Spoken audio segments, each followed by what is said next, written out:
welcome. It is April 7th. It's Wednesday, 2021. Corbin and I are here. We're talking.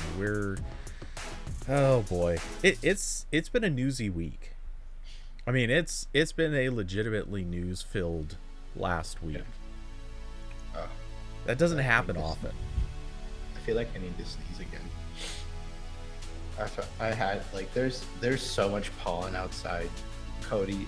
It should be illegal to have this much pollen in one place. To be fair, you aren't moving to places that would have low pollen. If you didn't want to suffer like this, go to Vegas. Oh, but that's hot, Cody. I can't do that either. Just gonna move. Okay, no. You lived in Georgia, dude. Mm-hmm. Now, granted, Nevada has the dry heat. It's better. That is better. You're right. You're right. The South has high heat and high humidity, and it just feels like everything is melting. Exactly. Whereas in Vegas, if you get exposed to the heat, it feels like you walk, physically you touch a wall of heat. Yeah. And then you're just kind of engulfed in it, sort of like being a little too close to a campfire or something like that. But, oh my god, there's just... it is a very different kind of thing. And honestly, when you're in that kind of heat, you actually don't sense the temperature differences until they're 15-degree gaps. From 90 to 105 territory, you can't tell. There is no physical difference between these two temperatures. And somewhere around the point where you hit 105 to 110, you kind of notice, wow, it is extremely hot. Okay. Yeah. And then you honestly cannot tell that difference again until it hits 120. And yes, I've been in over 120 before. It sucks. I don't know the highest temperature I've been in. I know definitely a couple times when I lived in Georgia, it either came close to 100 or passed a little bit over. But I don't know. It might have also been, I remember doing at least one or two Disney trips in the summer, and Florida gets hot in the summer. I mean, it's always hot, but it gets hotter in the summer. Yeah, no, I've been there 2 or 3 times in late summer. Well, okay, at least one of those is more of a post summer. It was what was it? Late September, I think. Yeah. For one of those trips, and then the other 2 are more summer. Summer in the South goes from April to October. Yeah. That's about how the seasons work down here. I was kind of hoping that I would see maybe a little bit of a snow after I moved before summer kicked in, but that doesn't seem like it's going to happen now because it's heating up again. So maybe in the winter this year. It's almost weird to hear anybody say they want snow. Yeah. I mean, I get it. I know some people do, but oh my god, no, I hate snow. I mean, I'm totally down to visit snow. I don't want to live in it. I don't want to be where it snows. It is not a good thing. Yeah, I don't know if it snowed at all in the past year where I was in Georgia, and then the year before that it was a tiny bit, 1 inch, 1 or 2 days. So I'd like it to happen again. Okay, so to be fair, I have nothing against the dusting. And I'm even good with go ahead, snow an inch overnight. It's gonna melt off entirely by that's the I'm good with this. That's the most we get down here, 95% of the time. Yeah. I just hate the Snowmageddon experiences. If it's enough snow to realistically stay until, let's say, afternoon, we have a problem. I'm not down with this. I firmly object to it. And Austin is agreeing with me.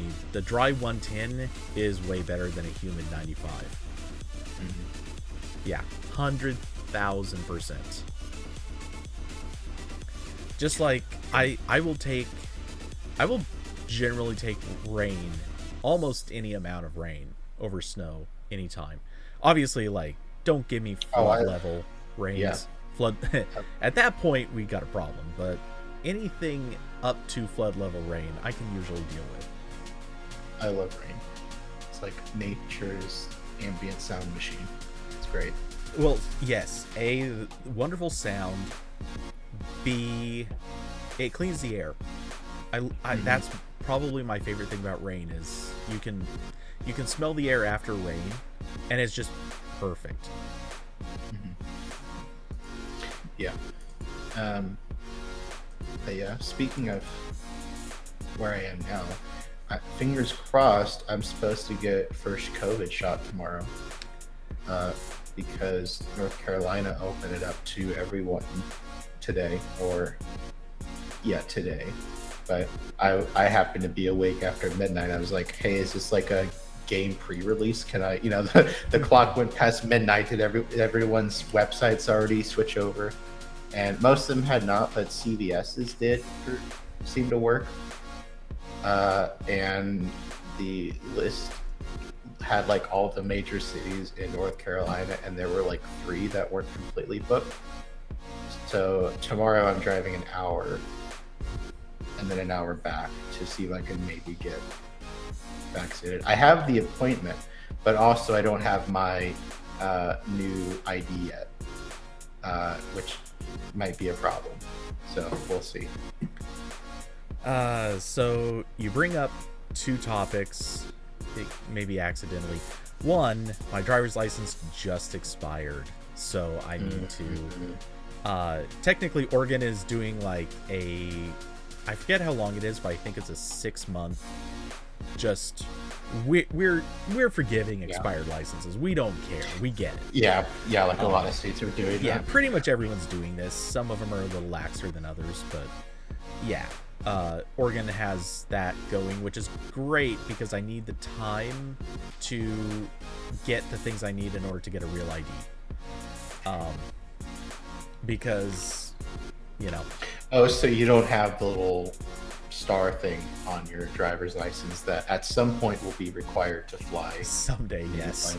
Someday. We're only 4 years overdue on that.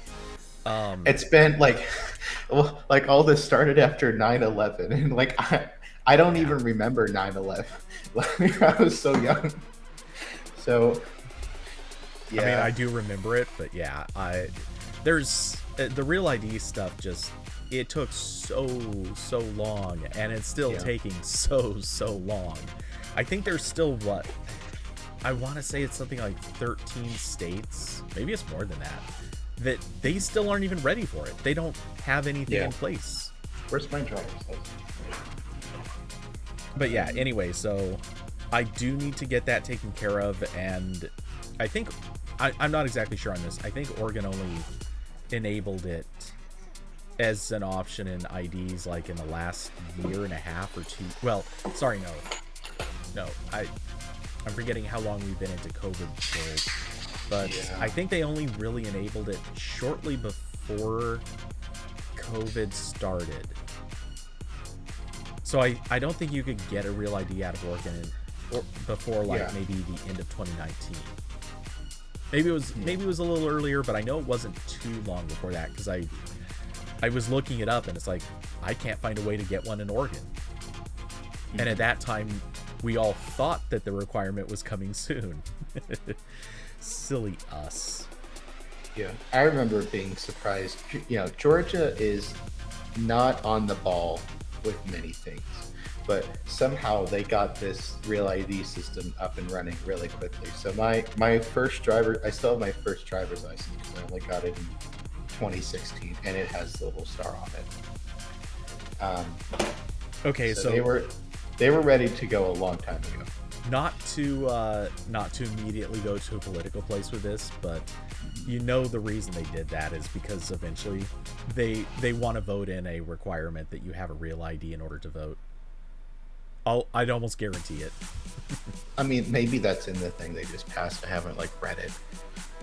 Yeah, I didn't see that as a requirement when I looked at the bullet points, but who knows if that might actually be something that they're not mentioning. It has a lot of other silly requirements in it, so I wouldn't be surprised. So yeah, hopefully they won't like tell me to screw off because I don't have a North Carolina license yet. I did look at the website for the state's DMV, and they said that when you move here, you have 60 days to go get a new ID, and it has not been 60 days yet. So, but also like CVS is not a government institution. Yeah. So, who knows? You know. They're allowed to do whatever, and then also now they have my phone number and email they can use to harvest, other data. Harvest or just advertise to you. I'm expecting the advertising to be the bigger thing. Yeah, I'm sure I'll get some emails within the month for like penis enlargement pills or something. Ooh. Wow. That's what CVS sells, right? I don't know, but I wouldn't rule it out. I can honestly say I don't think I've been into a CVS in, I want to say probably 8-9 years. Yeah. I used to go in sometimes before I moved, because never for like medication though. Just always like, oh, I need to get like batteries or something, and I don't want to walk 3 miles to the giant Target or whatever. So. Yeah, you'd rather pay an extra like $3 for the batteries than walk. I get that. Yeah. But yeah, so I'm sure they'll do something with that. So fingers crossed.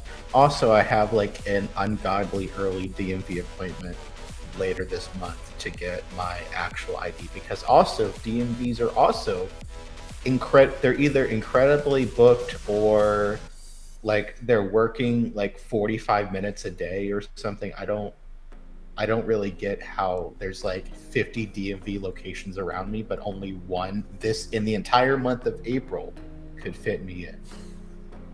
But I think I actually have to drive farther for the DMV that I have to do for the COVID shot.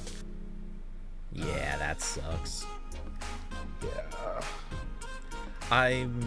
Okay, so as far as my COVID shot goes, Oregon, evidently, at least according to recent articles, eligibility for 16 and up begins April 19th. So I am minimum 12 days away from being able to get a shot.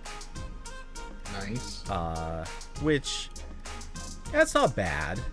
I'm not complaining. Like, it's been over a year. I've missed 2 birthdays under COVID.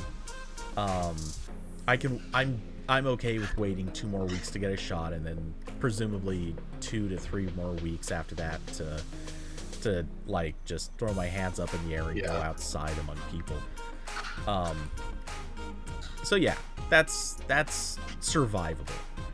But still, if I understand correctly, I think Oregon is still one of the last states that's probably going to open eligibility to everybody, and it's like, could I just go to Washington or something and just do it there? I mean, maybe. Probably, actually, but... Don't you love the federalist system, Cody? We're all in the same country, but who fucking knows when you can get your shot? It's great. Also, you have to check like 5 different websites for all the companies that are allowed to distribute it, and hope that all their websites and or phone lines are working. Well, and I'm also, not that this is, I know you're not supposed to try to pick which one you get, but I am aiming for the J&J shot, because it's not because it's 1 shot versus 2. I want to get it because I was reading about the testing, and where they were testing it in areas that have more of the other varieties or the other strands. They've been testing it with more age ranges, more also more ethnic groups, And generally speaking, it's testing very well with all of them, whereas the others haven't been. And is that the biggest deal? No, but I kind of want to. I feel like that's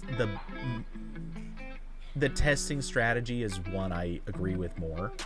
So I would like to use that one over that basis. Yeah, and also like the one shot is nicer, just because like from what I've read, the ones that are 2 shots, like the first one, like it kind of hurts a little bit, and then the second one is like you're down for a little while, like everything kind of hurts for most people. But with one shot, you're out, you're disabled for 1 day, maybe 2, whereas it's more spread out with the other ones. But yeah, see, again, if I get my appointment, CVS says I'm getting the Pfizer one. So, whatever. I will say I'm kind of glad well, again, if this goes according to plan, I'm glad I'm not getting the AstraZeneca. Is that the company's name? Because there's a couple countries that keep flip-flopping on whether that one is safe enough to use with a lot of people. I think there was some country I think it was Germany that held off on it for a little bit because there were some reports of blood clots. Yeah, so I read and heard a fair amount about the blood clot issue, and by and large, the conclusion that people have come to is the number of people showing blood clots, or rather the rate of it's people, like really minuscule. Well, it's literally identical to the number of people who would show blood clots at any given time without any reason. Yeah. Just if you check that many people, there are that many people who probably have blood clots within that same number of testable subjects. And so it's like, yeah, that doesn't really prove much. Yeah. And again, I know there's the issue of, causation and, correlation, and it's really hard to test this stuff, but like generally all of them are pretty safe because, again, they're all based on existing research. They didn't just like learn how to make a vaccine last year. Well, yeah. If you ask the right people, they think that is about what happened. But yeah, there were no vaccines at all until 3 months ago. None. Oh boy. Yeah. Oh my gosh, Cody, your birthday was a week ago and you didn't even tell me. Yeah, I usually don't tell people about it. Wow. Not for any particular reason. I just feel like it puts a weird. I feel like it makes people feel obligated to say happy birthday and do other stuff, and it's like, yeah, I just don't want to put that on people. Yeah, I usually do incognito too.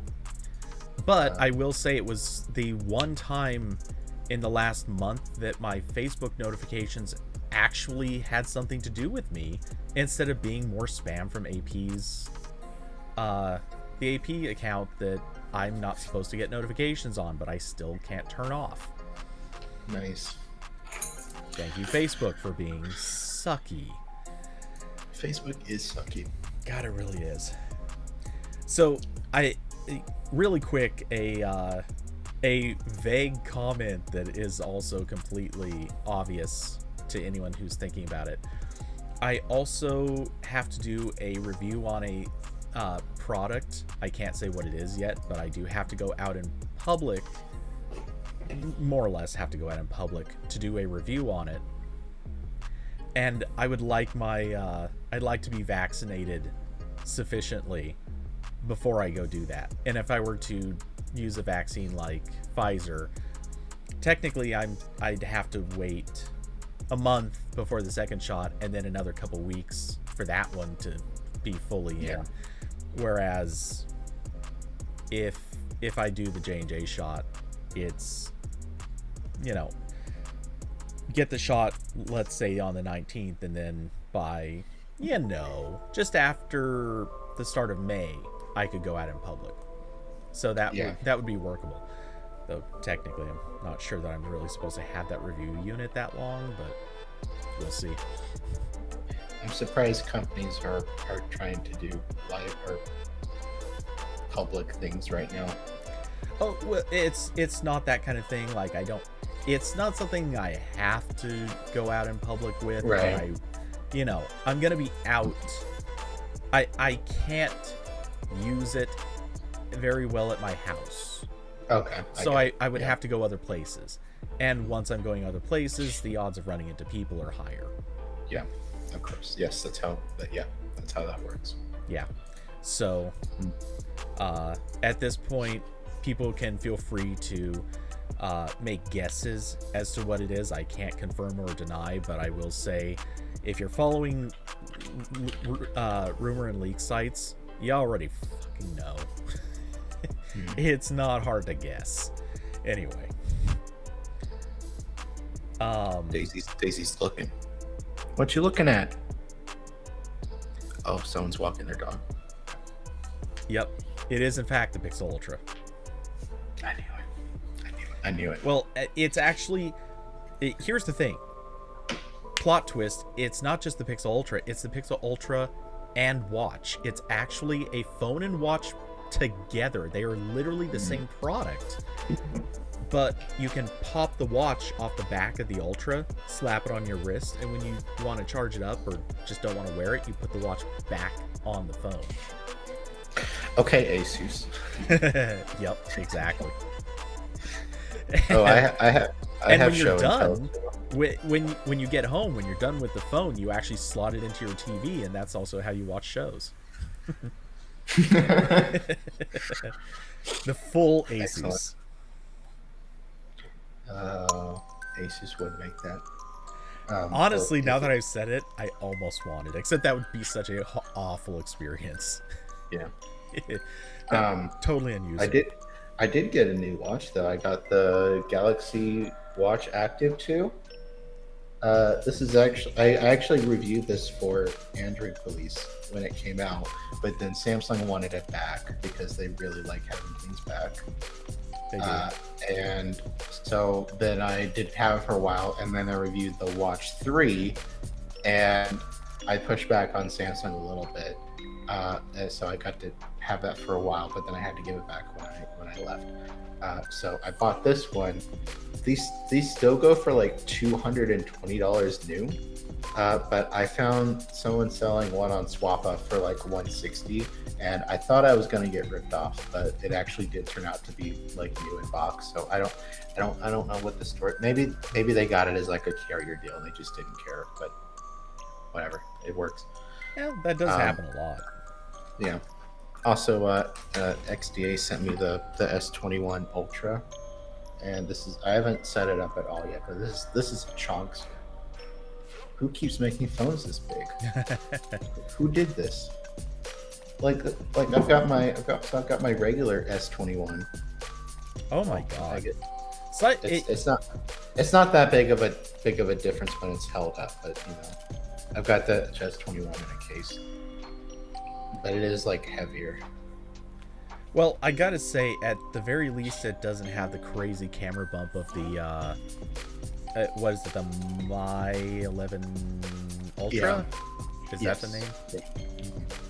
Or Mi 11 Ultra, whatever it is. It's you know what? I wrote the news article for that for XDA, and I spelt it me, like Nintendo Me, about 30 times. Nice. And I had to. Yeah. I mean, this is a mound for sure, not just a bump. Like if I like,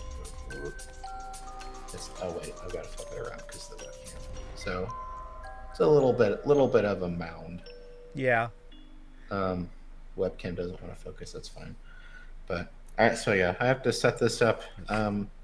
Annoyingly, Samsung did not send the S Pen stuff, which is what I was most interested in, because I've never used a phone with an S Pen. I've used a lot of budget phones that had styluses that were bad, but not Samsung. Not a Note. I've never had a Note, or now this has stylus.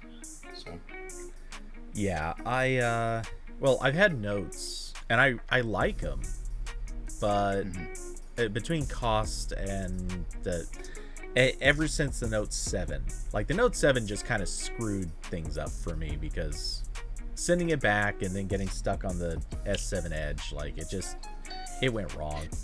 Yeah, like I came close to buying the last year's Baby Note, because like my thing is like I don't want these giant monster phones.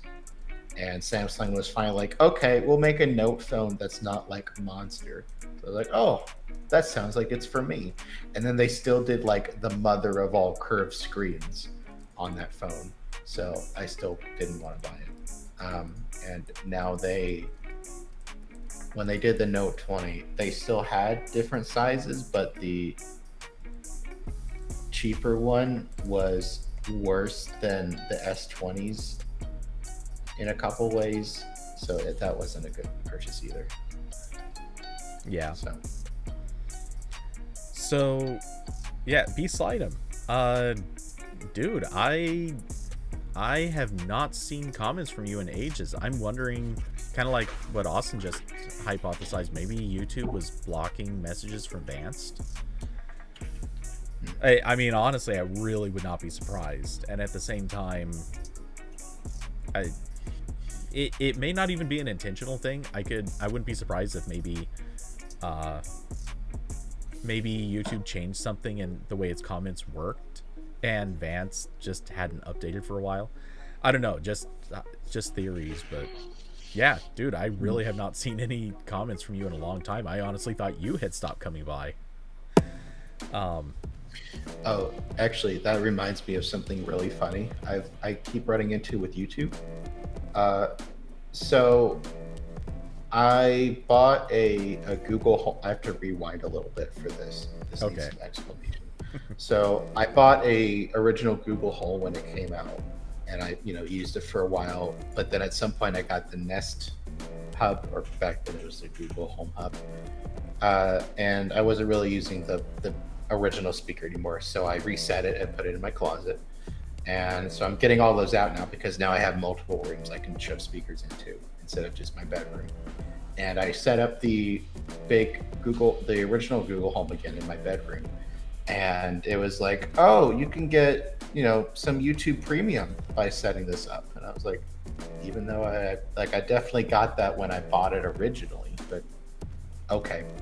So I got like, I think it was a month of YouTube Premium or something like that. Just from resetting up the speaker I bought 2 years ago, or no, that was 4 years ago, because that was 2016. So I was like, okay, that's cool. And then after I moved, I realized I left my one of my home minis at my old house. So when I went back this past weekend, I got it and brought it back, and I'd already reset it, just so no one would like accidentally do something on my Google account with it still plugged into the wall. So I set it up again, and it came with another like week of YouTube Premium, even though I only reset it like a month ago. So now I'm curious, like, what the minimum interval is between these resets. And I want to like try to do an experiment. Like, once YouTube Premium runs out, if I reset my speaker immediately, do I get another one? I mean, not the worst idea. Yeah, I mean, I really feel like Google was like, that would be like, if I was Google, I would keep keep all the home devices in a database, and if you already got your freebie once, especially on the same Google account, I'm not using this with a different account, like, probably shouldn't get that activated again. But I guess they're not doing that, or they were doing it and something broke somewhere. This amusingly reminds me of a video I just happened to stumble across yesterday. It was various hacks that had been done, either intentionally or unintentionally, on McDonald's. And it included like the incident, what was it, in Australia, I think, where people realized you could order just a cheeseburger, but if you remove the burger, the actual meat patty from the buns, then the final price ended up being like a negative 10 cents or something. So then they would they would order just some ungodly number of buns and then order what they actually wanted and get it all for free. Yeah. But there was another one. Somebody noticed that the way that they were issuing unique coupon codes was incremental. And using a web API, they figured out how they could also target them to specific items. So they figured out a way to generate coupon codes to just get all the free food they wanted. And That's cool. yeah, and I gotta admit, I look at YouTube promo deals and it's like, or any of Google's promo deals, and it's like, I wonder if there's a way. Like, is there just a way to make this unlimited? Yeah. That'd be So, neat. we'll see, Yeah, and Carson said it doesn't even take that long to reset to. Yeah, no, it takes like all of 5 minutes. So, yeah, we'll see if I can just get unlimited premium. If I have to spend like 5 minutes a week, so be it. Probably not that. I'm sure at some point they turn it off, or someone will eventually tattle, and it'll get fixed.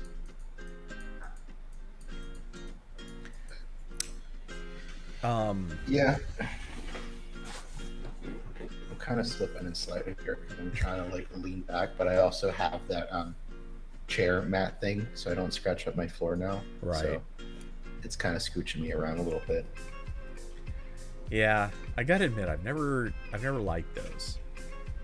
I should. I couldn't find one that worked for the carpet I had in my old room because it wasn't like the cheapo thin carpet. It was like, it's like more of a shag carpet, so I couldn't get one that wasn't like bumpy on the carpet anyway. So no one cares, but I did keep breaking the wheels on this stupid chair because I would roll back and like some wheel would get stuck and then I'd just fall backwards like an idiot. Is that a gaming chair, Corbin? Yes, it is, and I want to replace it at some point, but it works right now, so it can wait. His goal is the Herman Miller gaming chair. Mm-hmm. Yeah. At some point, I will spend an ungodly amount of money on a desk and an ungodly amount of money on a chair, but neither of those are important right now. So, if I had thought of it, I probably should have got like a rising desk for here, since I bought a desk anyway. But this desk is fine, so it's okay. Yeah. And if I know myself, I'm just going to end up sitting at it most of the time anyway. So I'd like to pick up a standing desk, especially for when I get my space worked out and all the rooms cleaned up properly, so I can actually start filming videos in here. I'd love to get a standing desk for that. Mm-hmm. But yeah, it's a little ways off, but I want a standing desk, and I desperately want a chair that is comfortable. Because the one I've got, this thing sucks. It sucks so much. Right now, there is a review on Amazon that is basically just straight up saying it is one of the worst chairs I've ever encountered. Yeah, mm-hmm. I've gone and updated that review like twice to note how it has progressively gotten worse. And I have a feeling that company is looking at that review and going, another one. Too bad, so sad. Yeah, I sincerely doubt they give even a fraction of a crap over this. Yeah, I was also I do have my lovely light box set up all the time now, which is nice. So when I need to take pictures, I can just here's the camera, and we're back. That is pretty nice. It is nice. I Except that the process of getting the photos from my camera to Lightroom is still an effort. oh yes. Oh God, that reminds me. Okay, sadly this will do no good for you. However, if you do stay with Sony and someday upgrade to one of the more recent models, and by more recent models, it's actually quite a bit more recent. Like even the A6500 didn't get this, at least not yet. Maybe it will. But just about 2 weeks ago, Sony released an update for at least the A7 III, and I'm assuming a few others, but I don't know how many others. It adds FTP support. Ooh. And not only FTP support, but automated FTP support. So you just give it an address, put in like a username and password, I assume, and when you're taking pictures, you can either do it as a batch, you can have it happen like just as you're taking them, whatever, and it will just auto upload every image straight to a server you set up. Okay, so the server is the server on the camera? No, it's an FTP server you pick. Okay, so it uploads it to somewhere. Yeah. Oh, that's hot. I know. Okay. I would when you were getting excited, I thought you were going to be like, "Oh yeah, but it's this like proprietary tool that only runs on Windows and like sometimes it works." But okay, no, FTP is like an actual standard. Okay. Yeah. It's a very old standard that's slow, but that's still better than what I was expecting from Sony. Okay. I mean, yeah, cool. It is, but to be fair, we're talking about, we're not talking about gigabyte files. Yeah, we're talking, Yeah, and I can always do something else while that's. Oh, it shouldn't even be that slow. It's going over Wi-Fi. I mean, it's. Yeah. It may not be instant to the point of like shutter button, there it is, but right. It should be pretty fast. That's pretty nice. Okay. Let's see. So now I need to upgrade for Type-C and FTP support. Pretty much. I know Sony's basically done updating my camera, but that would be nice to get. Oh God, yeah. Especially since my camera does have Wi-Fi because it can make its own hotspot thing to copy photos to an Android phone. Even I think that app that doesn't work, or it didn't work the last time I tried it. I don't know. Oh, you may need to get, because I think they have a newer app, or maybe it's the older app. I don't know. I mean, I haven't tried it in like a year or two, so maybe it was a bug or something. But yeah, now I'm looking at Sony's website, and the latest update for my camera is from 2014. Oh yeah, so, yeah. I could easily have guaranteed, because even the A6000 doesn't get updates anymore, and that's a year and a half or 2 years newer than yours, something like that. Dang it.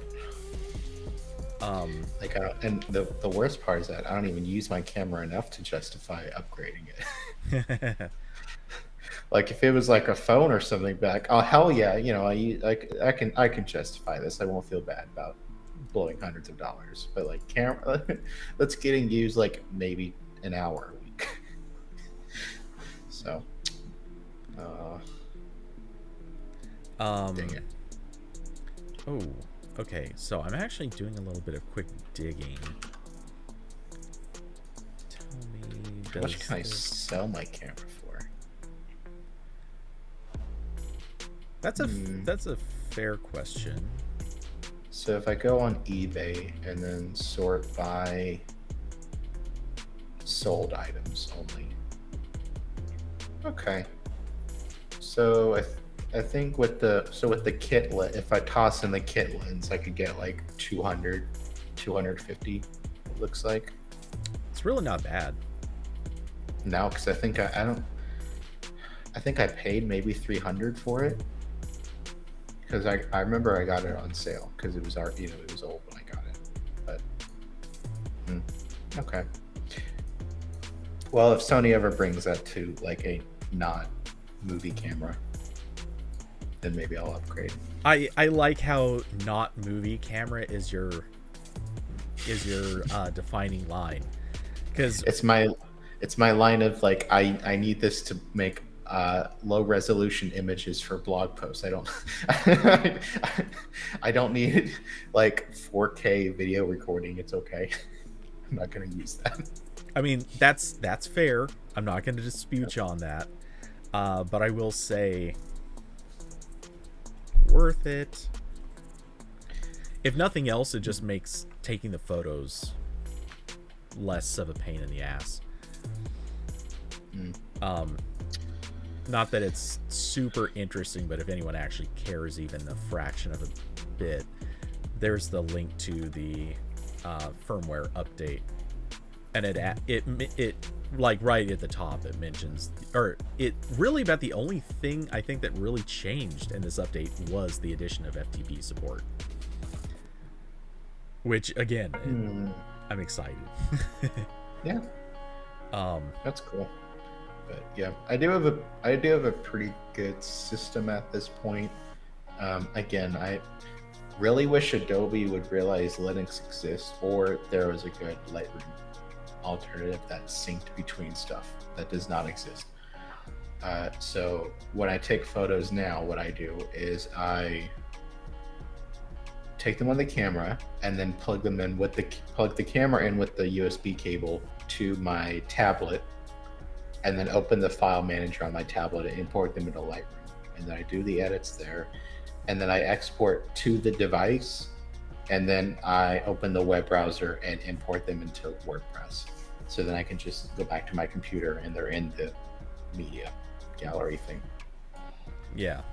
So it's fine. It's, again, like, I'm not going to spend hundreds of dollars to make that marginally faster. But so yeah, my process is not that different, because as far as I'm concerned, removing a memory card from a camera is like, if you are not a wedding photographer and going through memory cards like 2 or 3 in a day, as far as I'm concerned, the memory card stays in the camera. So the camera is my memory card reader. Yeah, I don't even know what size SD card is. I'm not taking it out. I can guarantee you it is a regular sized SD card. It's like, why don't you be like 2 gigs? Okay, no, it's 16. Oh, you meant capacity. Yeah. Because, yeah. Anyway, let's see. Mine actually should be, I think I've got a 128 in here. Now we're double checking everything. Yep, 128. Love comparing sizes on YouTube. Well, I mean, what else is YouTube for? Someone mentioned Google Photos built into cameras. Yeah, that would have been great until they stopped allowing free uploads. Yeah. Though, I mean, I still want my Android camera, because but you know. Here's the thing. I still want it. Don't get me wrong. The lack of free storage kind of sucks, but I still want it, because I will, at any day, anytime, I will happily take the upload as a backup strategy, like just as a safety net. If I get near Wi-Fi, I want to be able to just turn on a camera or phone or anything like that, just let it upload everything, and then I'll deal with deleting the stuff later. Yeah. I'm okay with this. I would like to see more cameras. I feel like a lot of these cameras are still missing the boat on the smart integration. Like, they are. Yeah. Like, again, like, I realize, like, I'm not using this like in a high level professional capacity. Like, I know other people, you know, they're switching between lenses all the time. They're switching between SD cards. I do zero of that. But still, like, I don't, like, correct me if I'm wrong, but like most professional cameras, like, they still don't store like the location data in the exit data, right? Like, none of them have GPS in them. Okay, so, or a couple do. Regarding this, there are a couple that actually have GPS. There are, I forget who it was, but I think one of the companies added the feature so you could actually connect to a phone, and as long as the phone was connected, it would use the GPS data off of the phone in order to tell the camera what the location is. So it's a workaround, and it does require a constant Bluetooth connection, which isn't wonderful, but it works. And I assume there was probably a required app or something. So these are options. You can kind of get there with that stuff. There was also, and man, talk about a hacky solution, but if you remember Chainfire, he actually developed an app a long time ago that connected to his camera. And if I remember correctly, when the camera triggered the shutter button, it told the phone to record the time and location of that event. And then once he got back to a computer, he could run an app that would take that like recorded data and jam it into each individual image on the computer based on the time that image was taken. Okay. Which is a lot of work to do to add some EXIF data that generally you don't give a crap about. Yeah. But I get it.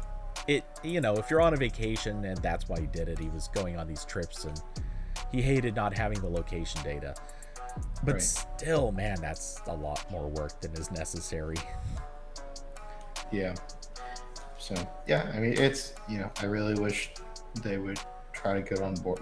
Again, I keep asking for a camera with just full-blown Android, because then if they do that, I can do whatever I want. Like, I have no further request past that point, because then I can put Dropbox on it and have it auto sync to Dropbox like the Android app supports, or Google Photos, or I can Lightroom I think Lightroom lets you auto backup photos from your phone to your Lightroom library too. So I could even have that. Like, I could just take the photo and then it's instantly in my Lightroom library. That'd be cool as hell. Yeah. No, and strictly speaking, and if it's Android, then I don't have to keep asking them for different services. I can just, here's the OS, and then it'll do whatever, including anything that's not coming out for a while. Well, so that is to me one of the biggest problems with this whole equation is I think every camera company still wants control over, maybe they don't want control, but they want to make sure that they're the ones providing some of this stuff. And that's what I don't like, because I so often I think they're working partnerships with companies, and when they're doing that, they're only providing that company as an option. And I want to be able to use anyone. I want my photos to either upload to Dropbox or Drive or OneDrive or God knows, some Box. Or some service that doesn't exist yet, but will at some point have an Android app. Or, because it's Android, I could write my own software for it if I ever get around to learning Java. There's a lot of possibilities. Yeah. Or, probably a progressive web app in 5 months could do that. Maybe. So, I know it takes more effort because these things don't have, Qualcomm Snapdragon chips in them yet. And but well, for what it's worth, they have typically some really good digital or DSPs in them. Mm-hmm. They're handling a lot, well, not all of them, but a lot of dedicated cameras are handling higher megapixel images, and they're still doing a lot of processing on the image. Not as aggressively, but in order to do a better job translating colors. So they're doing the work, but they're not. Oh, you know what, Cody? You know what? This is another excuse for 5G. Because, can you imagine nice, fast camera upload speeds over 5G from my smart camera? I mean, I like the idea, but again, this is something I take the photo and it backs up the 30 meg RAW file to Dropbox in zero point 0.3 seconds. I feel like this is already a better excuse for 5G than half of what carriers are trying to say. Oh yeah, 1,000%. Yeah. Well, come on, Sony. Okay, it does depend a little bit on who you're talking to, because obviously anyone who's like a live vlogger, because that is now such a common thing compared to what it used to be. I'm sure every single one of those people's like, no, I need my 5G. Like this is now the thing my life cannot go without. Yeah. Could run, yeah. I mean, Twitch lets you live stream from the Android app. You could do that from a Android camera. I'm sure maybe wouldn't work that well, but in theory you could. Yeah. Come on, Sony. Come on. I'm giving you ideas. Well, you have so much trouble selling Android phones, and I'm giving you an opportunity. I mean, there is that. Well, the one catch is you're either stuck tethering to a phone, which I don't think anyone would really mind, or you're sticking a SIM card, or at least using an eSIM and a camera, and having a separate data plan just for your camera. Which, the funny thing about that is, I guarantee there are a bunch of people who will be all about it. Oh yeah, especially like for again, event photographers. If professional photographers, like that's an easy business expense. Yeah. Like, oh, I need the backup for my camera for work. Or, I mean, like, people are buying these for like... life implication is with something like that. I mean, these cameras are already kind of chunker. I feel like you could put kind of a big battery in there and it'd probably be fine. Well, certainly for the type of battery that you'd want to put in there versus what's in your phone. And just for reference, because I mean, you could obviously look this up yourself, but just to give a quick comparison, the size of battery that's in your camera is this. It's exactly the same battery, the NP FW50. And I got an extra one when I bought mine. So I have two of these bad boys. I mean, if we're talking about extra ones, here's my 4 that I still have, because I sent... What did I sent? I think 2 to Kent. Which I think you would have seen that. I sold my A6000 to Kent. Because, man needed a camera. But I kept my A6500 because one of these days I'll probably need it.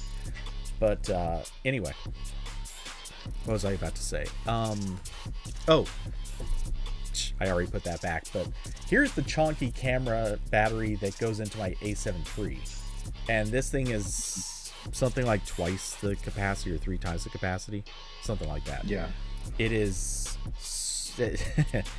I don't get that feeling of anxiety about running out of battery like 15 minutes after turning on the camera.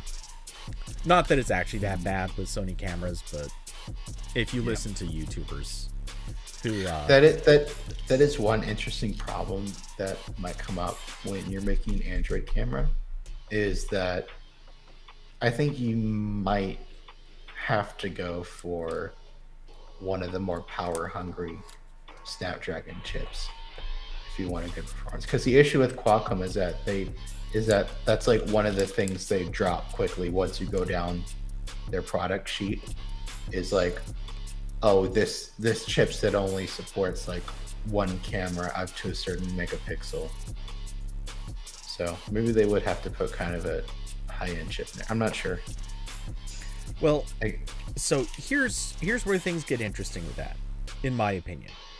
So there are two elements you really have to pay very close attention to. Well, 3 actually, I guess. One of them would be, of course, camera performance in terms of like the interface. The interface cannot be slow. I mean, it doesn't have to be like real-time, lightning fast, everything, but it just can't be so slow as to be unusable. And honestly, considering moderately low resolution for the screen, and just generally, it's not going to be very demanding. I mean, just in practical terms, it really isn't. You're not going to be running a ton of simultaneous apps or anything like that. You could, if you wanted, you could make it pretty powerful and support doing things like editing your images in Lightroom Mobile or things like that. These are practical arguments, but you could start with something that's pretty low power. Then there's the question of the DSP. Obviously, if you cared about using Qualcomm's DSP, you'd have to go with something pretty current and modern, because otherwise, like even the old DSP struggled on higher res images. Newer versions of the DSP do pretty well, but the thing is, I think every camera company out there is going to be saying, no, we're just going to use our own things. Bye. And so they're not going to care about Qualcomm's. And then the final aspect is, again, coming back to 5G. If you're going to put 5G into the camera, you've got to use a newer Qualcomm chip. Yeah, but also Qualcomm is bringing that down the product line pretty rapidly. So even the chipsets that don't have good camera support in them now have 5G. So that's probably the least of the issues. But yeah, I mean, I really struggle to understand why this isn't a thing. Like, I feel like this is such an easy sell. Like, it's an easy sell to photographers if you can save them time and also share their photos, like even if their camera spontaneously exploded, or if they're maybe like a Samsung camera. Maybe if they're like like not an event photographer, but like if you go on like expeditions or something where not like somewhere there wouldn't be cell signal, but outdoors somewhere and you get water on your camera, pictures are still fine. Yeah, I feel like this is an easy sell for carriers because they can sell you another line. They love doing that. That's like their favorite thing, is they love selling you extra lines. And like you could even get like a Coke dealer. You could get, the tech companies on this too. Like you could buy this. That was good, Cody. It took a little while. You could go to Adobe and they'd sell this in a heartbeat with Lightroom pre-installed, and comes with like 6 months of Creative Cloud photography. Yeah. Or go to Google and be like, here, this comes with a terabyte of drive storage for a year, whatever. Like this is so easy. I don't get it. Like I know there's not maybe like, I know photography is like not the most popular job segment, but there's still a lot of them, and they spend a lot of money. Okay, you say photography is not the most popular job segment. Now, obviously, yeah, that's entirely true, but I would argue it is a lot less true than I think most people would automatically think. And ironically, it was that crazy overpriced Zeiss camera that runs Android that came out middle of last year, something like that. I'd have to look again. And they still never replied to me, by the way, when I tried to get a review unit. Those douchebags. They don't know what they're missing out on. They really don't.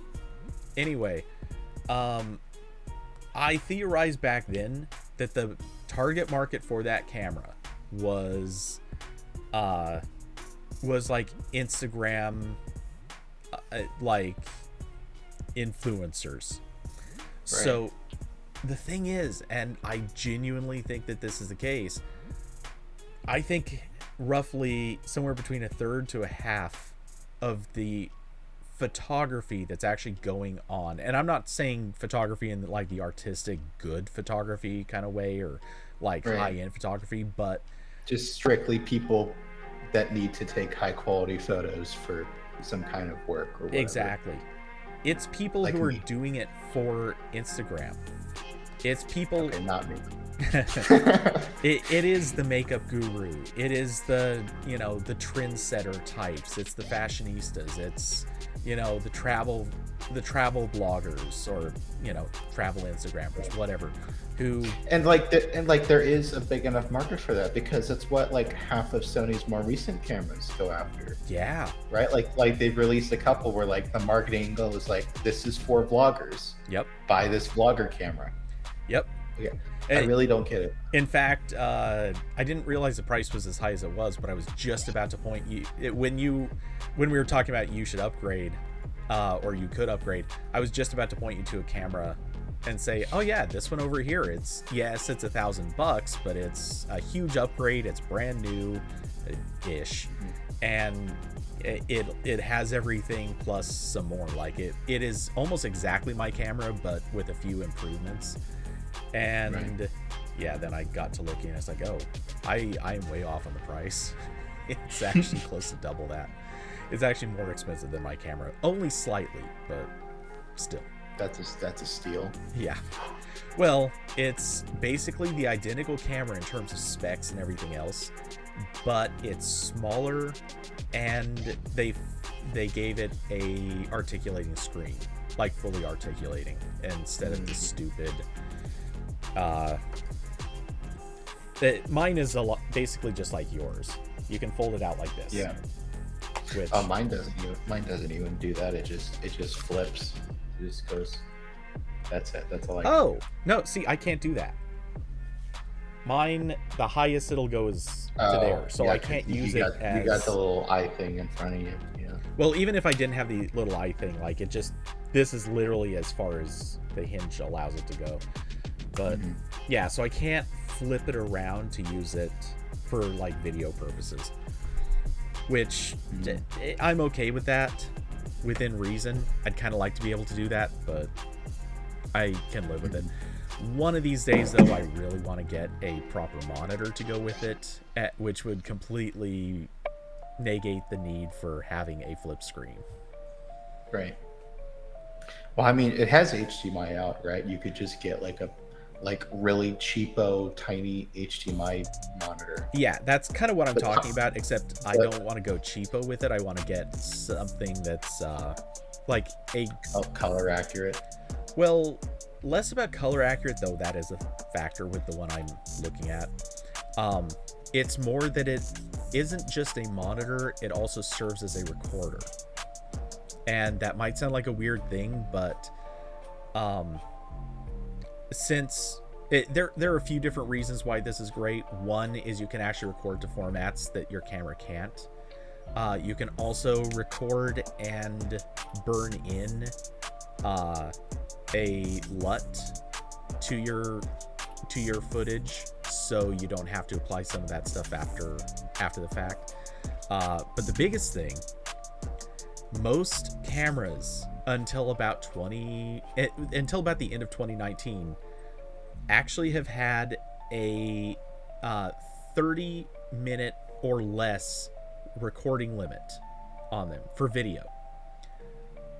Now, the reason for this is because in the UK, they had a tax on anything that was 30 minutes or longer recording.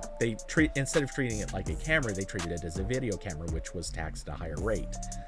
So all these companies were imposing a fixed 20, 25, whatever minute limit. That law was dropped in 2019. So camera companies were like, cool, we'll start dropping this, in cameras that we're releasing from this point forward. And that's very weird. Yeah, I thought you were gonna say because like they only support FAT16. Thank God, no. Popping the floppy disk kids. We gotta take another photo. It's more like FAT32, but still. No, it depends on the camera. Some of them have some cameras actually still have the 4 gigabyte file size limit, which is like, ugh, cringe. I keep asking for this Android camera. It's got to happen, right? Oh, I'm sure. Zeiss has done it. Like, plain and simple. I know. One company I has. I just want Sony to do it, so I don't have to buy new lenses. I know, right? Well, and I can sell this camera. So, strictly speaking, Android, to my knowledge, in various forms, is running on four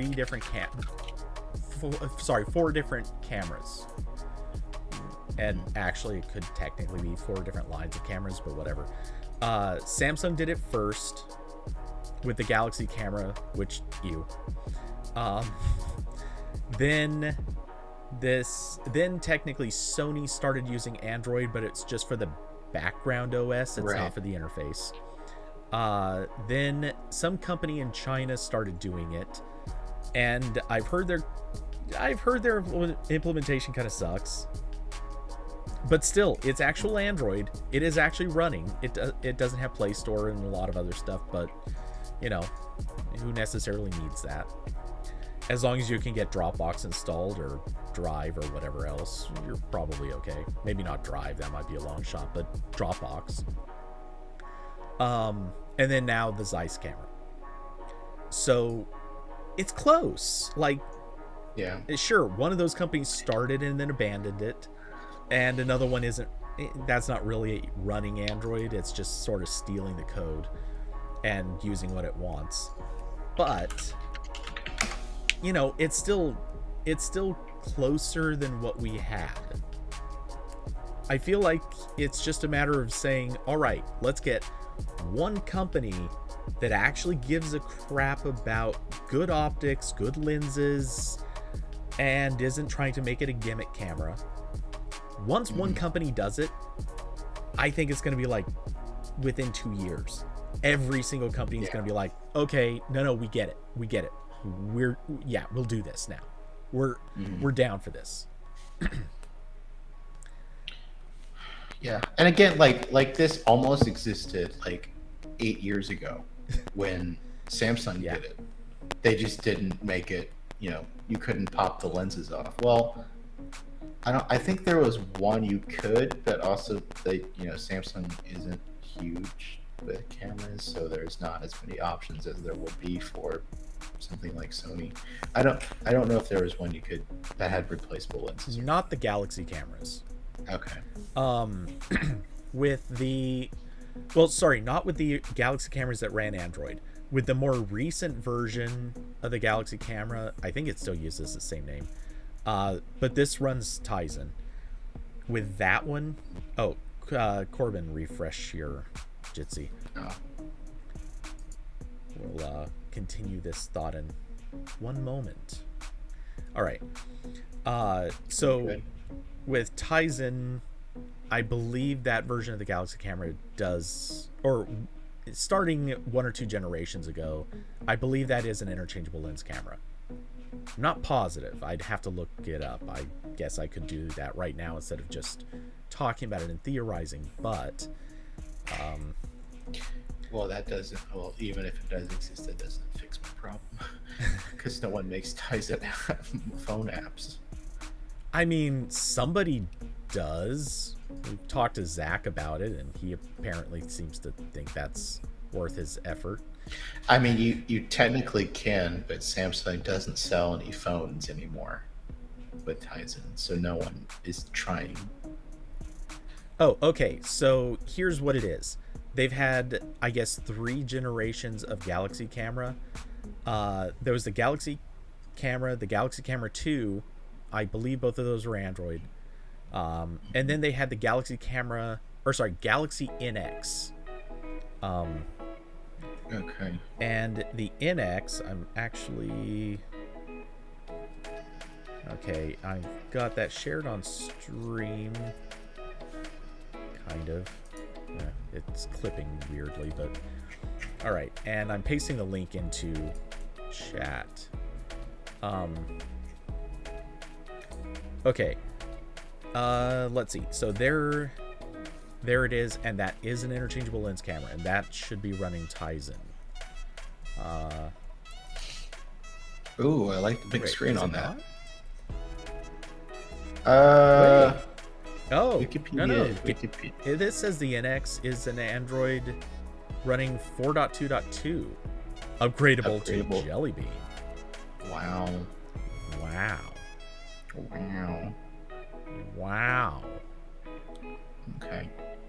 So Samsung, make this again, but with newer Android, and then I'll buy it. Yeah, and you know that camera was released in 2013, so you know, newer, better, everything, and yeah, maybe it's a hard maybe. Let's see. And again, because of how fragmented Android is, like even if this was like stuck on some Android version for the rest of time, they can still get like at least 5 years out of it, maybe longer. Depends on how well the Android what's whatever the project is in Google where they're trying to modularize Android. Depending on how far that's going along, you could keep a camera with just the same version of Android for a pretty long time. Yeah. So to answer a couple of Beast Items comments, See, this had Wi-Fi and 3G and GPS for geotech photos. Yeah. Just make this again, Samsung. You don't even really have to change the design. I don't care that much. Just pretty much put the new chip in it and call it a day. Not asking for much here. Okay, so to Beast Items, I'm gonna kind of hit these slightly out of order. There's not that many, but first you talk. I have to pee real quick. All right, perfect. So first off, are some DSLRs Wi-Fi capable? Actually, not all. I'm not gonna say all of them are Wi-Fi capable, but yeah, almost every Wi-Fi or almost every DSLR or mirrorless camera, like I'm just gonna say proper cameras. That's the term that I kind of use a lot of times. Every proper or dedicated camera that comes out these days is Wi-Fi capable. There are exceptions. I mean, I'm sure not literally every single one has Wi-Fi, but a lot of them do. So, and I know that this is going to be one of those things where you kind of want to roll your eyes, but I have to say this because it is an important distinction to make, especially in this conversation. When you say DSLR, I know what you mean, and you know what you mean, but it is technically the wrong term to be using, because a DSLR is, or okay, if you see this, you are thinking this is a DSLR because, you know, big ass camera, the lens comes off. You're not technically supposed to remove the lens with the sensor pointing up, but yeah. And this is how everybody means DSLR. I'm well aware of this. But technically this is not a DSLR. It is actually what's known as a mirrorless camera. Or in the more like pedantic sense, it is an ILS camera, which is ILS stands for Interchangeable Lens System camera. So here's the thing. Now going back to your first comment, and yeah, you're confirming that to you this is DSLR, and like I said, I know what you mean, you know what you mean. We understand each other, but I'm gonna kind of I'm explaining this because it kind of leads back into your first comment there. And just to read it back, you said, I don't think this Android camera has as wide an audience as you guys think. Phones take good enough photos for most, and if you need more, a DSLR is a better option. Okay, what we're saying is make a DSLR camera, or more specifically, a proper camera. Make a proper camera, but give it an Android interface. And the Android interface would basically be there so you could have a nicer touch capable experience, because touch is now a thing on a fair number of cameras, proper cameras. Not all of them. The one I have here does actually have touch. And funny enough, my smaller the A6500 I have here, which doesn't have a lens on it, this is just a lens cap, or a sensor cap technically, That does have touch, but it does not have the it doesn't have touch in the menus, which is really weird. My newer camera does have touch in the menus. The A6500, the touch capability only works for pulling focus, which, yeah, I don't know why. Oh, and I just realized that I was on the wrong view for holding up these cameras. Anyway, the reasons why we're talking about putting Android on a camera is because with a big proper camera, these big dedicated cameras, it's sort of like using, how do I want to phrase this? Imagine getting a really big high-end refrigerator, or a big high-end like washer and dryer, but then they have absolutely like 70s era controls on them. That's what it feels like using a DSLR in some cases. Now I'm good with having all the dials and buttons. I prefer that. That's fantastic. But the problem with it is you've got an interface that's harder to use. You have and I mean the on-screen interface. You don't have good usability options for things like being able to back up your photos automatically.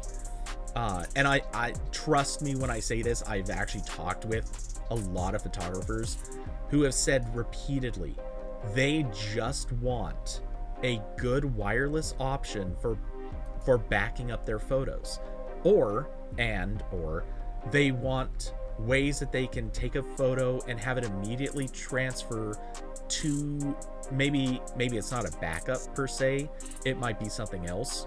A good example of this, actually a fantastic example of this, sports photographers. Specifically, I'm not talking just any sports photographers. I'm talking NFL photographers. We're talking guys who are down on the field with players who make millions of dollars per game. Those guys, here's a little secret. And you can actually find interviews where a lot of them have talked about this. When they're taking photos, they actually have somebody down on the field. That is their photographer. They have a room that's inside the stadium that is dedicated to people whose job it is to edit and send out photos back to like the main office, basically. And then they also hire, this is real, they hire one guy who is a runner. And each place has their runner. This runner runs down to each of the photographers, hands them a new memory card, and takes the one that they've been using, and then runs back and drops off that memory card at the office where all the photos get pulled off and edited. Now, yes, these days this is not as much this isn't as much the case. They do have better solutions for this now, but this still happens even today. There are still outlets that have to run like this. I know this sounds ridiculous, but it's actually been true up until the last couple of years. Now, here's the thing. They're still using really expensive solutions to get around this. All they have to do is, or one option that they could do is put Android onto a camera, and then you have a whole software ecosystem where people could build their own solutions. The problem with this camera today, you can't load your own software on. You cannot build your own solution for this camera. Not without adding hardware, not without doing janky other solutions that just, they work, but they're not as simple as just loading an app onto the camera. That's the big push that we're saying, is give us a software ecosystem where people can actually install apps. See Saldana posting a link to, let's see. Yeah, see Saldana dropped this link into the RambleCast chat room. So the quote that he just pasted in is, "Now the workflow is simpler. Miller shoots and has dedicated runners swapping out his memory cards. The runners use a proprietary system called Opus to upload the photos. Opus ingests the photos and then grabs a small JPEG to send to the editors in New York. The editors pick the JPEGs they like, and then Opus transmits the huge RAW files for editing and use. But even Opus is a fairly new phenomenon, Miller said. At first, we just sent the cards on the plane. Yeah. That's the thing. I know it sounds crazy, but this is recent. And like that whole workflow again is something that like any newspaper or publishing website or something could pay an Android dev to make. Oh yeah. Well, under probably just a couple of days on it for like something that just does that alone and nothing else. Yeah, like, that probably wouldn't be too difficult. Well, and honestly, you wouldn't even have to pay like an Android dev, or just like you wouldn't. Something that would be widely available. Someone will make this app in a matter of even announcing it. Even then, the issue there is like we need to go back for the raw photos, but if that wouldn't be an issue with us camera running Android, because again, what is Verizon building in all of these stadiums that they're very proud of? 5G stations. Yeah. So again, like you could just have the camera just dumping all this, data to upload onto the cloud. I would really like someone to make this. Right. Okay, so, and B-Slidem is following up with, I'm actually glad that, okay, you followed up with 2 points. I'm, again, taking them out of order. But I'm glad that you brought up, what does Wi-Fi functionality currently do? Oh, this is wonderful. Because it's terrible. It's good, but it's terrible. So, right now, here's what I could do with the Wi-Fi on my camera. I would totally demonstrate this, but it's a pain to set up. So I could pair a phone, and I think I could pair a laptop. I haven't tried in a while. Well, I don't know if I can do it wirelessly, but we'll just go with a phone because I know I can do that. So I could pair a phone to it, connect, and I can actually see a live feed of what my camera's seeing, which allows me to, and in fact, I've actually used this for a few review photos. I can position a camera, let's say behind me or over my shoulder. I can use the phone to make sure that I've got things in focus, and I can even tap on the phone to change settings for the camera and take a photo. That, if I remember, I think you can also have JPEGs sent to the phone when you control it like that. I think you can, yeah. I think you get when I tried it. Okay, I never use that feature, so I remember using it like twice when I had a birdhouse set up next to my home's window, and I would set up my camera next to the window, and then I would control it from my phone from like somewhere the birds wouldn't notice me, and then run and then fly away. Yeah, and I could take photos that way. So, and what you're hearing, of course, is obviously it's transmitting photos over Wi-Fi to your phone. Isn't that what you're asking for? Well, no, it isn't. So first off, it's not sending the RAWs. Peer-to-peer. Second, it's sending them in the slowest format. Which, okay, that's not necessarily going to get solved by just throwing Android onto a camera. The camera would have to have the right Wi-Fi transmitters, the right supports, other factors are in there. And the biggest problem of all is that only works between the Sony camera and the Sony app on the phone, which means you have no control of what happens at this point.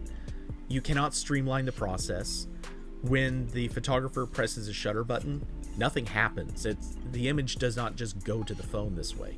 These are all things that, yes, fun fact, if each outlet contacts Sony and works with Sony directly, they could get Sony to make an app that solves this problem for them, but it costs a huge amount of money. It's a pain in the ass, and they can't update it. They can't make changes to how it works. If something goes wrong, then they have to call up Sony and say, hey, we're in the middle of a game right now and something went wrong. Is it, what do we do now? These aren't really good solutions to any of this. So the fact is, you're still beholden to what Sony is willing to make for you. And it's true with every company. Every company has something like this now. But you're reliant entirely on what they're willing to give you, which isn't usually that good. It's kind of janky software. It doesn't feel polished. It's not complete. What we're asking for is just give us Android, because you know who's going to make a complete solution? Dropbox, Google Drive, Google Photos. These are going, maybe they'll have their own problems, but God, they're going to be better solutions for transferring a photo. And again, then another developer could say, you know what? We have a really genius way. Maybe a developer writes an app that says, all right, you just took 30 photos in rapid succession. We know that it's going to take a minute to transmit all those photos. Instead, we're going to apply an algorithm that figures out which photos are most in focus, and we're going to send those first. We're going to prioritize what we think are best, and then the rest will go through after that. Like, you could never do that on a current camera, but an Android developer with a week worth of time and, nothing better to do absolutely will do that. That's the kind of thing that changes it. That's why Android makes this different. And obviously, it doesn't have to be Android. It could be iOS. It could be, except good luck with that. It could be any other operating system that allows custom apps. Yeah. Cameras don't. Yeah, I would just prefer Android, so I don't have to wait for someone to make a solution from scratch. Yeah, basically. Especially like Dropbox already supports Android, so yeah, that would work. And then B-Slide brought up, aren't mobile SoCs much more expensive than camera SoCs? The answer to that is a very easy yeah. They definitely are. Yes. However, I would pay for the difference. Like, this is a non-starter. Yeah. However, there are two interesting aspects to this. I think they're interesting. First off, camera SoCs.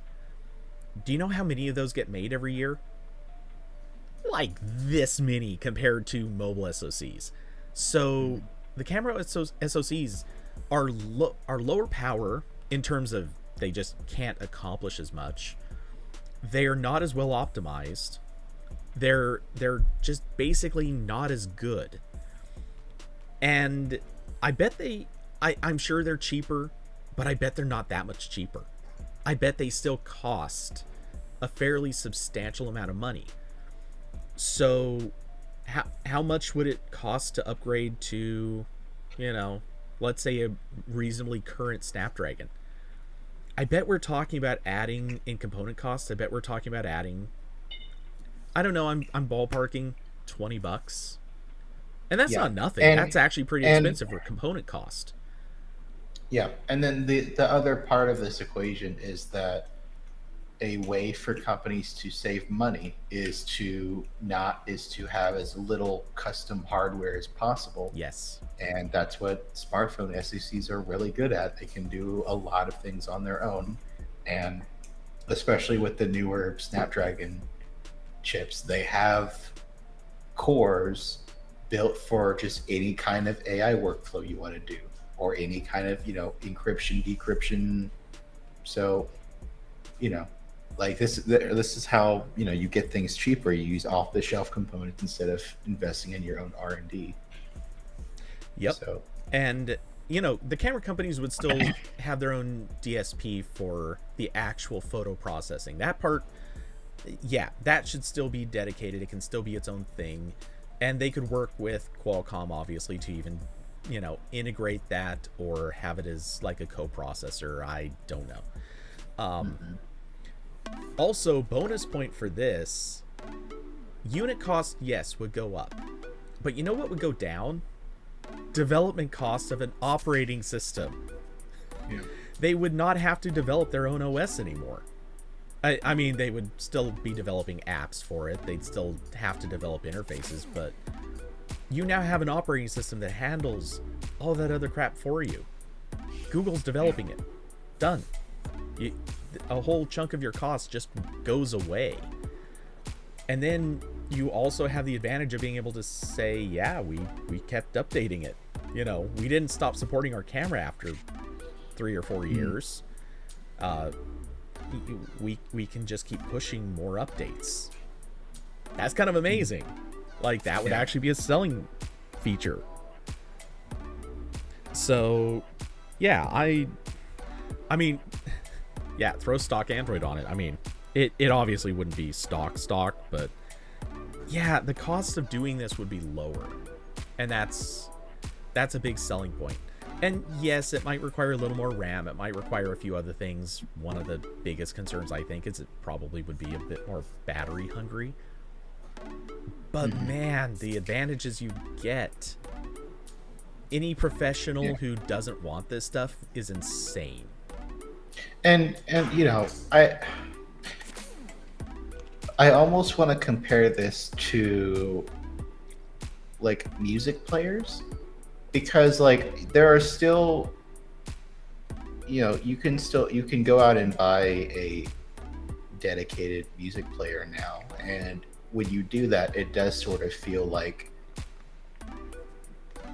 they're not taking a lot from smartphones and those kinds of modern advancements. And that's almost what cameras feel like to me a little bit. Like, it sort of feels like they're in this alternate world where we never had mobile networks or sometimes like GPS, you know. And like in some ways that's good, because not everything needs to be connected to the internet, and not everything needs to be a entire computer.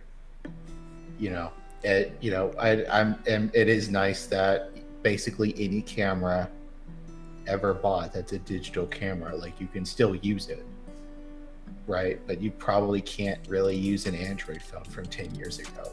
But again, like, the option to buy a non-Android camera would still exist. Like, Sony's not going to stop doing that. Canon's not going to stop doing that.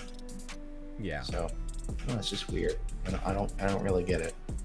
Yeah, and so B-Sliden brought up you could see a Samsung camera using quick share to send to a Samsung phone easily. Don't know if it would require full Android. And yeah, like I said before, you could use any OS as long as you can load software onto it. I'm good with that. Well, if they use Android, Google Fast Share exists. Like, yeah. I don't. It may not be the best thing, but no, like, I wouldn't use it because there's no way. Like, my thing is, I want it on the computer. Yeah. Well, I don't want it on the computer because Lightroom's not on my computer. But you know, if Lightroom was on my computer, you want it uploaded to a cloud service.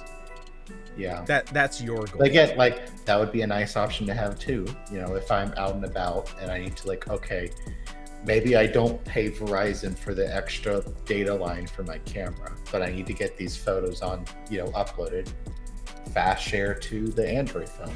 Yeah. Well, and you know, to me, I want all the options. I want to be able to send straight to my phone manually. I want an option to maybe just every time I hit the shutter button, I want those files to start sending to the phone automatically. I want the option to have files automatically uploaded to cloud services or sent straight to my computer if I'm on my home network. But like, I want all of these options, not just one. And I don't want to be stuck relying on the camera app that it's not even a camera app, but I don't want to be stuck with the one option that the company gives me or the two options that they kind of give me. I want all of them, because why shouldn't I have all of them? And B-Sliden brought up stock would work. You wouldn't need a huge feature set. Maybe even Android 1 would work. And yeah, you know, we're not necessarily arguing for this has to be Android 12 and it's got to be like the highest end mobile processors. No. None of this stuff is the case. Like, you could put in a budget phone's SoC, and it'll be totally enough, as long as you throw in a custom DSP. But yeah, you and software wise, yeah, go ahead, use an I'd rather you don't use an older version of Android, but you can. You could use Android 1, you could use a lot of other things. All of these are totally okay. But give us the ability to load custom software. Yeah. Like, it could even be like, you know, it could be whatever the lowest version is that apps still target. But it, like, ideally would be the newer one because they have a longer lifespan. Yeah. And also, you know, we're talking about just offloading files, but and don't get me wrong, the idea. Okay, well, I'm about to jump sentences in bad structure, but you know what would be great, and it's something you can do on the Zeiss camera? You can edit photos on Lightroom Mobile on the camera. Imagine loading Snapseed onto the camera and being able to edit your photos right there. Now, granted, Yeah. I don't want to sit there and hold my camera as I'm goofing around with settings, Yeah. and that's not Especially super since comfy. the cameras usually have tiny screens that aren't very good. Yeah, you know, it's not the best experience, but what if you just needed to edit like one photo or maybe a couple, whatever. Do a quick crop. Yeah, just do something really fast, and sending it to your phone is an extra step that just isn't worth it. Yeah, quick crop, or maybe you just want to, like, you know, I apologize, I know I'm picking on one company when many are guilty of this, but maybe you just want to Samsungify your image and just ramp all the colors a little nuclear. They're a little oversaturated. And yes, again, I'm just picking on Samsung because it's easy, but yeah, if you want to make quick changes, you could do that. I can't do it with this camera, this nice big expensive camera. I can't do that. Yeah. And that's dumb. Why not be able to do these things? And you know, obviously the other big thing is sharing it. Yeah, like Cecil said, post to the gram. One of the things I heard a wedding photographer say a while back is he was taking photos at a wedding, and what he realized very, very quickly is people were taking photos with their iPhones and posting them straight to Facebook, like within minutes. They like, because smartphones are really good at that. yeah, like it was this very quick, instant process. And so by the time he took the photos, got them back to his computer later that day or that night or the next day, whatever, edited the photos, came up with a nice looking catalog. The photos all looked way better, but by the time he delivered them to the bride and groom, like a week later, they didn't give a crap anymore. They barely wanted them. Mm-hmm. How much does that suck? Yeah. People with iPhones were ruining the experience for you and actually kind of devaluing Oh, your work. You know would be killer with this too is you could make there are kind of services that, well, you could do this with some existing stuff, but it wouldn't be as nice. What would be really cool for that is the photographers taking photos, and it just dumps them on the fly to some like backend page. Yeah, and they can and the people who are paying for the photos, they can start picking which ones they might want. oh yeah, Like, just within seconds. Or you could even do like some kind of hybrid with like a web publishing service where you take the photos and they dump on, because like people make websites for like weddings and events and stuff. Yep. So you could just, someone can make some app that connects to Squarespace or whatever, and as soon as you take the photo, it puts it on the page. So there are actually some nightclubs that do something like this already. It's not as instant as that, but Right. they have photographers going around, and it's not far off from what you just described, but they're just capturing to a memory card. They hand the memory card off, like when it fills up, they just pass it to someone, and maybe at the end of the night, maybe as the night goes along, they They just copy all the images off. I assume probably do a really generic like image process on them just to kind of make them a little more visible or whatever. And then the images get dumped to a site where anyone who wants to can go check out photos and grab photos that were taken of them at the nightclub. I mean, that was going on 10 years ago. Well, like I mean, like how many times have you been to any kind of event and they have screens set up somewhere with like photos taken at the event by people on Twitter, like Google I/O. yeah. Oh God! In fact, man, I hadn't thought about this in ages, but I was just that just reminded me of Google Plus back when they were trying to Google Plusify everything. One of the things that they had was a shared photo album. So anyone who was part of an event, when they took a photo while this thing was active, the photo would automatically get shared into this album, which, yes, led to some really awkward situations. But then they would also obviously see all of the other photos other people had taken. And Google kind of launched this feature with I/O visitors in 2014. I think it was 2014 when this launched. And it was a very short-lived feature for reasons that I am sure anybody can guess. Not least of which is everything that happened at Google was a short-lived feature.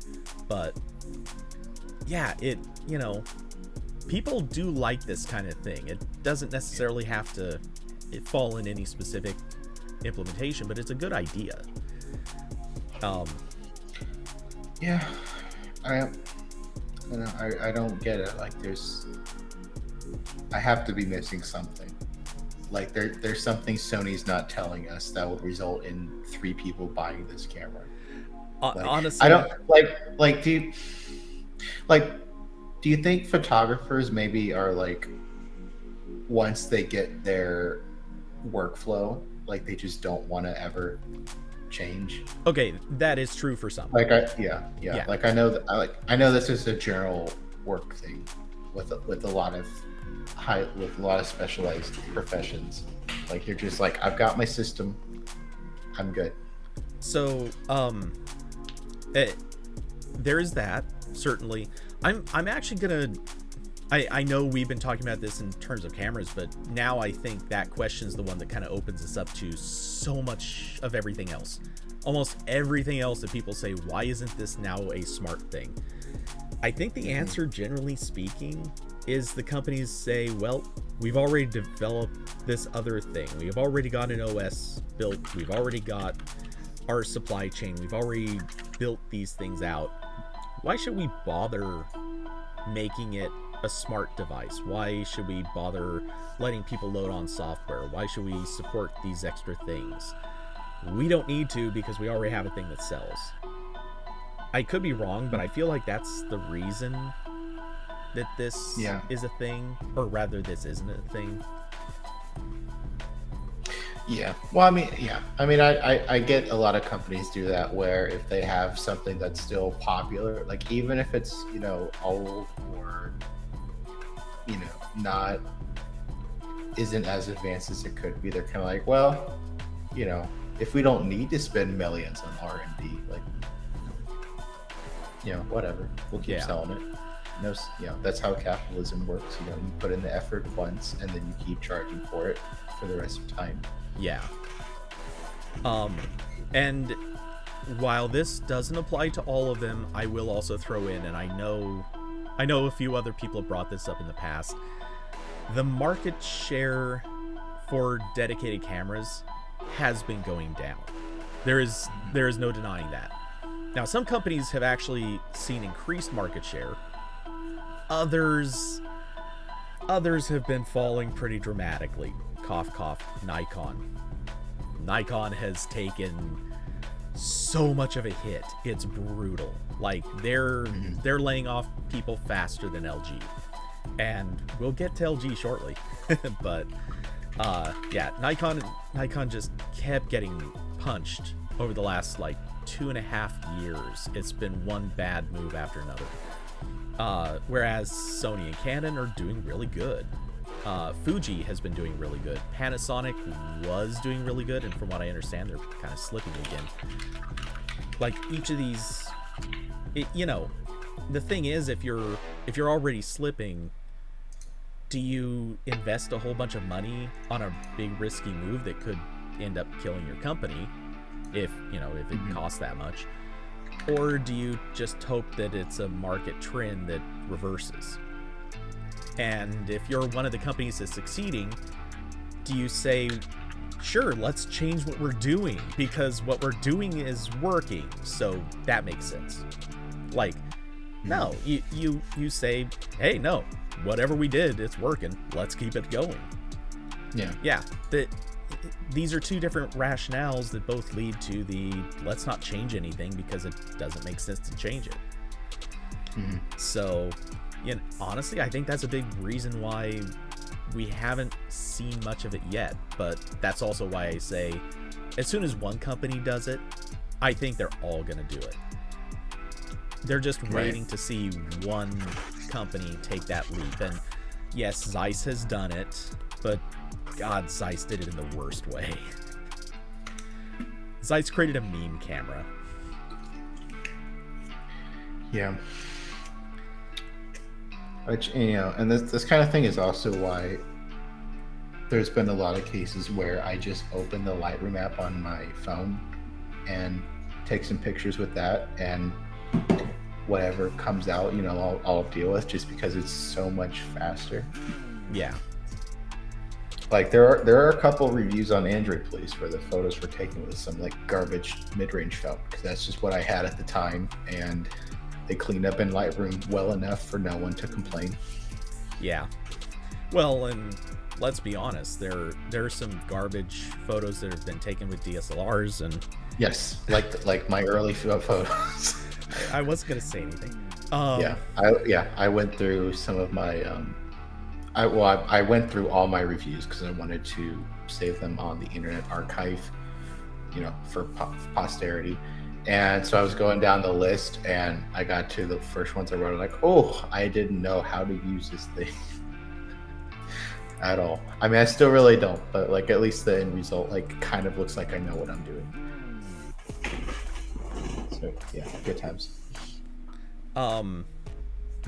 Well, starting off of what C. Saldana said, that Samsung should be the one to break the ice and do a dedicated interchangeable lens camera with. I'm kind of inferring this, but yeah. And B-Side him followed up with, I think they tried before Android was ready and mobile SoCs weren't ready. Honestly, I disagree about the mobile SoCs. I think they would have been fine. I think the hardware was there if they wanted to put it into that camera. I think that software was the problem. Google did not make an operating system that was really good for a camera yet. And these days, different story. I think now it would work. But at the time, Samsung tried to do something that was a great idea. Well, sorry. The camera they built was a piece of crap, because it was just a point-and-shoot camera that was going to be a garbage camera no matter what. But they tried to do something that would have been a good idea. And they tried to do it with software that was not good for it. So... Well, and also this maybe isn't the case for the one they built later with interchangeable lenses, but especially like the first one. Like Android didn't have a lot of really good photography apps and services yet. Like the Instagram app wasn't great. I remember back then. Snapchat. Snapchat might not have been a thing yet, but it was 20. That might have been too early. Not that anyone's probably using this with Snapchat, but no. Like Google Photos wasn't really a thing yet, so it'd be a different story now. Yeah. Actually, that's really true. None of that stuff existed yet. Though, wait, no. When did Instagram come to Android? I think it was. Let's see in what 2012. Wikipedia says. Okay, so that was like really So early Instagram days. So I guess the other part of this is that smartphone photography in general hadn't really taken off yet. okay, well, wait. The first Samsung Galaxy camera was in 2012, so there was good overlap there. Mhm. Instagram Well, came about 6 months earlier. it did take a little while for Instagram to become really popular. Not that, of course, Well, people it was weren't. already really popular on But iOS, but though I do yeah, I guess remember a it's true. lot of Android users who were real stuck up about it. Like, oh, you guys think you're gonna come over to Android now and get a ton of users? None of Yeah. us are gonna use your crappy service. Cut Yeah. to a few years later. Well, also, I guess Instagram's not a good example to use because it made all your photos square for the longest time. Among other things that Yeah. went wrong. Yeah. Um, yeah, Gonna keep. Instagram ironically is one of the worst services for photos. Yeah. But yeah, no. I honestly, I think Samsung tried to do something good. They just put it on Well, bad hardware. and also maybe they didn't put as much attention into this as they could have, No. because like this was during that phase where they were throwing everything at the wall. So I think a lot of those individual experiments were just sort of like one-off, and then if they became massively popular, Samsung would go back and do it, and maybe that didn't quite happen here. Like they sort of did. Like it got two follow-ups. It got the Galaxy Camera 2 and then the NX one. Yeah. But I mean, still, Samsung was doing a lot of other stuff at the time. Yeah, so I would also argue. Well, I would say it's sort of the same thing that happened with tablets. I mean, Samsung launched a tablet before tablets were a thing in Android. And this is kind of the same scenario. The difference being, of course, that then Google decided tablets needed to be a thing in Android, which obviously they had already made that decision, but Samsung didn't have access to Honeycomb at the time, blah, blah, blah, whole thing. Anyway, if Google had decided, let's make Android cool for cameras, maybe it would have played out differently. Maybe Samsung would have kept developing and really working at that. But that decision didn't come till later. Mm-hmm. Yeah. Maybe one day. Yeah. But I had a good transition to it earlier, but there just is no possible way to get there now. Do you feel like talking about LG? Since we've been weirdly on camera talk this whole time. I don't really care. Wow, that's I have no strong feelings about LG smartphone division. That's pretty much, like, I think they make nice appliances, That's about it. That's about all I have to say about LG. Yeah, this is why the episode title is what it is. LG's most exciting news is that they're done making news. That's the thing. No one cares. Yeah. And I'm also not one of the people who would care, because I didn't have that much experience with LG. Well, I take that. Well, I don't know. The Nexus phones weren't like all LG. I mean, like the ones LG made, like they weren't really LG phones, but they were made in an LG factory. So yeah, I don't know. Like I only have like I know LG's heyday was like early Android days, and then various feature phones and early smartphones they made. But like I had the Nexus 5, which the power button got stuck on that and wouldn't work anymore, and that was apparently a common issue. And then a couple years later, I got the Nexus 5X, which boot looped, of course. And then I tried a couple budget phones from LG, when I was at Android Police, and they were fine most of the time. Like, it's a budget phone. Like, none of them were like amazing. So fine is a compliment there.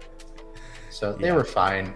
Although the last one I tried was kind of a stinker. The Stylo 6, which was like, that was one of their big sellers in the US, was the Stylo line. That's their cheapo Galaxy Note clone with a capacitive stylus. And I tried the Stylo 5 and I liked it, but when I got the 6, it like lagged out a lot, and I don't think it was anything I did. I know they switched to a MediaTek chip for that one, but it wasn't like a complete garbage MediaTek chip. So I don't really know what happened there, but my experience with that phone was not positive. And of course now they're done. So that's my complete LG history. So yeah, I know they made good phones once upon a time, but I never tried any of them. So, or the better ones that they did make that I have did not last long. I was always cognizant of LG, but outside of the Nexus phones, and I only had the 4 and the 5. I never had the 5X. Outside of those two, I don't think I've owned any LG phones. I've occasionally held and used an LG phone for one reason or another, but not like for any duration of time. Just like literally helping somebody fix a problem on their phone kind of stuff. I mean, the thing is, they just never came into my proximity even. The LG devices that I used more than that was LG watches and tablets, and even the tablets were pretty minimal. LG just it never had the market share. I did like my LG G watch. I got that one long after its prime. Like, what I did is I got the Samsung Gear Live, and then I used that for a while, and then Google sent me the Moto 360 after I made that YouTube video. And then when that started dying, I went back and was like, why don't I get a cheap LG G watch? That thing ran great for as long as I used it. Of course, it never got Wear 2.0 though, so it didn't become as useful for long. But yeah, I mean, again, they make good stuff that isn't a smartphone. Yeah, I can't remember the no, I did just remember the name. So I've had the G Watch, the Urbane, which I'm still not convinced that's an okay name, but whatever. The LG Watch W7 with the hands. Right. I think there was one other in there. It was. I know they made several. There was the G Watch R. Yeah, I didn't have that one. I went from the G Watch to the Moto 360 to the Urbane to. God, the Moto 360 was such a piece of shit. Well, it was so in bad. terms, yes, it was a neat looking watch for the time. It was neat. It was that was the only good thing about it, though. Yeah. Like, I remember getting it, and I was so excited to get it. I was like, "This is cool." And I put it on, and everyone's like, "Wow, that looks cool." And then I remember many times when I was in school, I would bring the watch charger with me and let it charge during a class because it would not last the entire day. Yep. Like, I was bringing a fucking watch charger to school. That's how bad it was. Okay, did you ever? Here's a good one.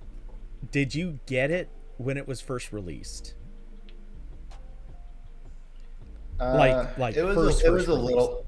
No, it was not like first batch. Okay, because the ones that they sent out in the first batch had a problem where in order to set them up, so they came with not a ton of battery like charge, And the moment that you attach them to a charger, they would power themselves up. The problem was, once they powered themselves up, the watch actually used more power than it could take in from the charger. So it would turn itself back off after like 30 some seconds. There was a software update that fixed this, but you couldn't get enough charge on the watch to install the software update. So yeah, a bunch of people had this problem where they effectively had a permanently boot looping watch out of the box because it couldn't charge. I was one of the few people that I read about this and I thought, you know what? I bet there's an easy fix for this. Just turn off the watch as soon as it powers up. And so I figured out how to do that, and I got through this problem by that solution. But most people could not. And oh my god, that was just such a disaster. Austin said in the back cracked super easily. Yeah, the back cracked on mine, and then eventually the battery bloated, and so mine doesn't. I still have mine, but it doesn't work anymore. I still have mine, but the watch straps they went bad or something. I think they're basically rotted, which, you know, that's going to happen with soft leather. And yeah, and that watch makes it especially difficult to get the band out. Yeah. And also the screen had, I don't know if it was burn-in, but it definitely had some sort of either permanent or semi-permanent effect on it. So yeah, that watch was pretty much all it caused was like kind of a bluish tint to the screen. So it's not like it was the biggest thing, but still not great. Yeah. Man, that was so bad. That was just, yeah. That's a great example of those tech products that like is objectively terrible, but because it looks so cool, everyone's like, oh yeah, I want that. Give it to me. So like a lot of Apple products. Harsh. Yeah.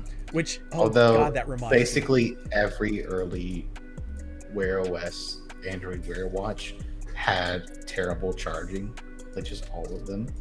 Like I remember like I remember the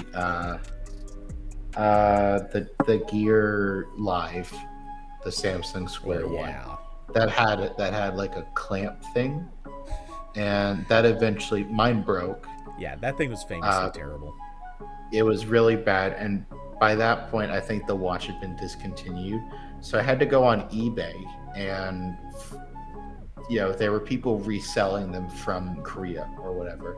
So I had to wait for the new dock to come from Korea, and you know I very vividly remember to charge my watch with the broken charger until I got my new one. I had to put it on the table, put the charger on top, and then stack some books on so it would weigh down enough to make contact without clicking in, because the clicking in part had broken off. Oh jeez. Yeah, and then you know after the Moto 360 died, I got the Huawei watch, which I think had the worst charger, because like you never knew if it was connected. Like those magnets or whatever wore off very quickly. So I can't tell you how many times I put the watch on the charger, and then the next morning I'd be like, okay, time to go to school or work or whatever. Oh, my watch is dead. Yeah.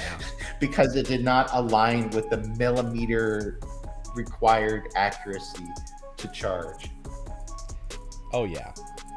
No, and yeah. And you know everyone's got proprietary chargers now, but at least everyone's figured out to use like really strong magnets. So this isn't an issue. Or Samsung, like they kind of do wireless charging, but they have their own like proprietary extra. So I can't put this watch on like any cheap charger. I can only put it on the little puck thing it came with, or the back of my phone, or their very expensive docks that have like places for your phone and the watch and everything else. Yeah. which is fun. So it's funny.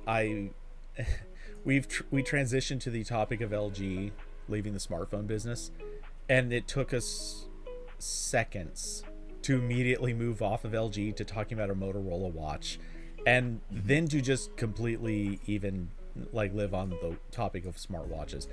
This is LG. This is what happened with LG. No one cares. There's nothing to care about. Like they've done some weird phones, and like the only thing I was excited to see was that so-called rollable phone. That was about it. But yeah. So long, LG, and thanks for all the phones. It kind of sucks now that I don't think anyone is left making flagship Android phones with headphone jacks anymore. Maybe Sony does on a couple, but I think we're out of that phase now that LG's gone. Okay, so the Pixel A line doesn't have headphone jack anymore, right? No, the A's still do. Oh yeah, you did say flagship though. Yeah. Most, well, I say most budget. A lot of budget phones still have headphone jacks. Yeah. Yeah, I guess you're right. I can't think of any that still have headphone jacks, but any flagships. But yeah, I didn't know LG still did.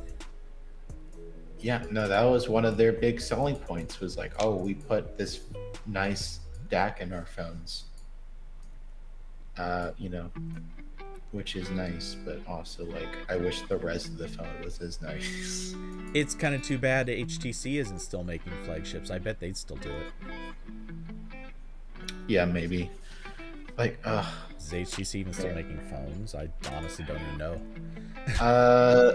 I define make. Yeah, because like I know they're HTC, but I know they were. What they were doing for a while is they made a couple phones based on the U12, which was like the last flagship they tried to sell outside of Korea, or not Korea. I'm sorry, Taiwan. That's where HTC is, right? Yes. Yeah. Okay. So I know they made a couple phones, sort of like minor upgrades to that. Again, like what LG was doing, where they, why make a new phone every year? Just take the old one and add more RAM and call it a day. And I know there are HTC phones that are just branded HTC and made by someone else. So I don't, but they're also still making. Yeah, so I don't know if they're making phones anymore. I know there are still some HTC phones being released, but also that's getting into nitty gritty stuff, because like if that's the definition we're going with, then Motorola doesn't make half their phones either. And, most of the Nokia phones aren't made by H&D Global, so. Yeah. Okay, well, as I am looking through GSM Arena, they do have a list of HTC phones that are all pretty new. Yeah.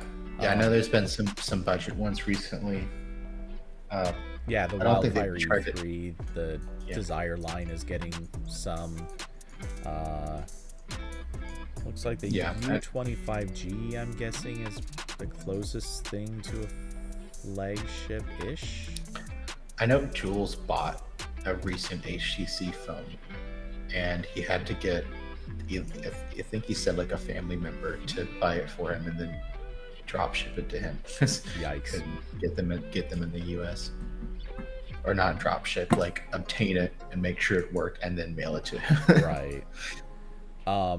Okay, so the U25G that came out middle of 2020. It came out in October of 2020.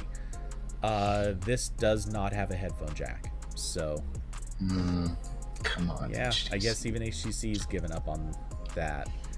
Let's see, do they still have it in the budget phone? They do. Okay, so Yeah. yeah, they followed the trend. Yeah, there's a certain price where like you lose the headphone jack, and that keeps going down a little bit as Bluetooth headphones get cheaper. I gotta admit, I still don't understand that trend. I'm gonna pay more money, but I I can't know. wait to not have a headphone jack. I know, that's what drives me crazy is that like I didn't pay this much for it because Samsung's trade-in program is wild, but I have an $800 phone.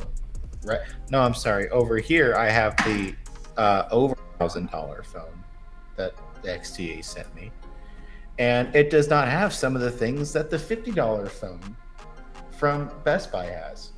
Right. It drives me crazy that exists at all. Um, and again, it's another reason why like I kept complaining about flagship phones when they don't have good software updates, because it's like there is a $300 Google phone right here that gets monthly security updates. You're telling me your $1,000 phone can't do that, or even close to that? Okay, all right. Yeah. No, it is bad. It's so bad. And LG was really bad at security updates too. Like they were like, well, not like they weren't terrible, but they were like OnePlus level, where they would, they would only do it every couple months, and the months they would do it on, it would be like, oh, you're getting it like the 29th of that month. Yeah. So I will even take advantage of you bringing that up. Just transition, because it has to be done. LG says that it's going to actually send Android 12 updates to some of its phones. And I agree with The Verge's headline. We're skeptical. Honestly. I mean, I bet it'll happen. Yeah. I bet. Yeah, I bet there will be a couple. Yeah. I think that would be easy to do, just because if I was LG, I would do that, not just out of the goodness of my own heart, I would do that, but because in my mind, I'm like, okay, this would be a good way to not fire everyone at once. Yeah. Or move everyone. So it's like we can stagger these, mass firing spree, which, LG said they're moving people to other divisions, but there's got to be some people who there will be some danglers that have just nowhere to go. Yeah, so you can keep the 3 people you have working on software employed for another 6 to 8 months. Yeah. And then move them over to the people who make the smart fridges that run Android, and then let them make updates for those. Yeah. I'm sure a lot of these people will get moved over to TV. Some of them will get moved over to working on apps that LG will make that have nothing to do with like being for a phone. Like LG's got smart home stuff. And, companion apps. I'm sure they will find jobs for a portion of these people. But holy crap. LG's huge. Yeah, LG is huge. And who knows, they might even have subsidiaries that in some way work on stuff. And Cecil Don brought up WebOS. I was going to say the same thing. Like, a bunch of people will surely be going from, hey, we were working on Android last week, now we're learning WebOS. Yeah. But I gotta say, I also think that's a division. I don't think their TVs are going anywhere. I don't think WebOS is going to die anytime soon. But I doubt they have a whole lot of need for more WebOS developers. It's one of those things. I bet they already have a lot of that stuff built. And they just, outside of like maintenance updates, they probably don't really need to do a whole lot more. Yeah, well, who knows? Maybe the WebOS division is full of people who are like 6 months away from retiring, and they can just slot in the former smartphone people, and everyone wins. It'll be like the year 2000 when all of a sudden they had to bring back coders that knew all those old languages. Yeah. Wait, COBOL? Excellent. Yeah. It'll just be, wait, you still work at LG but don't have a job here? Awesome. You're hired. start working on stuff for us. Yeah. So yeah, I'm sure they will deliver those updates because it doesn't. It's not a lot of work, I'm sure, and they can probably do it with a skeleton crew. And they have to keep all the updated infrastructure in place for a while anyway, just because they already have contracts in place. And basically, any company that makes tech stuff, like even long after they discontinue a product, like they keep the servers, something for it running. Like if I pull out my, if I plug my Wii into the internet, it should in theory still grab whatever the newest software update is from Nintendo. Yeah, I would expect so. So, just like I wouldn't be surprised if I plug in my PS3 right now, it would probably get the latest update. It, I bet a lot of stuff stops working. Well, the store still works for another 3 months. Yeah, I was gonna say not for long, I think. Yeah, yeah, the store is going away, but other stuff generally should still work-ish. Hell, from what I've heard, I don't know if this is actually true, but I've heard like old Nexus phones even still get updates if they haven't already been updated. I don't know how far back that goes, but I know some of them eventually they pull the firmware updates down, but Carson said, "I'm surprised LG never got into the computer business. They do make laptops. Yeah, they've been making laptops for years. They have the LG. They have an ultra thin lineup that's like moderately popular. I forgot what it's called. It's gonna drive me crazy. Oh damn it! It's like some ounce LG gram. Okay, it's almost there. Metric. Yeah, but yeah, no, they they sell laptops.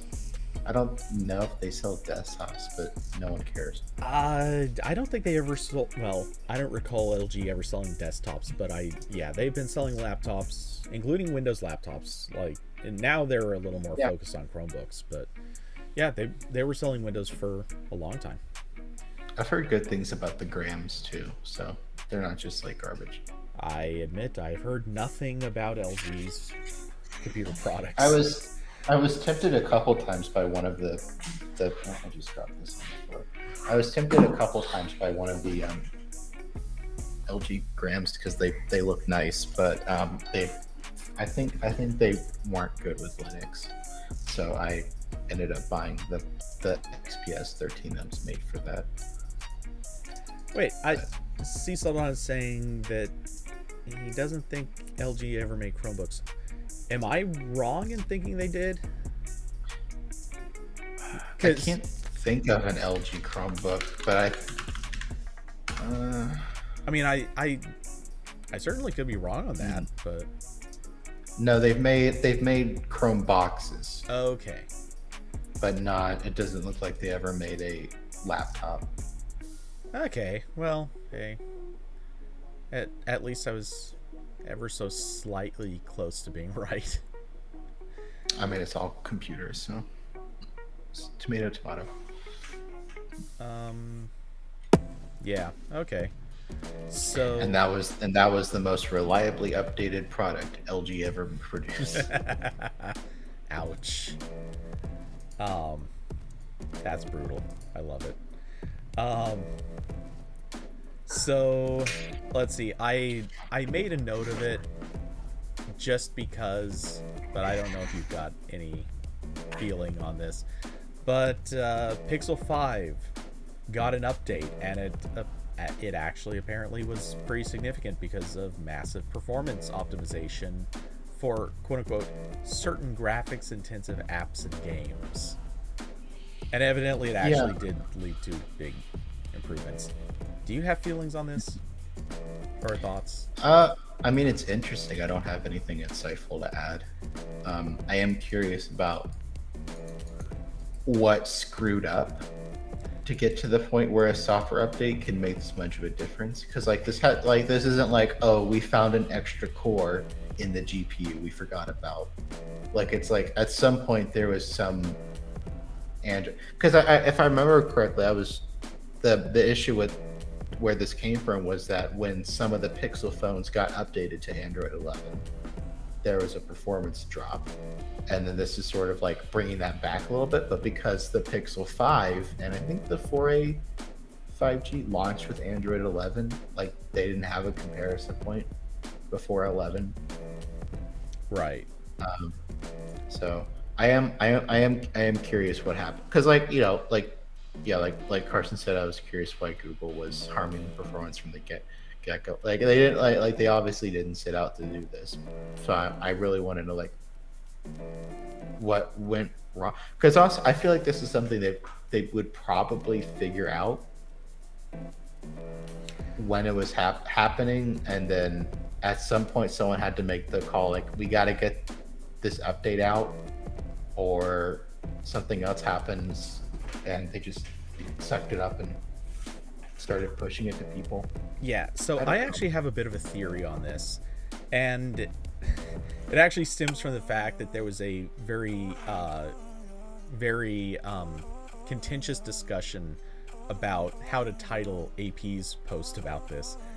But I raised the question, do we know Google was actually responsible for this change? Yeah. Because let's be honest, it could have actually come from Qualcomm. And yeah, it could have been, yeah. At that point, it could have been any number of things. Yeah, if it came from Qualcomm, then the question becomes, well, did Qualcomm screw it up in the beginning? Did they not do this update very well? Is it possible maybe I don't know, maybe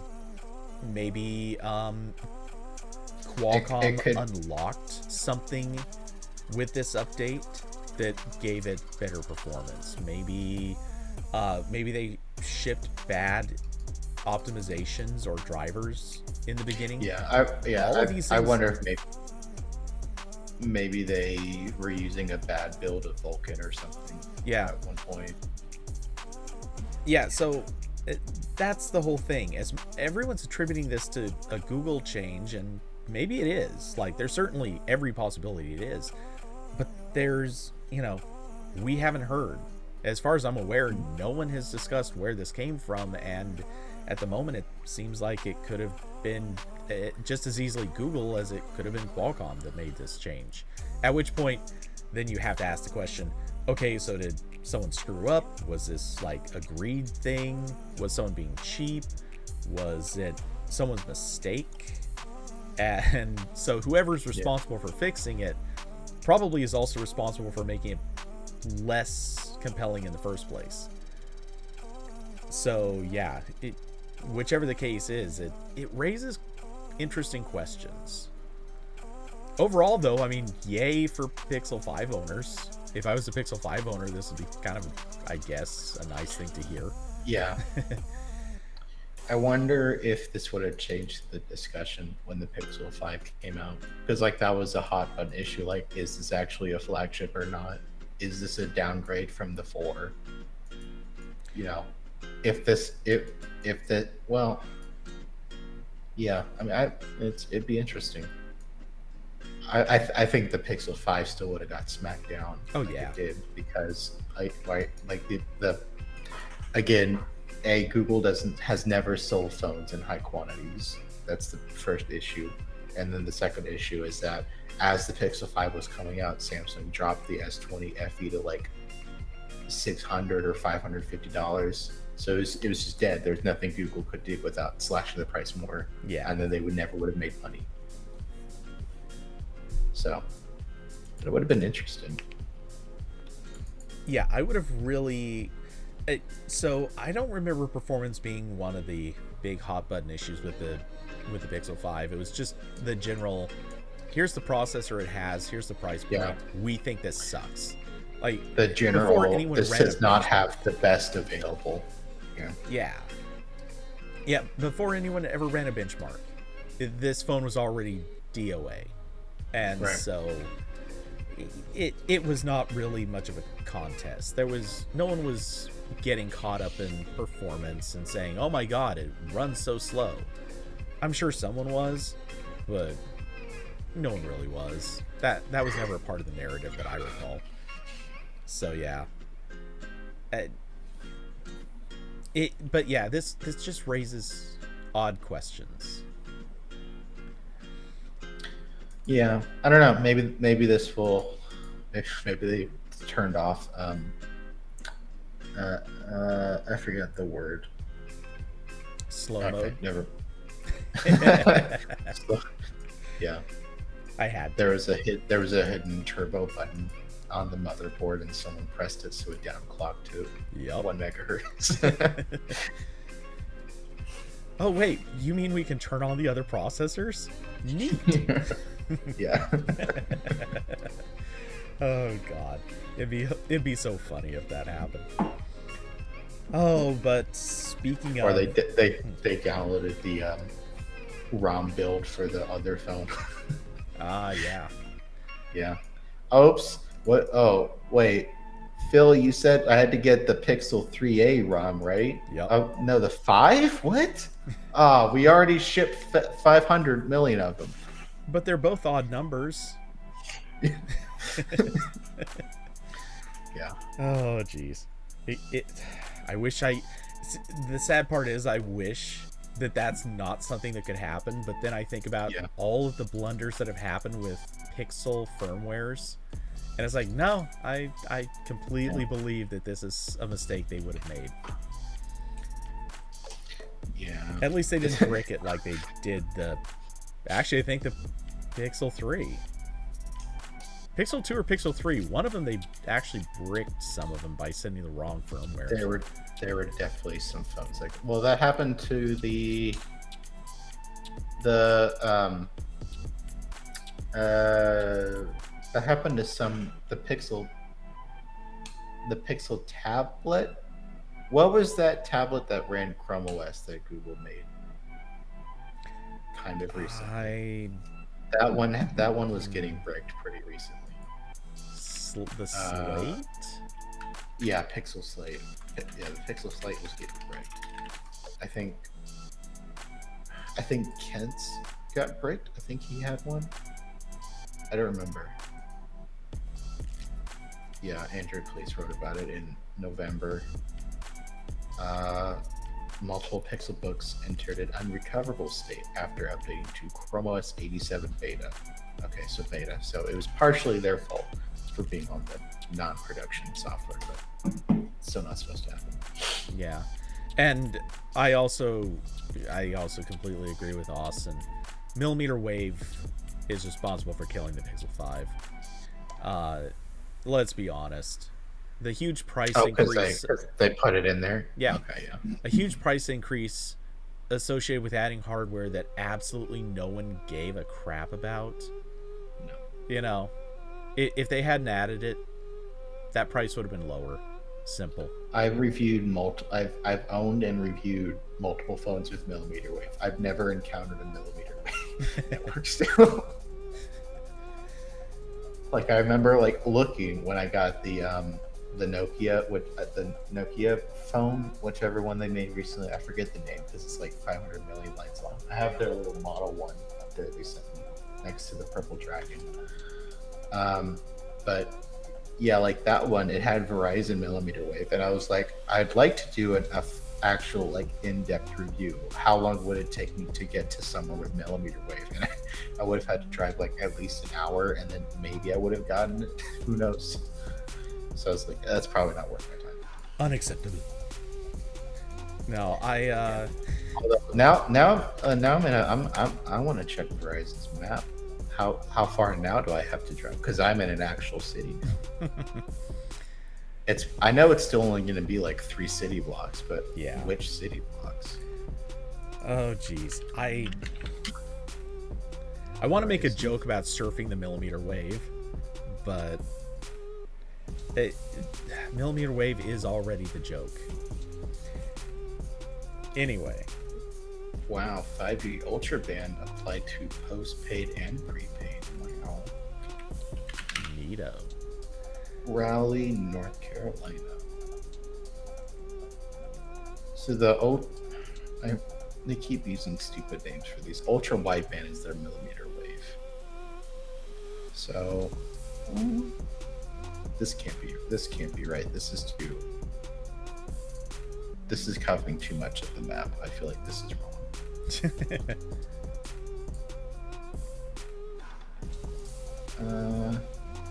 I'm assuming it's actually like a lot of area. Okay, well, it's showing. Okay, no, I'm sorry. I was looking at the wrong colors. So the deep red is their nationwide 5G, which is the sub 6 that no one cares about. But then the 5G ultra wideband is the good stuff, and I can see there are small brown lines in this map that are roads. Like it's literally like someone drew like a stick figure, and that's your coverage. It's just on the roads. Okay, hold on. I want to put in my actual address now. I still have to think about what my address is. Okay, so I could drive like 15 minutes and get, oh, not even that, honestly. I could get there in like 10 minutes. There is a small strip of road next to me for about, it looks like maybe half a mile, that has millimeter wave set up. So I could go there, although I think that they already turned off the Verizon SIM I got from that phone, so I can't test this anymore. But okay. So okay, well, if I get another Verizon phone, I'll try that. I don't think I have any working Verizon SIMs anymore. Yeah, although now that I'm on Ting, I've gotten to try T-Mobile's wideband 5G, and that is pretty good. I've gotten like over 200 down on it. But again, like no cell signals penetrate my building somehow. So I have to go outside for that. Yeah. No, it's such a... And again, like LTE is supposed to be capable of doing that too, but for a variety of reasons, it doesn't. So I look at it and I just think it is exactly the same sort of thing that Sprint tried to do. Actually, wasn't that also millimeter wave? Or no, it was... Oh, what was... You mean WiMAX? Yeah, WiMAX. That's the name I was trying to remember. Yeah, it's exactly the same as that. It was a thing that was doomed to fail from the start because it was inferior technology to something that was going to clearly win just a few months later. Yeah, it did not work out for Sprint. Millimeter wave was not going to work out. I love looking at this map. It's the dumbest thing ever. Like let me crop out my address and I'll put it in the Discord. So, just to be clear, I looked at a trending topic on Twitter, and I'd like to point out, trust me, it is far dumber. Wow, that is yeah, so you see those little dark streaks? That's the millimeter. Wow. It's so bad. Yeah. Oh, hold on. That's let a me, full let me Owen get, Wilson wow. Like, it's literally like little tiny lines. It's not even like an area. It's just, here's some outlines of a couple streets, but they're not even like connected. It's not a string of streets. It's just like, oh, a quarter of a mile on this one is built, and then if you go down 2 more miles, there's another quarter of a mile we have the towers on. Okay, so seriously, this just looks like something somebody made in MS Paint. Yeah, it looks like someone tried to draw some stick figures and gave up. Yeah, this looks pretty bad. Which makes you wonder, because it covers some interesting, or it's very clearly covering neighborhoods.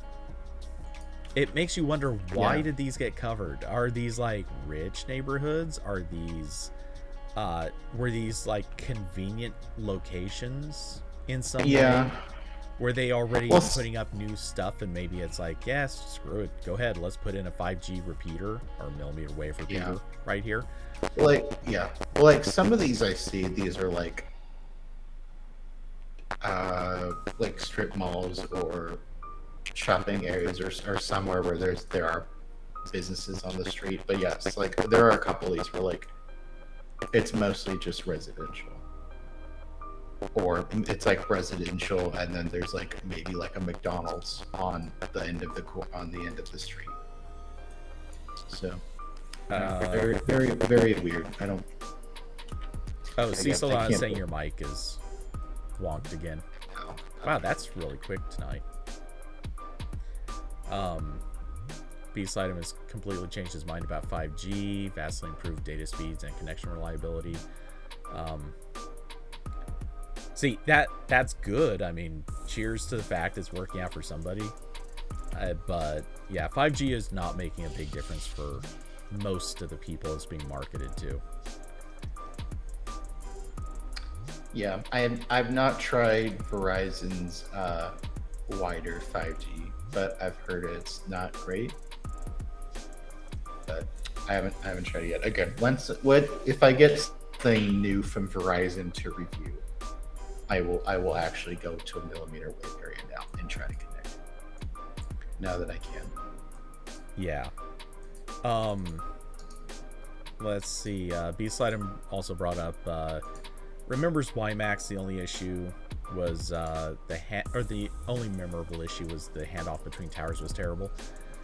That was part of it. The other part of it was just the general fact that was still in the CDMA days, so you still didn't have basic things like data during phone calls.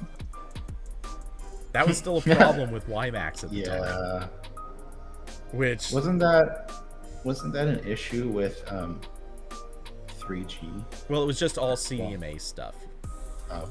So obviously, yes, when they started moving into 4G, I think it was an issue initially with 4G. I may be wrong on that, but or sorry, with LTE. But they worked around it in LTE and eventually just got rid of the CDMA portion altogether. So now they're free of CDMA and that weird. I do remember some of the early commercials for iPhones once they finally got off of AT&T. The AT&T could still use that as a selling point. Like I remember there were ads where it would show people like, oh, you know, I'm on a phone call, but I need to look something up on Safari. Oh no, I can't load anything because I'm still on the phone call. Yep. Yeah, I'm baffled to this day that that's a problem they had for as long as they did. Yeah, I'm trying to open Google Maps to like correlate where this street of 5G is, and because the map Verizon have doesn't give me like GPS coordinates, so I'm trying to eyeball it with Google Maps. So I want to see. There's like there's like one right around the corner. Oh, hey, by the way, I just now glanced at my email. Thanks to David Lama for the kind tip for the show. That's awesome. Thank you, sir. Wow. Where's my fucking cut, Cody? You'll get your shill payment. Uh-huh. Okay. All right, that's fine. Okay, so this little strip of millimeter wave is next to... Oh, it's next to the Bojangles I go to already. Ah. Okay, well, that's great. I can, test 5G and then go get a chicken sandwich. It works out. I mean, everyone should get a chicken Sammy when they're testing 5G. Mm-hmm. It just seems post fair. Office. Okay, that's interesting. I really wish they hadn't turned off my SIM card now. I could literally go try this in like 3 minutes. Yeah, that would help. Okay, so anyway, we've sort of picked apart the Pixel 5, but I mean, there's no way not to talk about it. Pixel 6, Google's own silicon, supposedly. which is really Samsung's own silicon, but whatever. Mm-hmm. I gotta say, and we've obviously talked about this in Discord already, but is it too early? Is it good? Is it a bad Yeah. move? Hold on. I'm getting the box the Nokia phone came because I'm gonna turn it on and see if it's actually deactivated because I might be mixing it up. Makes sense. Yeah. But yeah, I don't know. There's not enough information yet because I think all we know, right, is that it has some kind of Google SoC. Like we have no information about anything about it, right? Yeah. I'm very curious what this is actually going to bring, because, and I've said this so many times in the past, I don't feel like performance, like just overall phone performance, is really the big issue right now. Obviously, you always want it to be faster, you always want better performance, you always want it to do more, but end of the day, we kind of have good enough smartphone performance these days. So as long as it meets a basic standard, I'm not too worried about that. I'm curious, like, what else is it going to bring? Is it going to have, like, maybe some improved DSP? Is it going to have, like, the neural core thing going on? Mm-hmm. That to me, I think, is going to be the biggest relevance to this. It's got to do something more than just be a Google branded piece of silicon inside of a phone. Yeah. Well, and that's the trouble is like because that's what they want. Google wants to control the full stack first and foremost. That's why Apple has their M, not because because they can make it faster than other companies, but mostly just because they have this like rabid desire to own the complete product. Yeah. And that's definitely what Google wants to do because it's difficult to do this, and there have been times in the past where they've been hamstrung by Qualcomm, like when the Nexus 5 could get like a pretty, like the next Android update because Qualcomm was just like, I don't really feel like making drivers. I just, not feeling it today. So, I'm sure that's Google's big motivator. But yeah, like what you said, like that's now what's going to sell phones. Like it has to be as good as what is going into the last couple phones, and preferably does something better. Exactly. But I don't know. Is Google using like newer ARM cores to maybe get better performance, or or is this just like, oh, it's just a chipset but it says Google on it when you look at it under a microscope? Yeah. And it'll get updates for slightly longer than Qualcomm chips. We assume. We don't even know that one. Yeah. So, yeah. I need to... Okay, and believe me, I'm not one of those... I'm not a person who is saying that the technicals don't matter, but... and Beast Slightum, I'm assuming, is kind of in agreement on this because he's asking the same things. What are the advantages? And I'm not saying, like, what are the technical advantages? I mean, what are the marketable advantages? How is it that, like, what are you going to show me? What's going to be the on-paper advantage to this? Is it going to be, like, killer battery life? Like, if everything else stays the same, but you tell me, yeah, battery life, legit, 4 days between charges. Okay, neat. I'm interested. That's super cool. Is that amazing? No, but it's a hell of a lot better than what most phones are getting. So cheers. I'd take 4 days. Is it like stupid high performance, kind of the same way that the new Apple Silicon and laptops has been since, abandoning Intel? Okay, that's interesting. I don't think I care, Not yet, not until there's software that uses it, but that would be a compelling detail at least. Is it gonna be 6 years, 7 years of software support? I genuinely doubt it would be, but I'm at least again interested. You know, what'd be really funny is if the Whitechapel chip is just the CPU they made for their servers like 8 years ago. Oh God. It's like, you can run VPSs, guys, on your phone. That's the feature. Yeah. Also, I did check the phone, and it wants me to activate it on Verizon, so that the SIM is definitely turned off. Yeah, that sucks. I'm sorry. Oh well. Oh, I could finally say something good about Verizon's network, and they took it away from me. I have to get out of my roller chair. Yeah, but I need to know. This to me is the selling point. Or rather, the question is, what is the selling point? Maybe it's going to be something amazing for video or photo processing. Like, okay, now, again, I'm curious, but show me. And obviously, we're not going to know any of this stuff until it's time for Google to just come right out and say, oh yeah, here it is. Alternatively, and I will throw this out there, it could perform exactly like every other processor that already exists or would exist by the time this comes out, but it's $50 cheaper. Cool. Deal.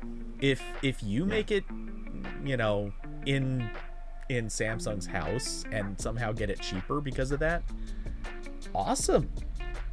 All of these work. But it's got to be something. It can't just be, yo, we made it this time, so yay us.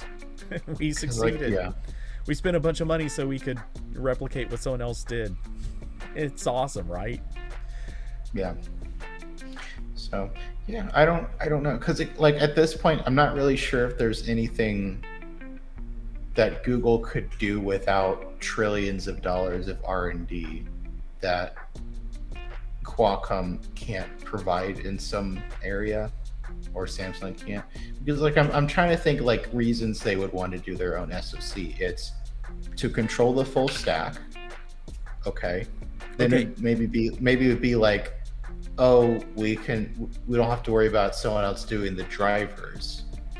Okay, but also because of Treble, that's not as much of an issue anymore. And also Google isn't pushing phones to the unsupported phase, from what I understand. Samsung's now doing 4 years of OS updates on their phones, and Google's still at 3. And I don't think Samsung would do that unless Qualcomm was also providing some level of support. Yeah. Well, for what is probably your single biggest customer, I can imagine getting a little bit better support. Yeah, maybe. And then like another issue, in the past, the Qualcomm chips didn't have as good AI processing as Google wanted, and that's why they built their own Pixel core at first. But now that's on the die, so that's not an issue anymore. So all I'm left with is are they trying to get rid of the millimeter wave tags, but also Qualcomm's kind of dropping that too, because they're bringing this down to lower and lower chipsets. So I'm not really sure what problem Google's trying to solve besides just an insurance plan like Samsung does with all their services. We just need to have our own thing that isn't being affected by outside forces. Yeah, okay. I can certainly see that being a good argument for it. Obviously, Apple, Samsung, a few other companies I'm drawing a blank on at the moment. They've all kind of done that at some point or another. We have to have our own thing, because what happens if the other thing goes away? And I was trying to think maybe it's a political thing, because I know a hot button topic issue right now is that all these chipsets are manufactured in China. And that's why Intel just did a big announcement that we're building a massive factory in Arizona that we're going to use to manufacture stuff. So so like all the US government agencies who want to buy fleets of computers, they can be like, okay, good. Yeah. The core parts of this were not made in a different country. But like, that's not really, I don't think that's an issue for mobile stuff. Like I know, like, I don't know how much TMSC makes for Qualcomm. TSMC. I know that, yeah. Like I know they make some stuff, but also like that's in Taiwan. I don't think that's like as controversial. So I don't know. Yeah, well, that And would I vary from one week to the next. Yeah. I don't think Google would plan that far ahead for something they weren't shipping in like volumes. Like Intel, obviously, like they sell a lot of CPUs, and there's a lot of potential business they could get from selling CPUs that okay, built in America. All right, there's that angle of it. I was gonna throw a different one, but also kind of another interesting thing that kind of branches off of the political thing you mentioned. So off the political side of it, you're okay. So rather than political, kind of more of a supply chain issue. We knew a while back that at least at one point in history, some of the Nexus and Pixel phones were coming out late in the year, not because of Android builds, but because Google just wasn't a big enough fish to determine or to say, look, you know, we want to release a phone at this particular time of the year. Can Qualcomm deliver processors to us? Oh, Qualcomm's saying they can't. All right, so when can they? Yeah, it's late in the year, like really late in the year. At which point Google has to say, okay, I guess we can't launch this phone until such and such date. Well, that sucks. We're stuck here. Yeah. I will, you know, it's possible that this might be their move to say, no, now we're working with Samsung, and Samsung says we can launch it this time of the year, period. End of discussion. Yeah. We can make this happen now. Yeah, maybe. Because again, that was one of the many factors that Apple went with their silicon, because they were just sick of Intel not delivering chips when they say they would. How weird would it be if this is also Google? Like, Google develops with help. Google develops its own processor just so they can launch phones at a different time of year. Yeah. That seems like wild overkill, but at the same time, honestly, yeah. like I could see like all the stuff we're bringing up. It feels like the marginal benefits of doing this, not like the primary reason. Right. Like So it feels like I'm trying to guess like the plot of a movie based on like half of a YouTube review. Like what's the meat of this? I don't know. So really quick, speaking of plots of movies and reviews, people, do not watch Vanquish. I watched it last night. It comes out in like a week and a half. It crap, yo. It real bad. First. Huh? You heard it here first. Yeah. It stars Morgan Freeman and Ruby Rose, and it is trash personified. God, once I get my vaccine, I'm gonna go to so many fucking movie theaters. I'm so. I think I will too, but only because of what movies are gonna be coming out. Like, I'm gonna see total garbage in movies. Oh no! I'm just gonna be like, let me pay $30 for a bucket of popcorn again. the thing is, you're not even gonna be able to see. Well, depending on how you define total garbage, but you're not even gonna be able to. You're gonna go to a movie theater, and every week it's gonna be releases of like massive blockbusters, 2 or 3 at a time, over the summer. They're gonna be pushing out so much big stuff. That's what I was I mentioned this to a friend. Like, I really hope once this is mostly behind, like, I know COVID's not like, going away, probably forever.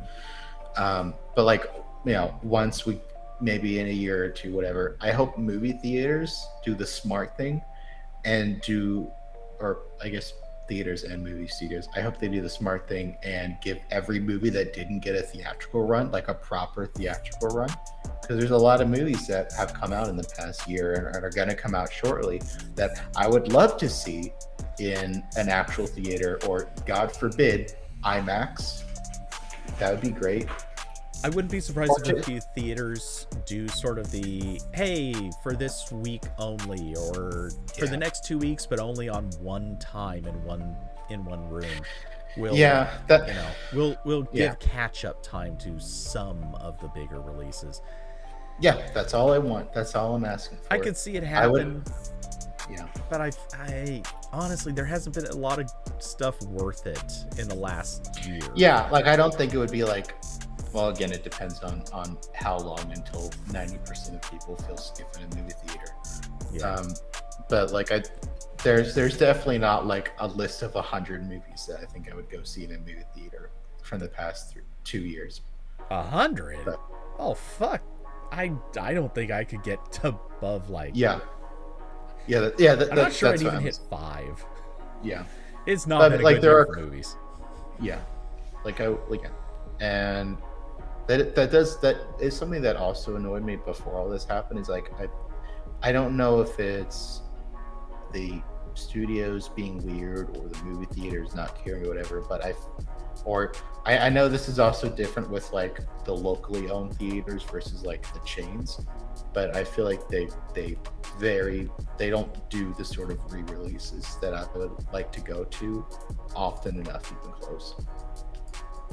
I remember, like the only one I've been to that I can think of is like, I remember when I was really young, the theater next to us during the summer when all the kids, all school was out, they'd show like family movies from years ago in the theaters. You could go for like super cheap. And then a couple years ago, I got to see Terminator 2 in theaters, which is cool because that came out, I think, before I was born. So that was nice. That movie was fairly old when I saw it, so yeah, I expect it was before you were born. God, such a good movie too. Yeah. So anyway, I hope they do that, because there are movies that are coming out that I want to see on a large display. T2 was 91. Okay, so yeah. Guys, so good. Did you see the newest Terminator? That was No. that was when James Cameron came back and said, okay, you know what, let's just try wiping everything off since T2 and call it a day. No, I'm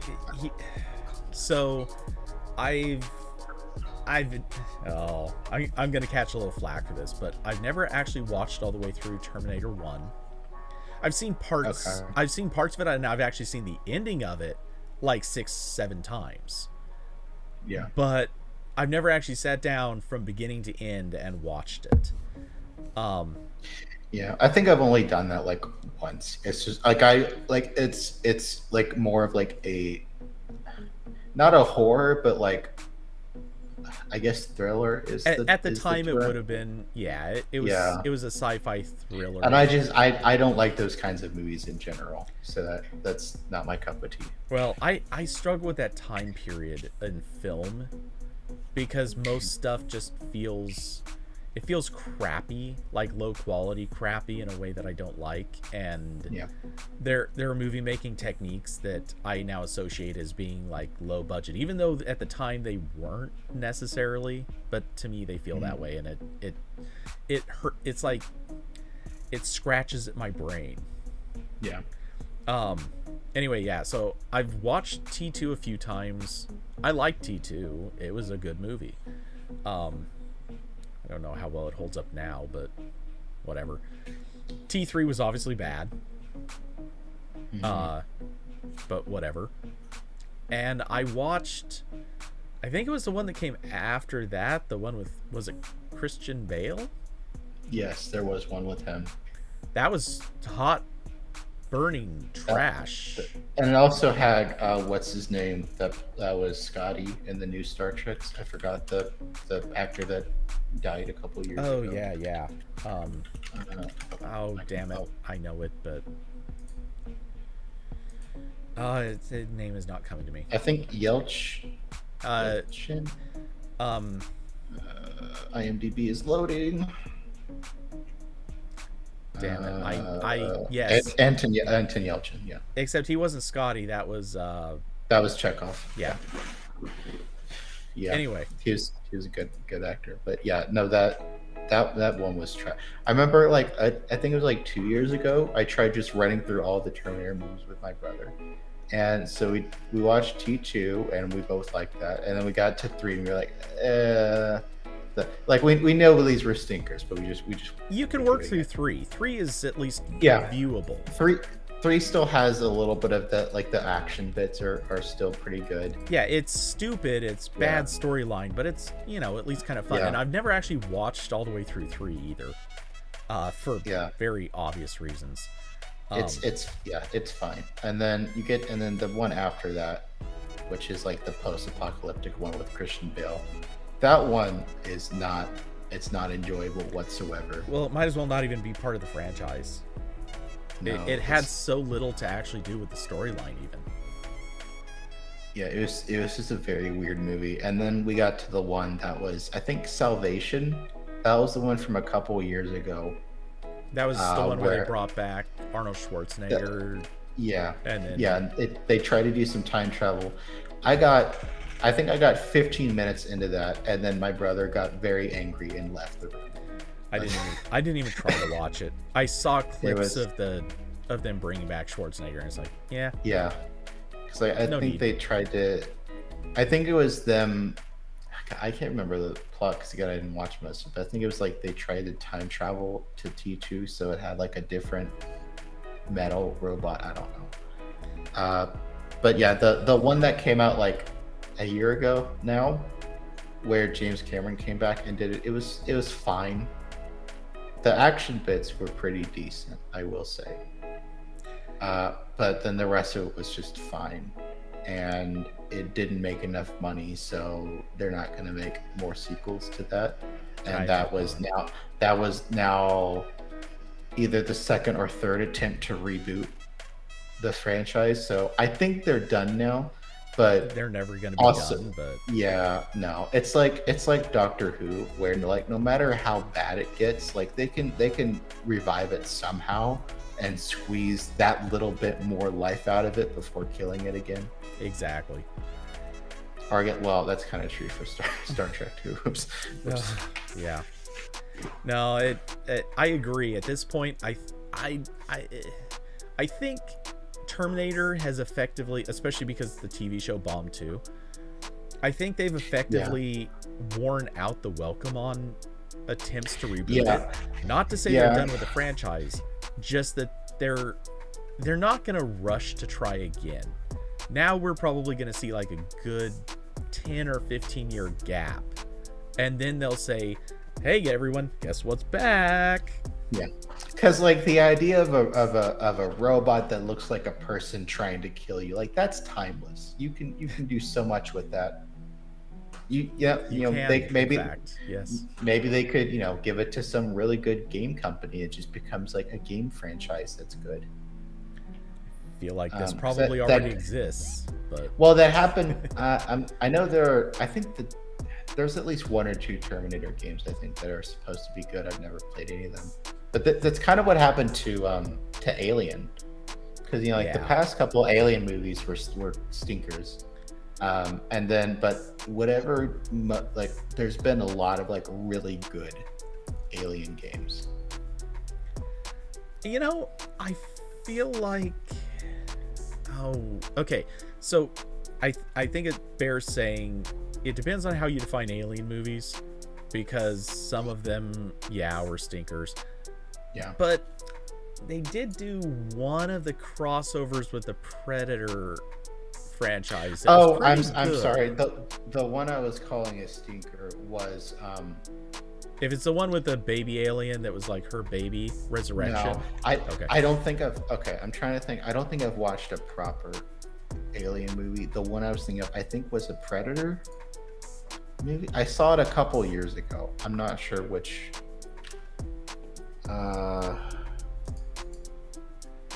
Hold on. Was it The Predator? That was 2018.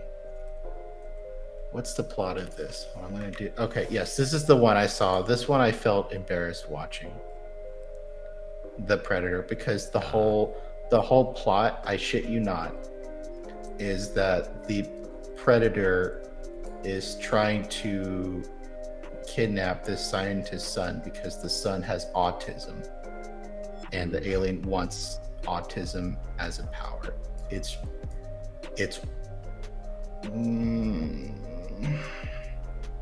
was not good. Wow. And they got Keegan-Michael Key, 32%. Olivia Munn. I know, they got everyone. Oh, They got everyone to go. Strahovski? They got everyone to go down with the ship. Strahovski. Jeez. Yeah, they got a few people for it. It was. I remember sitting there in the theater once they brought up like autism. I was like, "Are you kidding me?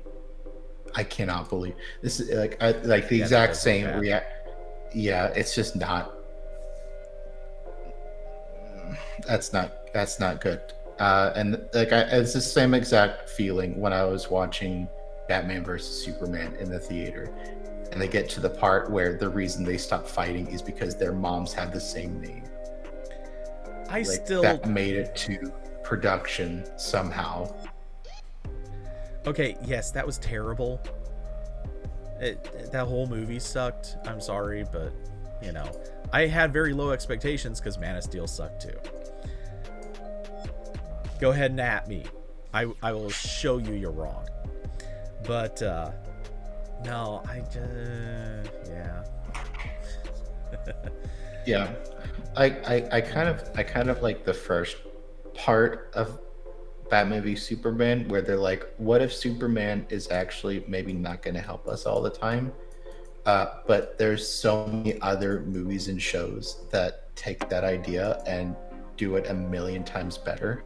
They do something with it, So yeah. even like I hate Amazon, but their exclusive show The Boys is that, and it is excellent. And I believe there's also some animated Superman movies that I have not seen where they like I know one that I don't know if it came out recently or they re-released it or something, but there's one where it's like, what if Superman landed in Soviet Russia instead of the US?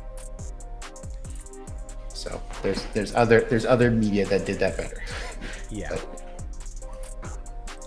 So I know, kind of dragging it back well, do we have more to say on the Google using its own processor?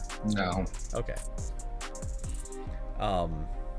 Not to cut the movie talk, but you know, I figured we'd. Oh, the Predator, it's Fox. Okay, so yeah, they'll probably get rebooted in like 2 years. Oh, that's almost a shame. Anytime It's gonna be in the Fox owns Marvel something- universe. Yeah. Oh, how great would that be if they actually sold it to Marvel somehow? I'd be okay with Marvel owning Predator. I mean, it would give a better storyline to a Predator movie than anyone has had prior to this. So, I mean, like they're already gonna do like multiverses in the Marvel movies. So like this could, there could just be a Predator universe that they could do anything with that.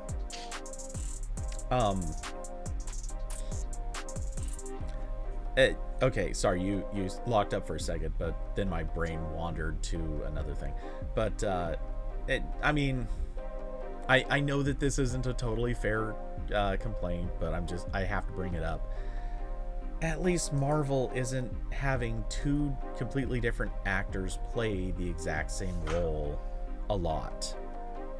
Yes, okay, we've had one instance of it, but otherwise, yeah, at least they're trying not to. DC's like, oh no, we're gonna make sure it is different actors all the because fucking time. because like all the movies are bad, and then the actors are like, I don't know if I want to have another terrible movie on my track record, so no one signs up for more movies. Well, but then like, it's also across the TV versus movies. There's what I think one. Maybe I'm wrong on this, but I think there was only one person that played their role, the same role in both TV and movies. Yeah, I keep meaning to watch like the CW, DC, yeah, those shows. I've heard okay things about like the Flash. I've watched never got around I to think it. 2 seasons of the Flash, maybe 3. It's not bad. You know, it's watchable. I wouldn't say it's anything that special, but I didn't hate it. It's certainly watchable. I think Arrow was better, at least as far as I got with that. I think I've seen through 5 seasons of Arrow. Yeah. I like it more, but not by like, again, it's you know, not special. It's just a good watch. Like, that's it. Yeah. And then I haven't touched any of the others yet, but I also haven't watched any of the Marvel TV shows. Yeah, I keep meaning to start WandaVision, but I haven't done that quite yet. Same. And there's another one that just started that's apparently also kind of good. I did try watch, before the Disney Plus era when they were split across like 4 streaming services. Yeah. I did try multiple times to get through Agents of S.H.I.E.L.D., and there would always be like too long of nothing happening.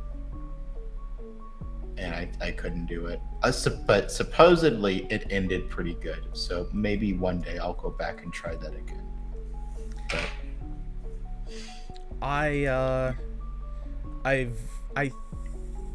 don't think I've ever tried to watch Agents of S.H.I.E.L.D. I downloaded it once just to kind of get a sense of if I'd want to watch it, and I just never tried. Yeah. Yeah, it had a little bit of weird stuff going on because I think there were some issues with terms or characters they couldn't use because of pre-existing stuff with Fox. So like there's kind of a like that they have sort of like this race of people in it called the Inhumans, where it's like these are like X-Men mutants, but they can't like say X-Men mutants because it's not made by Fox. Yeah. So, but anyway, yeah, I'm curious to see how. I don't think Disney will keep any X-Men Fox stuff in the continuity at all. But also, there's the speculation that they're bringing back like all the Supermans, Spider-Mans for the next Spider-Man movie. So I don't know. Oh yeah, I did hear something about that. By the way, like chat room is bringing up Google I/O being next month, and yeah, a couple of them registered. Which reminded me, I am currently registering right now. Because why not? You know. Yeah, I guess I should do that too. Just so if I need to write about something, I have. Like I don't really know why there needs to be. Yeah, why have registration if, like they do the YouTube stream every year, and then they dump all of the talks on YouTube afterwards, and they already have they've had the great website for years where they put all the like supplementary. So that's not how you say that word. Supplementary info from all the talks for free. I don't know why we need to put it in whatever. I don't know. Okay. It's really weird. So I know that this doesn't need to be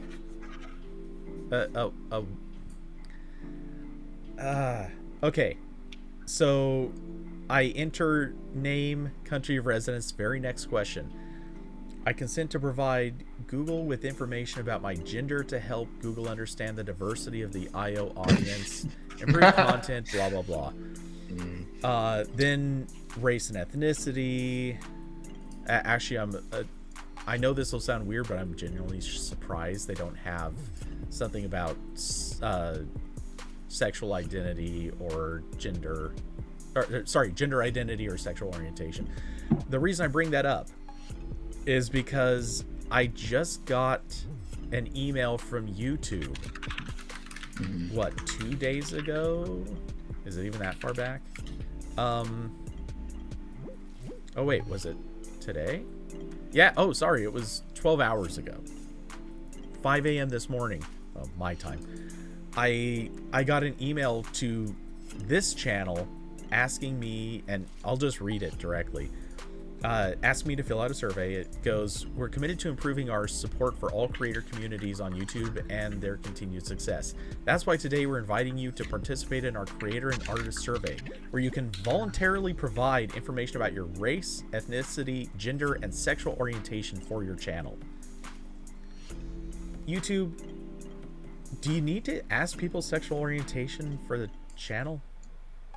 Really? I mean, really? Yeah. This feels weird. It just feels weird.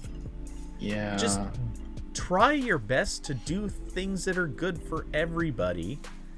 And then you don't need to ask, hey, who are we offending the most or the least if we do something that you're not going to like? Well, I mean, I would assume it's more like, so in a month they can, whenever they get sued again for discriminating work, exactly, yeah. Firing someone because they're black or whatever, like is coming up more often with Google, especially with their AI people. They can be like, well, look, all of our developers are this gender, or something ridiculous like that. Yeah. That I don't know, because it's funny, like YouTube's had the male or female graph in its analytics for forever, but it just kind of guesses based on the person, so that's never really been useful for anything. Yeah. But yeah, I don't know why Google needs my gender to look at a live stream of a tech conference. It's kind of strange. Exactly. So yeah, anyway, I'm semi-quickly trying to click through this. I am also signing up. Yeah, which Cecil Donna mentioned.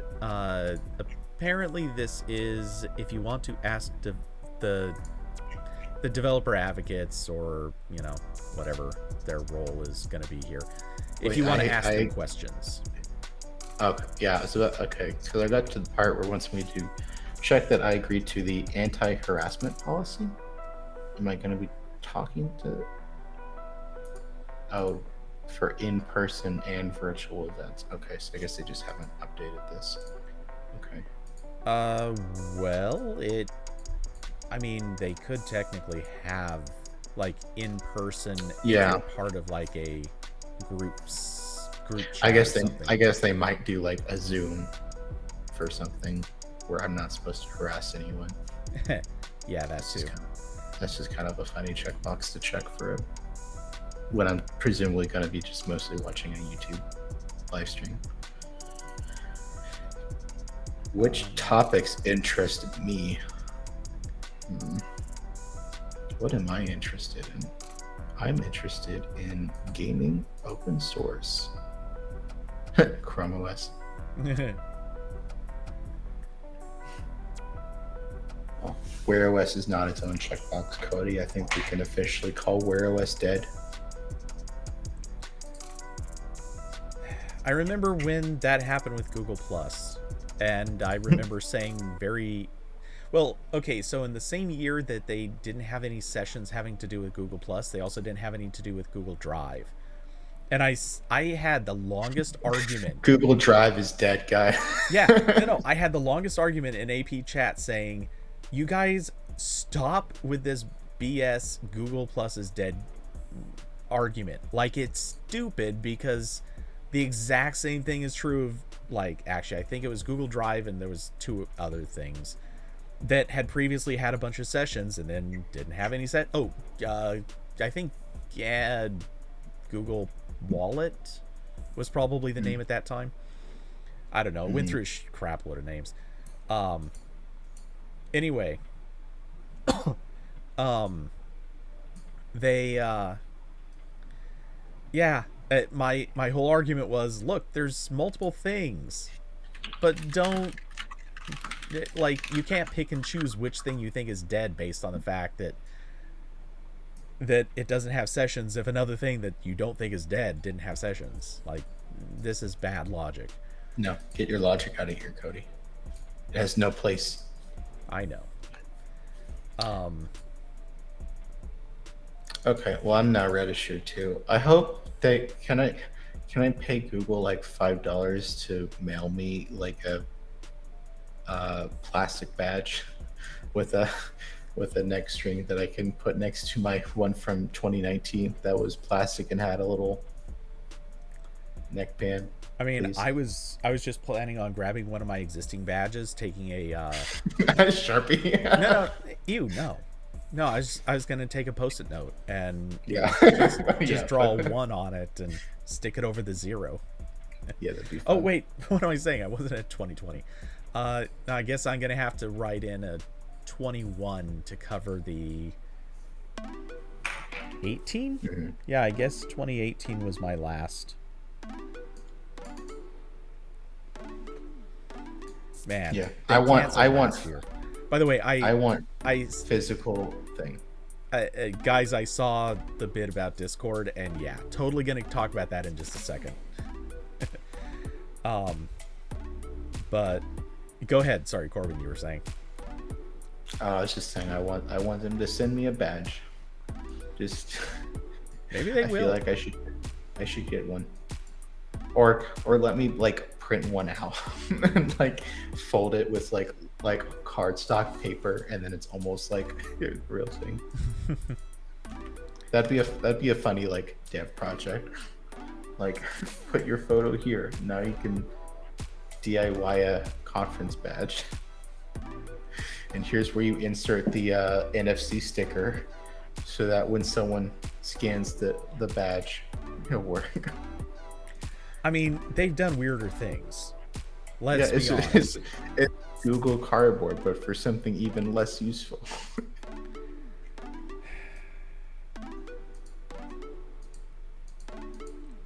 Austin. Nope, you get a free Nest Mini. Yeah.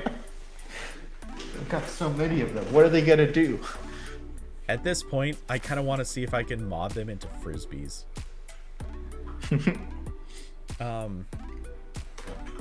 Somehow I've not ended up with a Nest Mini yet. I have three or four Google Home speakers of various models, but I have none of the new baby speakers. Okay, so you obviously saw the question, and did you have anything to ask? If you could ask Sundar any one question about the future of technology, what would it be? Did you put anything in there? I didn't put anything in there because I don't have anything not snarky to put in there. See, that's exactly it. I don't have. Yeah. Like, I don't want to put something super dickish in there, but I would just be like, "Hey Google, what version of Chrome is your next drone software gonna run?" Oh man. I don't know how to help with that. Oh shit. You fooled yourself. Sundar's gonna come over to my apartment and beat my ass. No, yeah, I would have just done something snarky, and then that would be attached to my Google profile forever, and they'd find a way to suspend me. Okay. I'm gonna show you the question I'm actually gonna send. I'm just gonna DM it to you. Well, no, okay. I'll post it into the RambleCast chat room. Just because it's sufficiently snarky enough, but it's not like outright dickish. That's funny.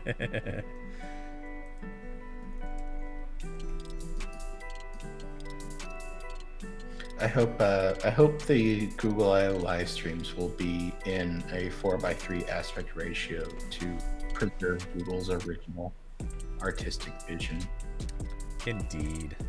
and they'll be on HBO Max.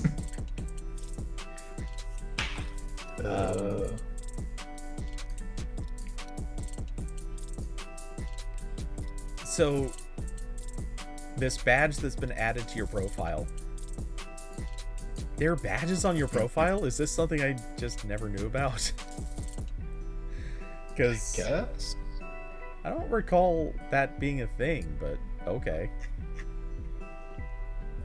I think some other. I know I've seen some other dev stuff that like kind of does this. I don't know if that was Google or someone else. But yeah, well, I'm gonna have to make my own physical badge. Come on, Google.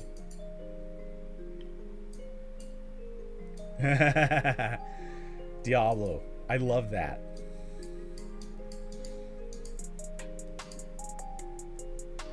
Oh, Strictly speaking, that where's question, my Pixel Watch, Sundar? Where is it? Well, speaking of, did you actually follow that tweet from John Prosser? Or look at that tweet? He says images of the upcoming Pixel Watch, codenamed Rohan, tomorrow on FPT, whatever that is. Future Prosser Tech? I don't know. I'm assuming he does something. Frontline Prosser Twitter. For Patreon tweets? I don't know. Wasn't Rohan the kingdom in Lord of the Rings that was like doing really shitty for a long time until the third movie? I don't know. I don't know if that's a good center. I'll ask Isaac. He's seen these movies. I've seen them, but I don't. Okay, it's his YouTube channel. I've seen the movies, but man, it's been so long since I watched them. They were bad. Yeah. I don't know if I would actually be interested in a Pixel Watch anymore. Yeah. Man. Oh, it's FPT is front page tech. So no Prosser in the name. Okay. Oh, which evidently he owns the domain, but not. He doesn't have anything there. Good for you, bud. You know what? I hope this Pixel Watch will be square because no one is really making square smartwatches right now. And I'd like to buy one. Okay, so part of me agrees on the obvious basis that yes, please, we have a platform that supports both square and round watches.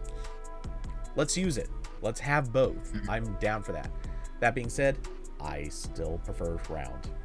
Like, I want the watch to look good, and I think round watches look better than square watches.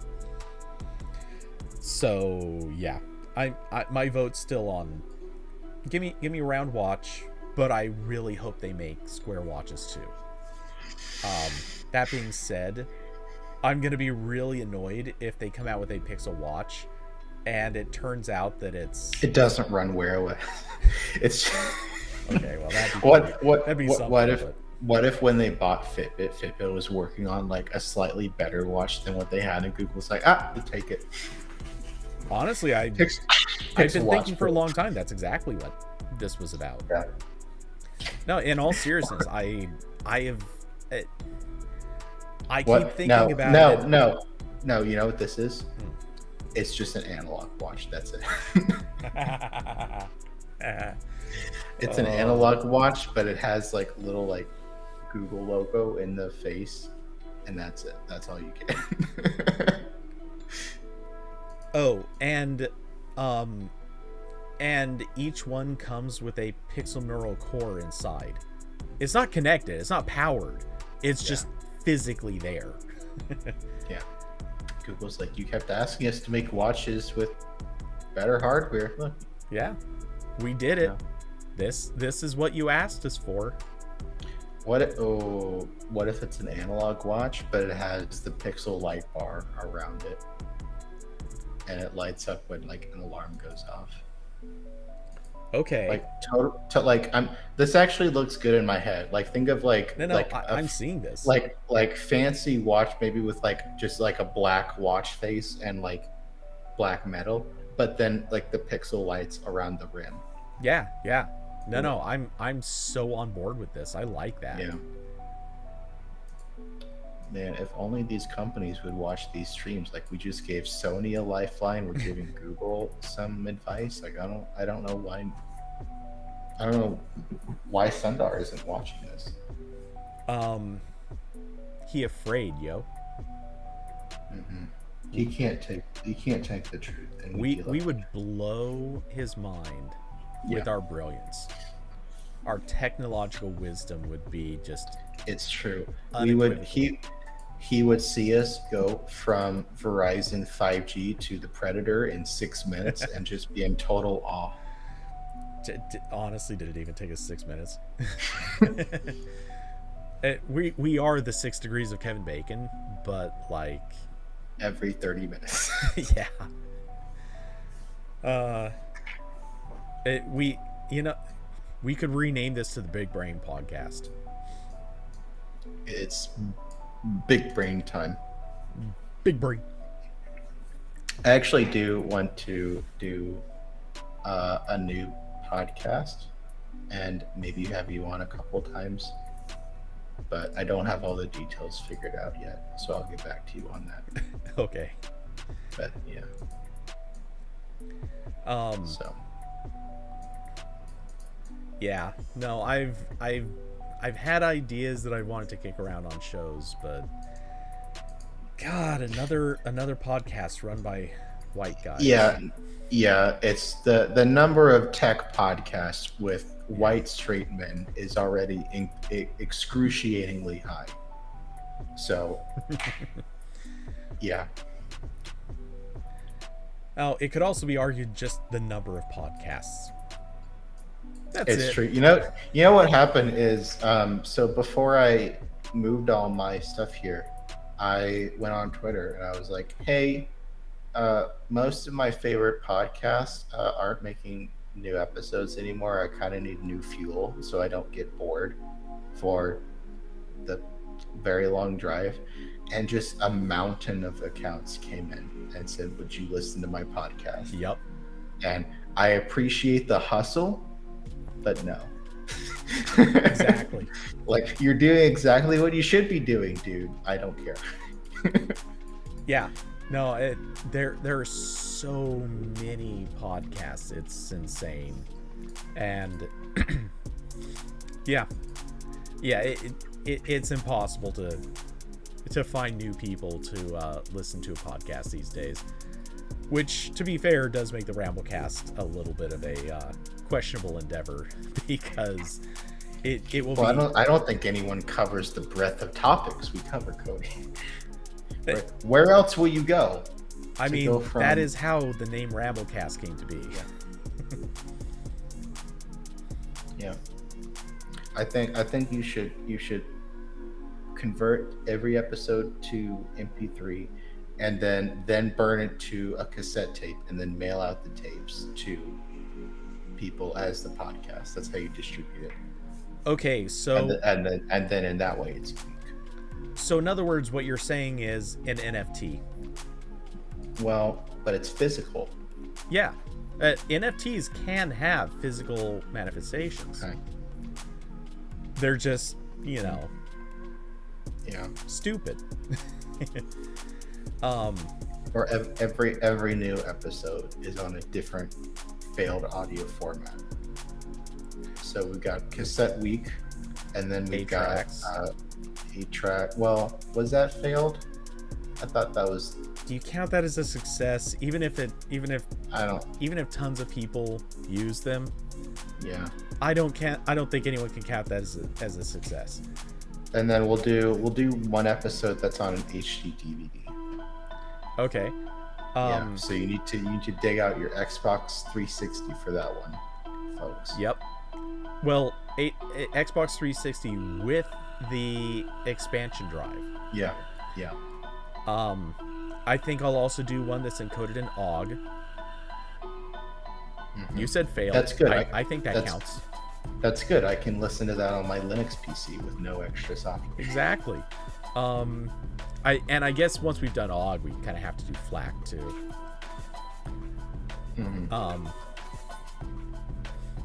Look at me getting FLAC to FLAC. Then the special bonus episode for the people that spend all the money on Patreon, they get the episode saved onto a U2 edition iPod Classic. Ooh. So, yeah. Okay, so Diablo, you might have an iPod Classic coming your way. The lower tier Patreon people only get it on a iPod Shuffle.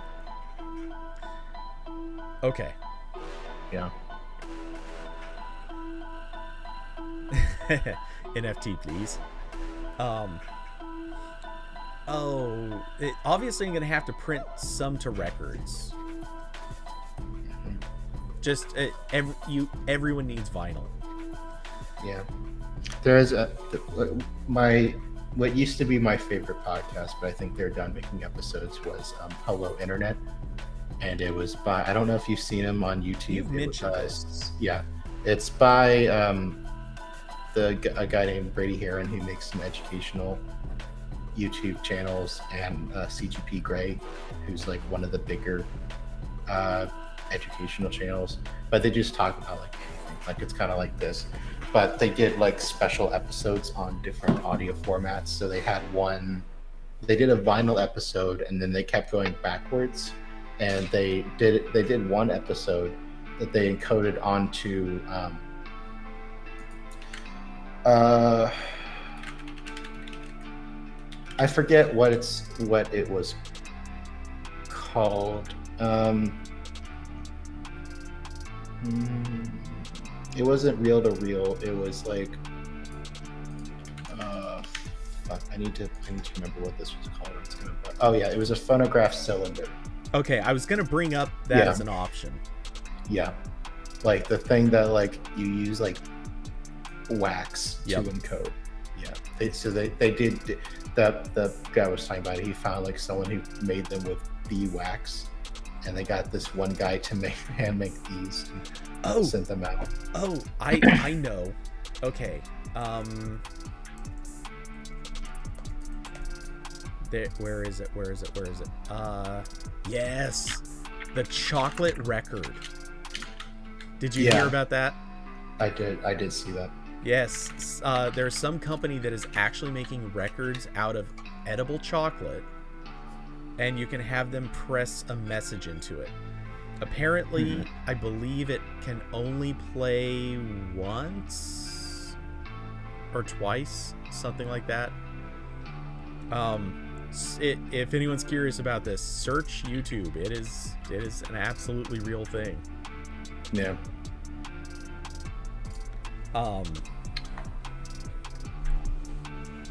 But yeah, no, I think it's a solid plan.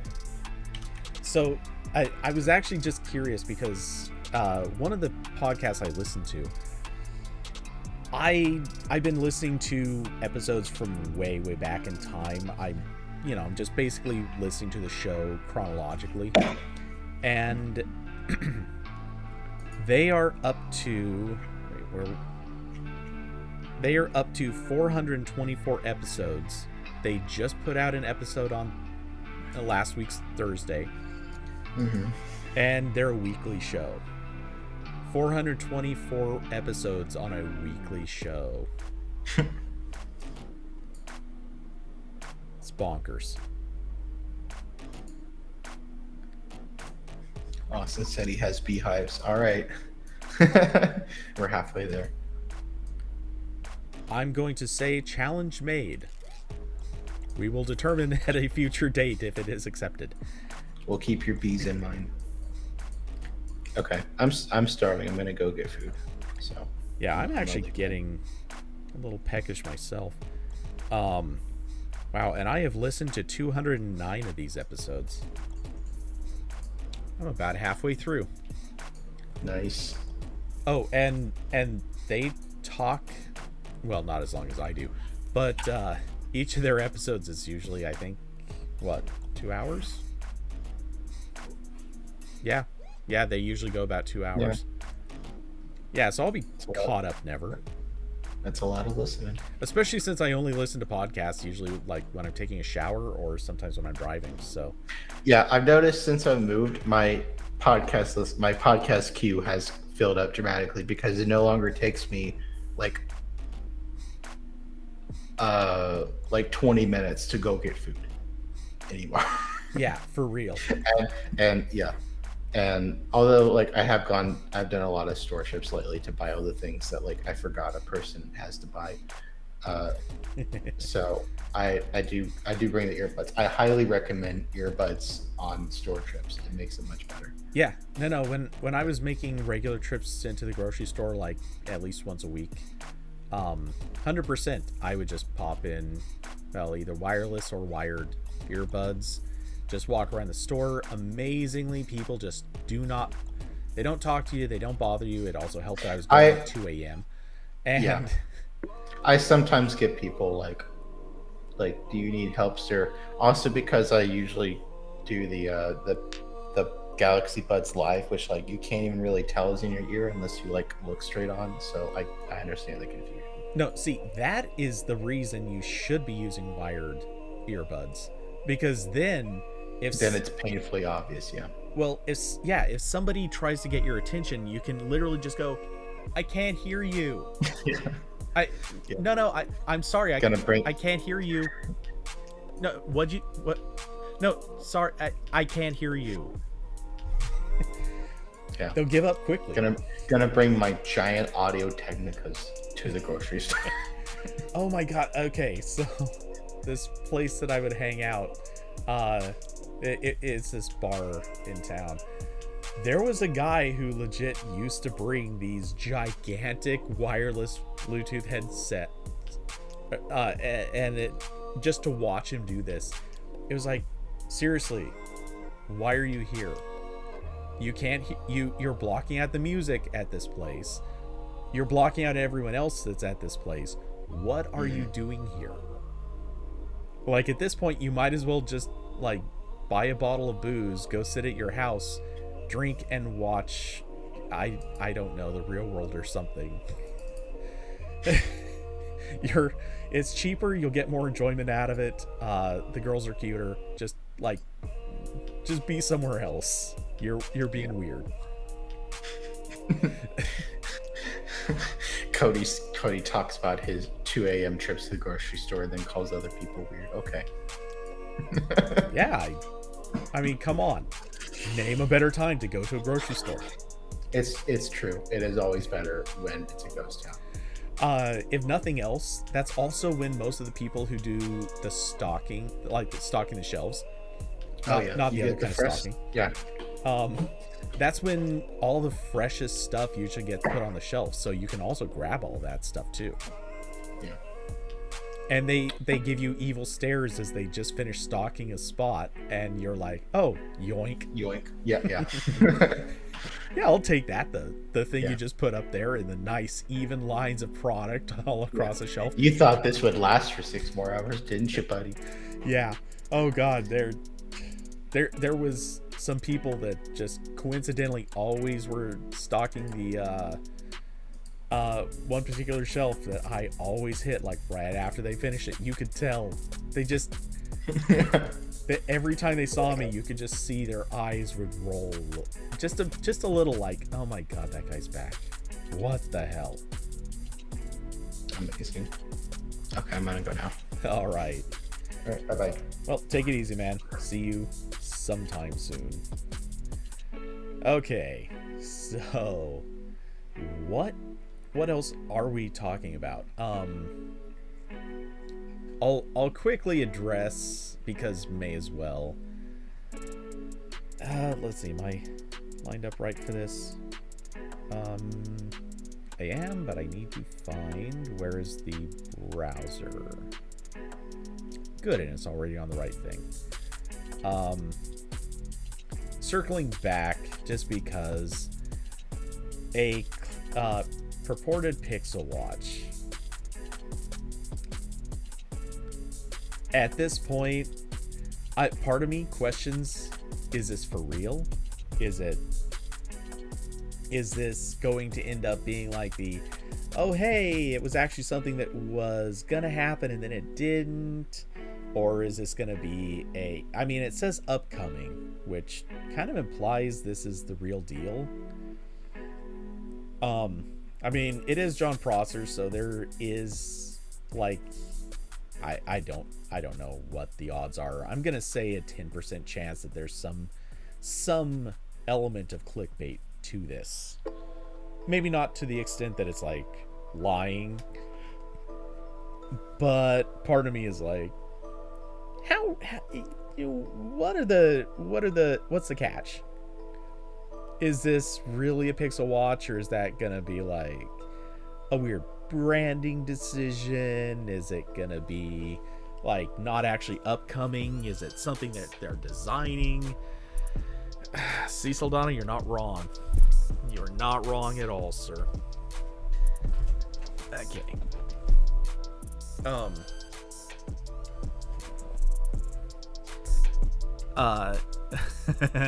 Watch it be speculation like Whitechapel's got to be in this, right? Yeah. No, if anything, honestly, I have a feeling it's not going to be any sort of custom SoC. I think it's going to be using something straight out of Qualcomm.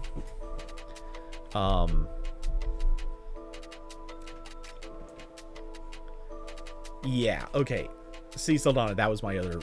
that was another question I was about to hit. Like, are these real pictures? Is this like images? Is this prototypes? Because they could be real pictures of prototypes that are like unfinished or unrefined. It could be, I don't know. It could be so many things. It could even be like an unassembled watch. Like, these are, if you've seen stuff passing through the FCC, sometimes they send products through there that are just like disassembled or only part of a product. Like, could this just end up being the board and battery, maybe a screen, but not the actual watch? And at this point, like, I'm just kind of throwing around random possibilities, but I just feel like there's a catch coming here. It's a 3x3 pixel render. I mean, you could render a watch in 3x3, sort of.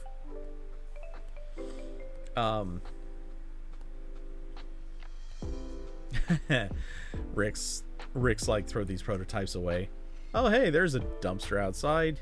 Toss. Nah. No, I honestly have a feeling this is probably real. And given how we've joked about Wear OS and the future of Wear for so long, and we've questioned what is the future with Fitbit, what sort of product are they designing, because they had to. They spent so much money picking up Fitbit. I've never once believed it was to steal the data. Not to say they don't want it, but that's ridiculous. So yeah, my feeling is that this is a legitimate thing. Just, it's questionable what it's actually going to be.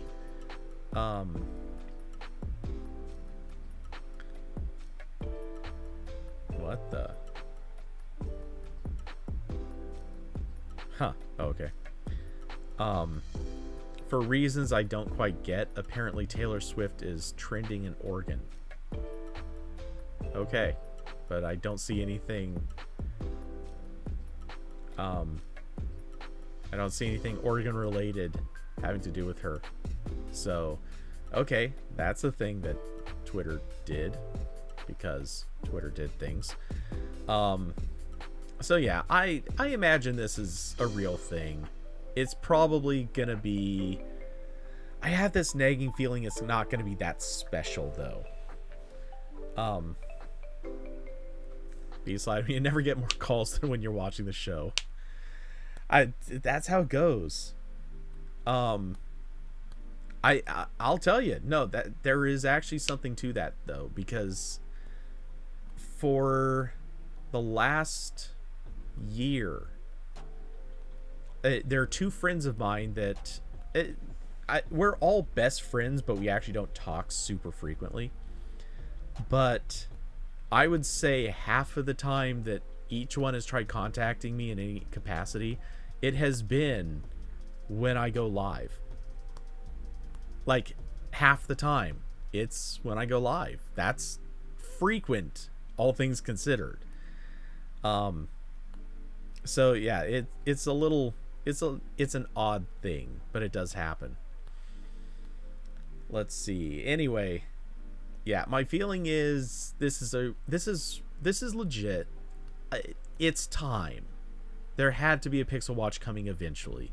That much seemed obvious. Maybe not by that branding, but it's always been obvious something was coming.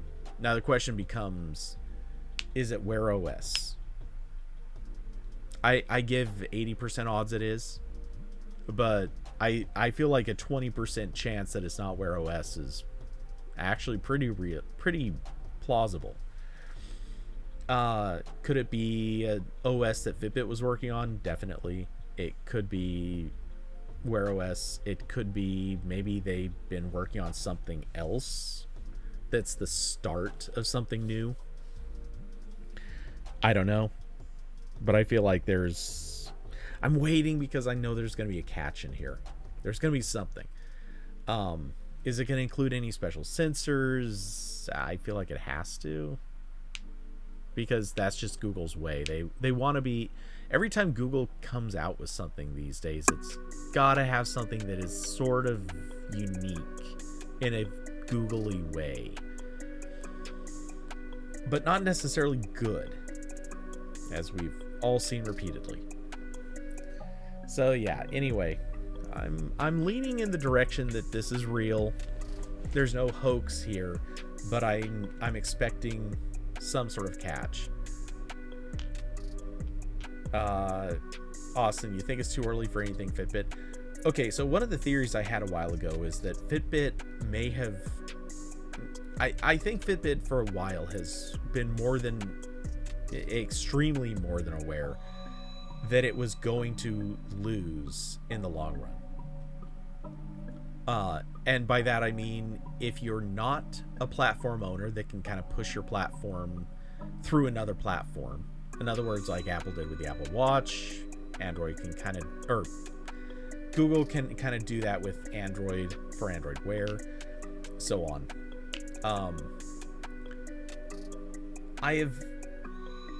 I think Fitbit was effectively doomed because it was selling a product that was eventually going to get overpowered by competitors. It would have done well in the short term, but long term it was pretty much toast. So yeah, I think they probably were working on something unique. And if Google caught wind of this, saw it, and liked it, I could see them making a Pixel Watch based on that thing, whatever it was. At which point we could end up with something that is really compelling. It could have the Pixel branding. It could have a lot of good things going for it. And it could still be something that was originally made by Fitbit.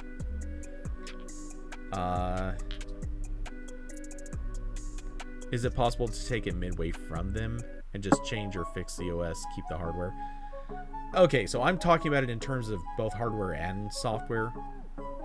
But strictly speaking, sure.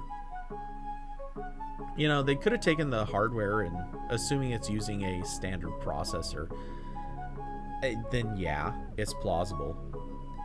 In practical terms, though, I don't think they would have done that just because What special thing would they have been working on? It's whatever special thing they were working on. Let me phrase it that way.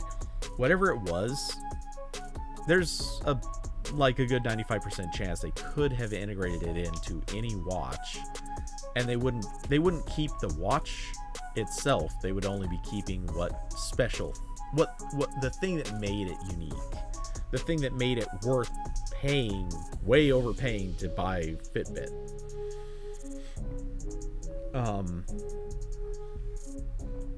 If this is Fitbit related, Google hasn't had any time to actually change the product. The deal closed on January 14th. Right.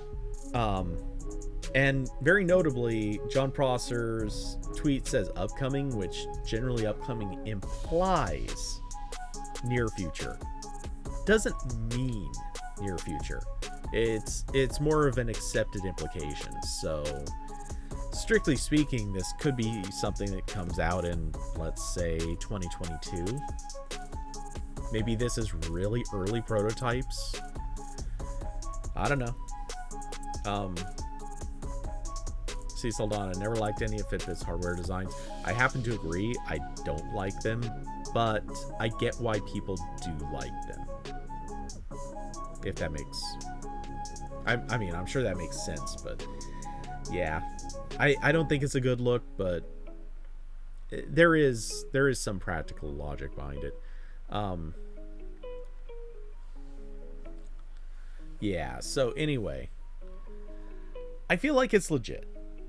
Maybe not, but it seems like it should be.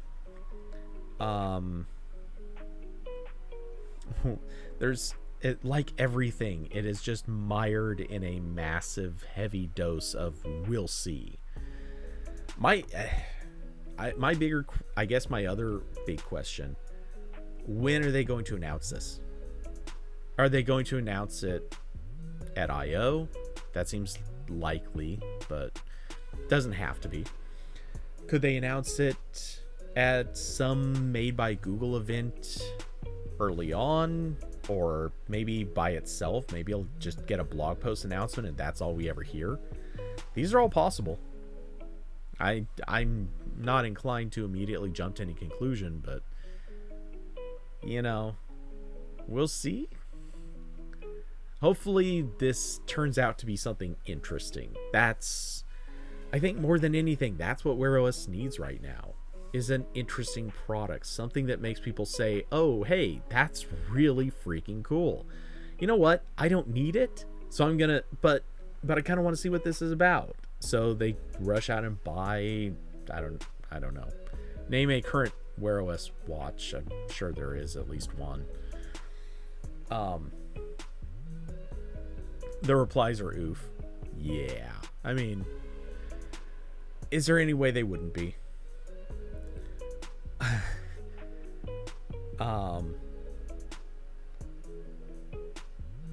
Yeah. Looks like Pixel fanboys get their Pixel Fitbit smartwatch. I mean, maybe.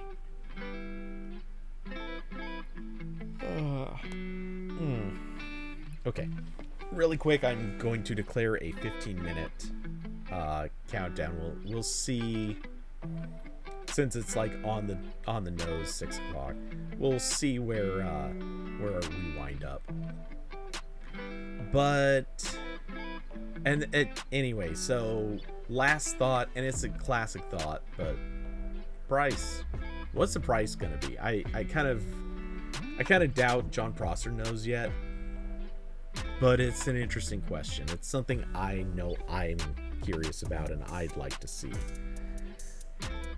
Oh, by the way, so Austin, you did mention they haven't had time to change anything about the product. I will raise a possibility. They could be pulling an Apple. They could be announcing the product right now. Not announcing it right now, but they could be announcing it at, let's say, I/O. They announce it at I/O, and then it's not going to come out till the fall. Totally an option. They've done it before with products. They can do it again. If that's the case, they have time to fix it or change. I say fix, but it probably doesn't require fixing so much as just maybe it's new features, interesting features, stuff that no one has done yet, and maybe the whole point is to get something announced, tell people it exists, and then launch it, say in the fall or even just before Christmas, something like that. It's not super in Google style, but it's not out of style either.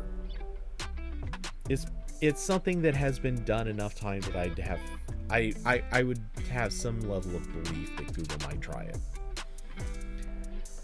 Okay, anyway, I know I just gave a quick countdown, but hold on one moment. I will be right back after I said a quick... Wait, where is it?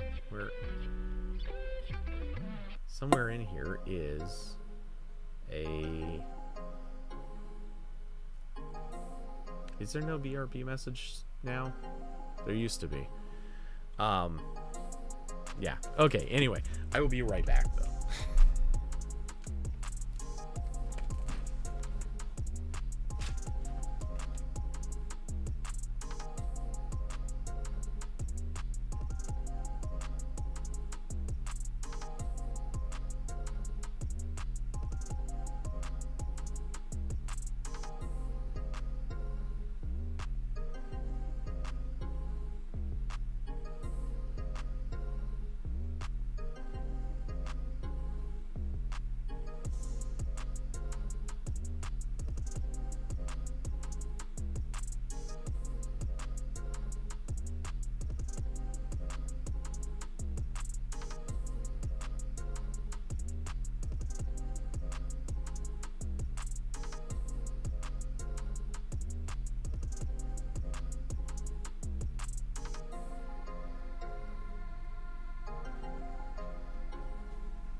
The weather has changed so weirdly in the last few days. Yesterday, it actually got really warm in the house. Today, it's actually like it was headed towards warm, and now it feels like it's getting colder again. Like, quicker than it should have. So, who knows? Let's see. So, I don't know if there are any other topics you guys have, but I figured we may as well toss it in. Let's quickly hit the Supreme Court rules in Google's favor in copyright dispute with Oracle over Androids. Come on, CNBC, you can do better than this. It's Java APIs. It's not really Android software anymore. But yeah, I mean, this is the thing.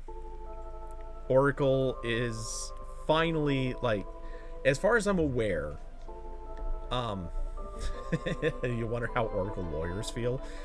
They probably feel like really, really rich. They feel really rich. They're doing great. You want to see their faces? Honestly, I'm sure every single one of them is now looking at this and like, okay, well, who else can we patent troll now?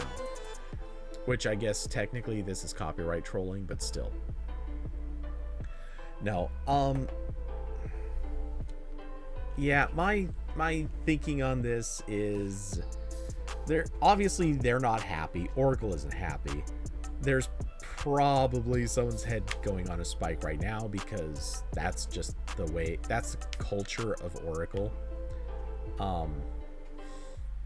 So yeah, we'll see what happens, but I'm happy about this. I'm not happy because they did, as many people kind of said, and I happen to agree, the judges did not really come down clearly on a side They basically just said, in this specific case, we think Google's in the right. And that wasn't really a good answer for the bigger issue, because they didn't really resolve whether or not code can be copyrighted. Whether or not APIs can be copyrightable. They basically just established that get back to your corners, folks. Yeah, a little bit. But yeah, they basically just solved one specific case. And yes, this case could be used technically, very, very technically, as a precedent for future cases. But the problem with that is it's also not. Yeah. So this only really remains as good precedent if a case nearly matches the exact circumstances of this one, or only differs in really trivial, unimportant ways. And the truth of the matter is, there are so few cases that could ever hope to be similar to this. There are a ton of variables that are just wildly different. And at the end of the day, which I think this is going to turn out to be one of the bigger things, when it was Sun that owned Java, when it was Sun that owned Java, they weren't just okay with this. They were pretty happy with the fact that Google was going to take and use Java. Oracle bought Sun, and while they got a few things out of that deal, a lot of people are in agreement they did it so that they could hold this lawsuit and so that they could abuse Java. Because Java, thanks to Google, was worth something again. I can't help but look at this and think, going back to the earlier point, Oracle is clearly unhappy with this situation. It's real bad for Oracle. But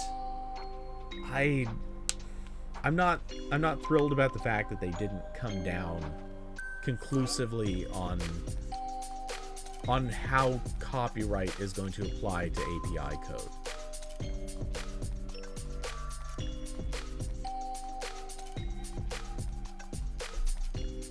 So, yeah, this is, no matter what, this is gonna be a mess. Everyone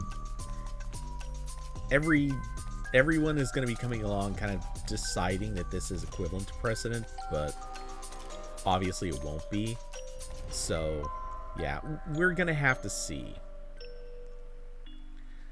I will say, regardless of everything else, I was rooting for Google in this, even setting aside what needs to be sort of resolved in the technical legal aspect. I was just siding with Google on this because Oracle sucks. Oracle is it is such a dickish company.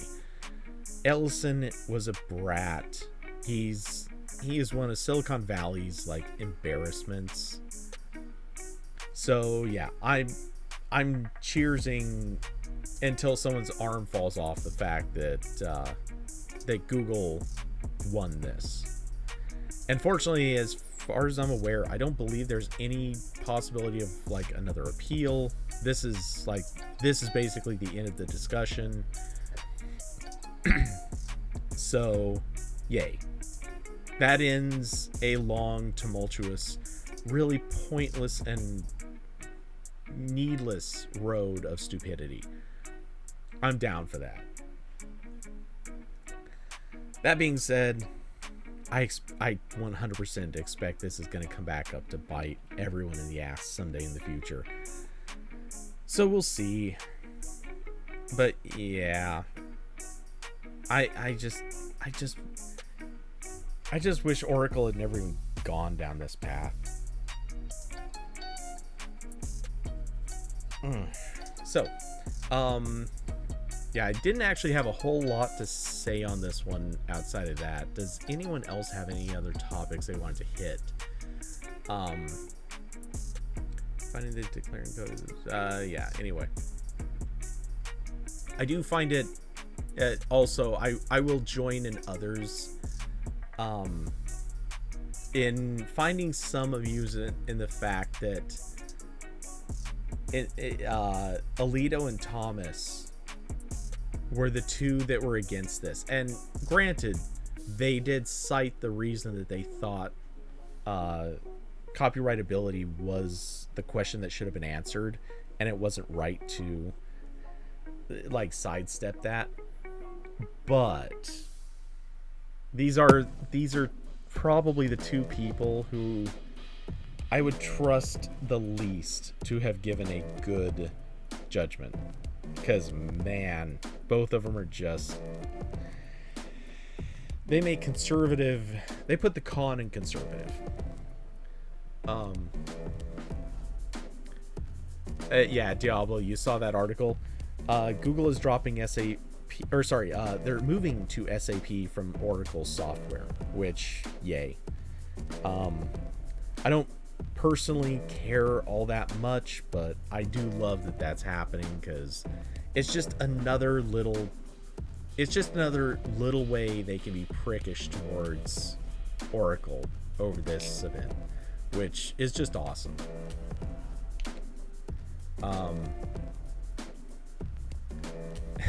But hey, Oracle still got TikTok. Yeah, luckily no they didn't. So, though part of me is still wondering if anything more is going to come of that situation. I'm just glad that Oracle and Walmart didn't somehow get to steal a company because they wanted it. Because that's all that was. That was straight up, they were going to stick a little bit of money into it and then collect huge rewards in the future. That was such a ridiculous way for that thing to pan out. But here we are. Let's see, was there any other angle to this story? I know they delayed judgment because of COVID-19. Amy Coney Barrett was not there when they held arguments, so she wasn't part of this judgment. All the normal stuff. And it just, but yeah, I'm just glad this is presumably over, at least for this case. I still expect it'll come back, but in some slightly different form, and everyone will argue over whether or not having your pinky toe slightly over the line into some other topic is enough to justify skipping precedent or not. Anyway, so what do we have in other topics? Do we have any other topics? Has anything happened in the last 20 some minutes that warrants the examination of crazy things in a rambly sort of way? Let's see. So I'm registered for IO, at least presumably I am. Not that I'm going to waste time on this, but a small part of me wonders, as I'm looking at the events page, a small part of me wonders if there's a word that I'm trying to think of.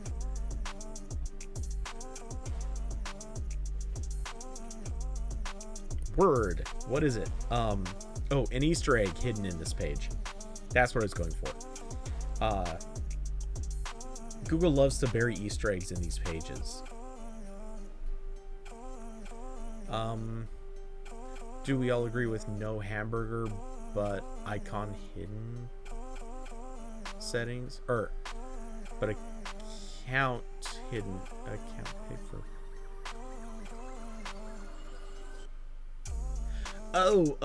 The using your profile picture as the button that activates like an overflow menu. Yeah, who's doing that? I know YouTube Music does it, and I think someone else does, but I'm drawing a blank at how many other apps do. I hate it. It feels extremely non-discoverable. And at the end of the day, I want icons, I want iconography, I want any moving part on the screen to look, feel, and resemble something that people can associate with real life. Not skeuomorphic, but generally speaking, it needs to be something where you can pick up anything and immediately know, oh, here's how I'm supposed to use it because it's familiar. And I feel like that icon is the opposite of familiar. I mean, it's kind of a decent icon if you wanted to log out, but that's the only function under that menu that actually usually matches your face. They put all the menu stuff away. That reach feature in Android 12 is seriously needed. I haven't used it yet. Definitely not discoverable. That has a tendency to be a problem on a lot of Google's stuff. Discoverability becomes just absolutely trash when they try to get creative with their interfaces.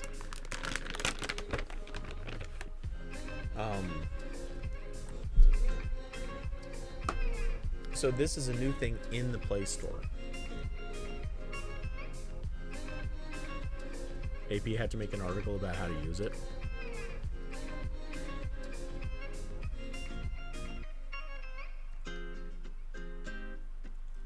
Okay, you said...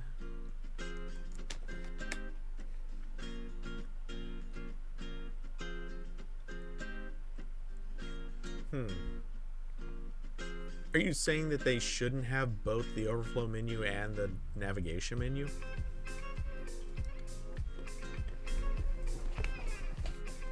Because I get that,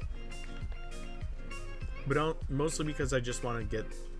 I think the overflow menu sucks, and the classic hamburger menu is not great, but it's okay.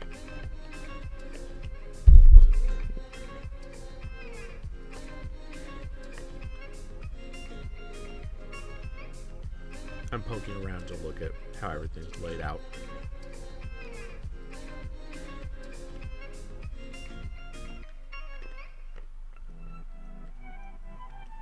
Yeah, a lot of this stuff I can see them putting together.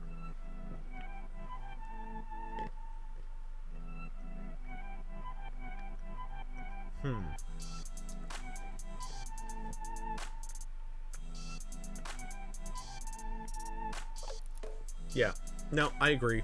I think it's bad.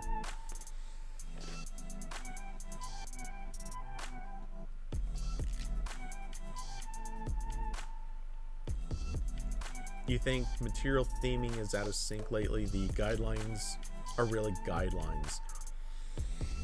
Yeah, I mean, it's never a good thing to make hard requirements, because I think every hard requirement I've ever seen is something that at least one app does very, very well in a way that everyone kind of turns around and agrees, okay, here's an API that we should keep. Meanwhile,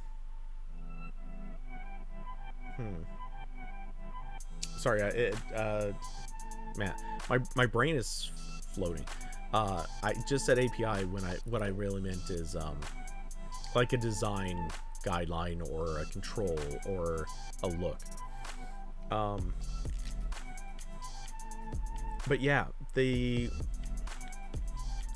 in general, I feel like Material has gone in such a weird, different direction than it probably should have.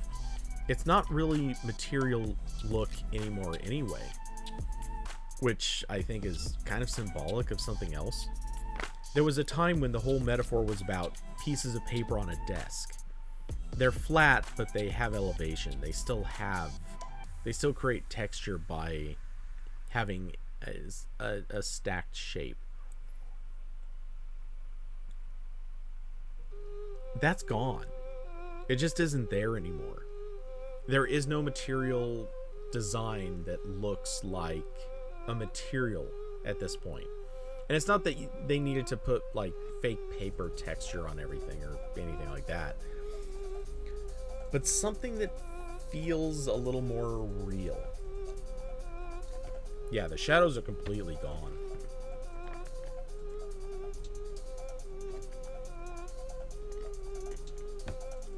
And I'm not sure if that's a good thing or a bad thing. But it's definitely one of those things that it just feels like stuff could have been done better.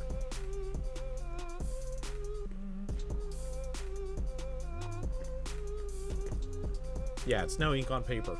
Exactly. And at this point, you might as well just call it printer design.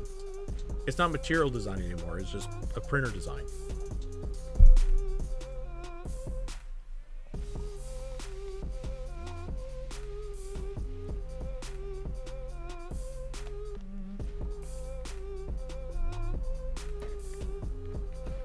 I mean, I really like the paper look. Not to say it was the best thing I'd ever seen, but it still had character. It still had a style and a feel to it. It was something that you could show to somebody, explain that the idea is for paper to be sliding around on a desk. Granted, most people didn't know to explain it this way for obvious reasons, but it was a good way to convey that message. It was something that people could latch onto in their heads and just start using intuitively as, oh yeah, I'm just moving a thing around on my desktop.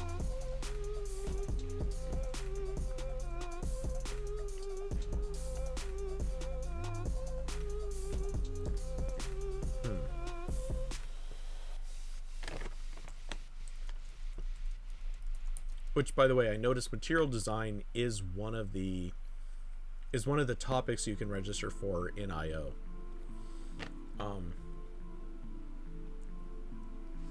You don't know how much Matias Duarte does.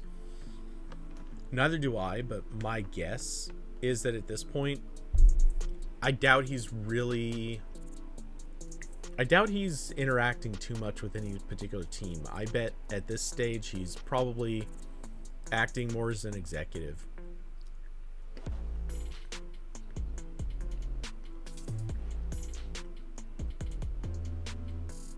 He's definitely out of the limelight, which is interesting.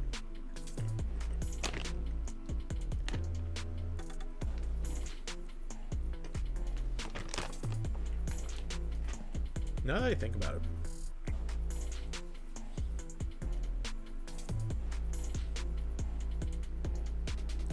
The material design site, if you guys haven't looked at this in a while, let's oh, okay. I had the wrong tab still picked, or not wrong tab, but I forgot to move this over in there. Anyway, he ran out of Crazy Sure Swear in public. I mean, that's how it works. Once you run out of clothes, you can't wear anything else over again. So you're trapped inside from that point forward. Fun fact, I only have one shirt left. I've been saving it for a special occasion.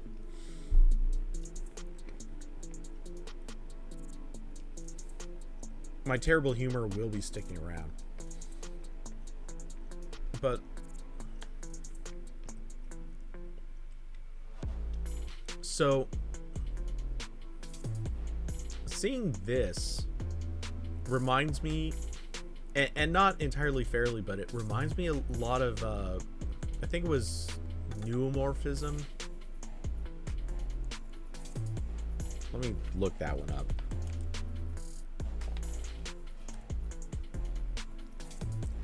Is this? Yep, this is it.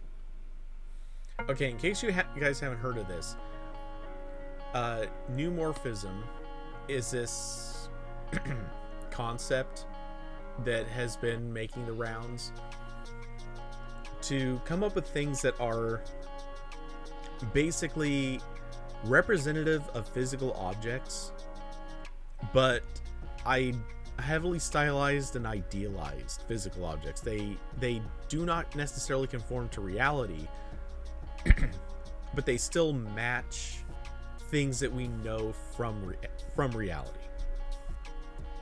So you end up with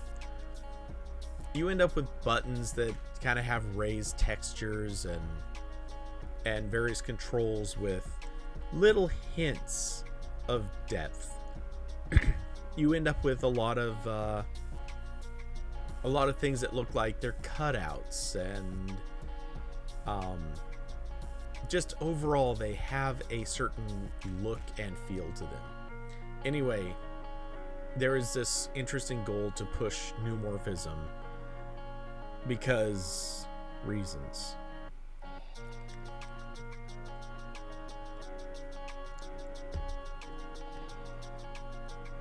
But anyway, as I was saying, in a weird way, this reminds me this image from the material.io design site. It just looks familiar enough.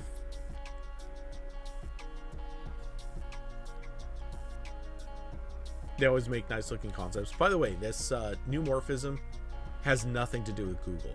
It's just something. Did the writer say where it came from? I guess the name came from Jason Kelly. Not sure if someone else is responsible for the design.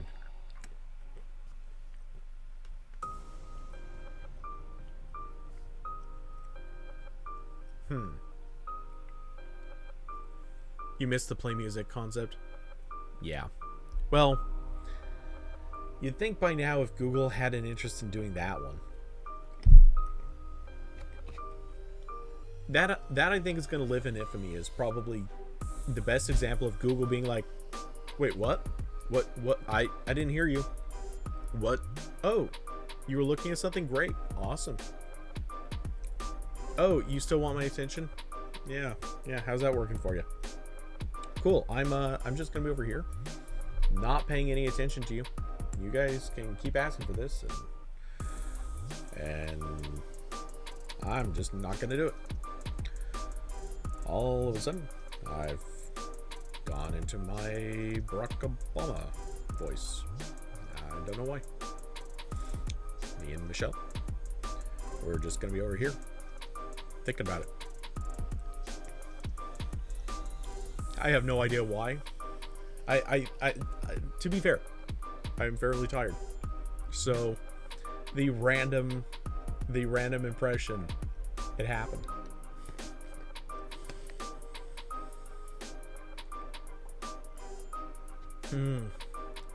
My brain is definitely feeling the lack of sleep. And possibly lack of food, because obviously I'm hitting the cashews fairly hard. Oh, I'd love to get Liam on. I haven't talked to Liam in a really long time. Not since I think it was either IO 2018, maybe 2017, but I think 2018. Yeah, it would have been. Yeah, it should have been 2018. I talked to him briefly, and then he. Well, I talked to him a few times, fairly briefly. But yeah, we ended up going to the concert. I wanted to get away from a particular unpleasantness that was there, and so I kind of ended up going off in one direction. He was sort of in another spot, and so we lost track, and I didn't run into him again after that. But yeah, I miss Liam. He's a good guy.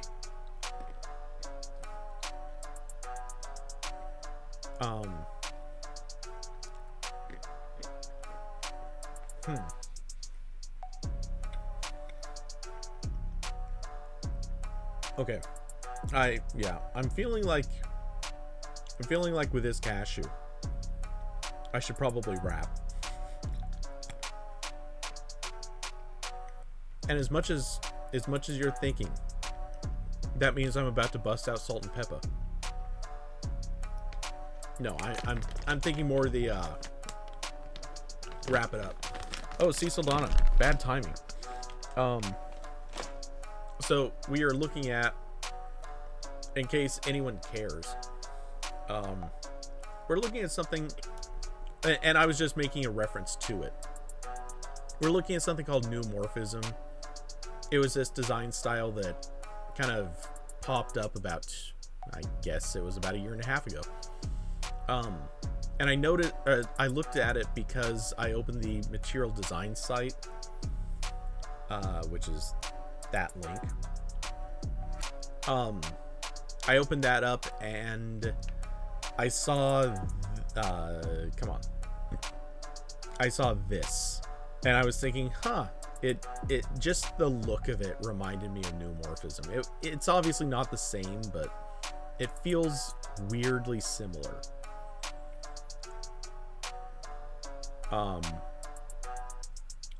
But yeah, it's looking more and more like we're kind of headed down that road.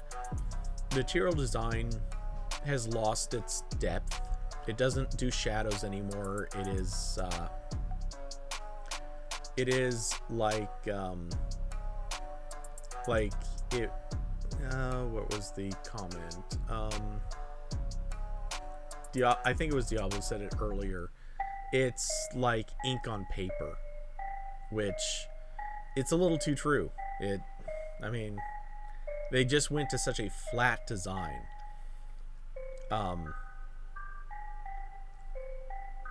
Yeah, like technically this isn't quite the same, but oh wow, thought they were gonna put more images of that same thing, but I guess not.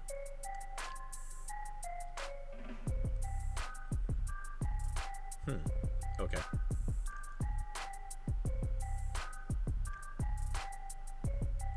We need the new Gboard look to come in sooner. They're probably waiting on 10 or 12 to drop.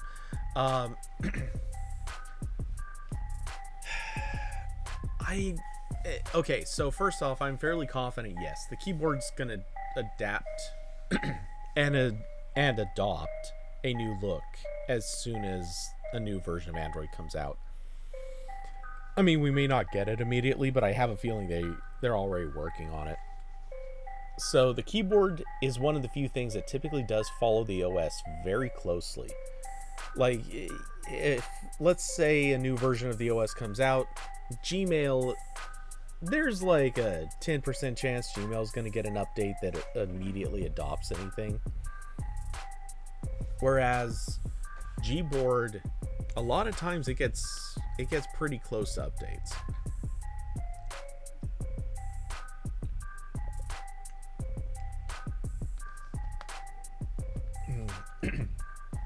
Okay, but yeah, so anyway, I can feel it. My brain is just not coming up with good things, clever things to say at this point, which is awfully optimistic because I'm not sure I'm ever coming up with clever things to say, but we're gonna pretend. It'll be our little secret. They're probably going to talk more during I.O. for sure. You know what? Actually, that does bring up one thought I think bears saying. We need one hell of a good keynote this year. I feel like they need to actually have something to say. It can't just be this half-hearted, not entirely relevant keynote. They can't just re-announce old things. We got to have a keynote out of this because they canceled last year, and this year, honestly, it's felt like Google has really been playing a very quiet game, and I generally would attribute that to COVID situations. You know, they've been working slower, they've had more to do.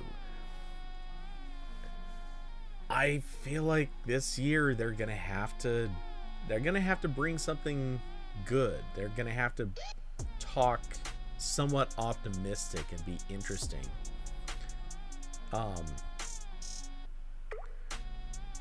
So David and Artem, bother Chet for a little while. That ought to be interesting. Chet is really good about not spilling the beans on anything, so I can imagine. Oops.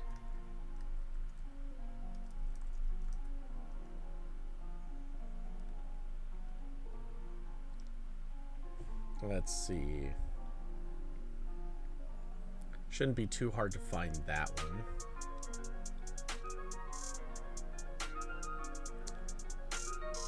Let's see. Oh, whoa. Aha, okay. Yeah, I'm not that Chet. Got it.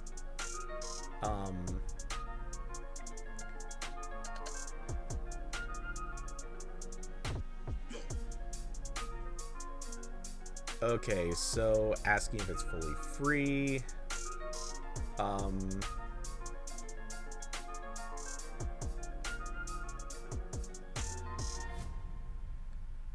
Let's oh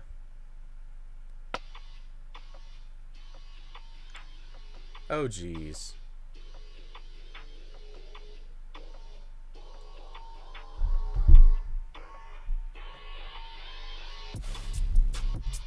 This is one of those moments where you read replies and you think, wait a second, is he saying this to be clever, or does he genuinely not know that Chet does stand up? Like,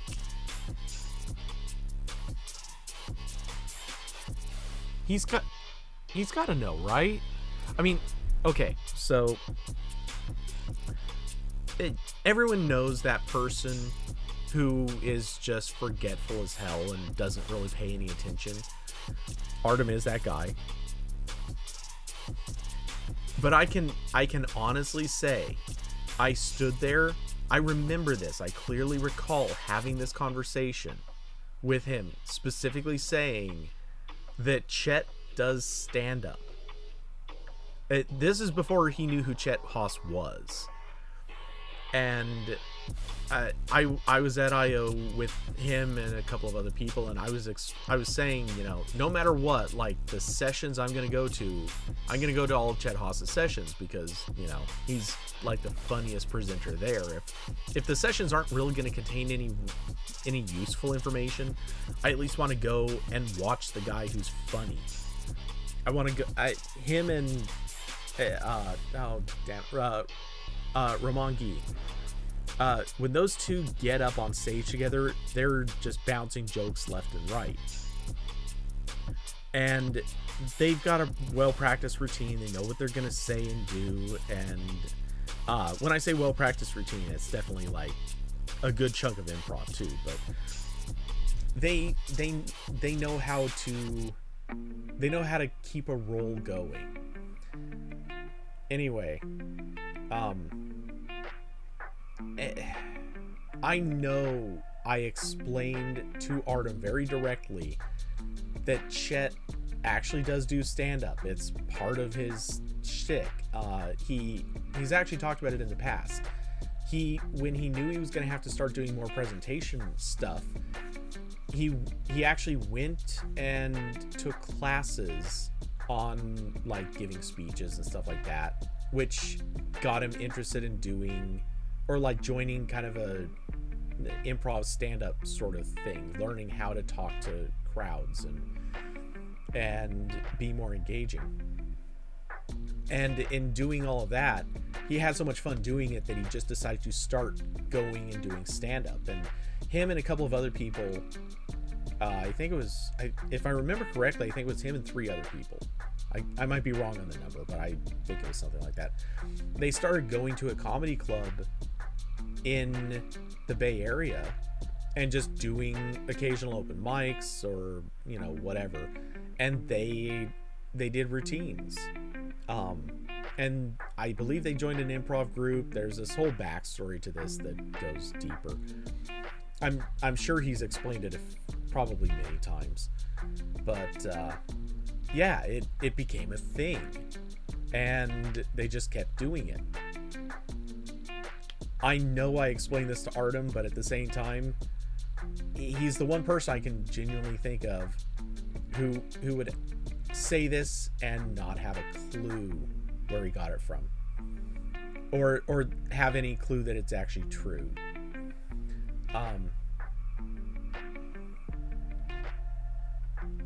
Let's see.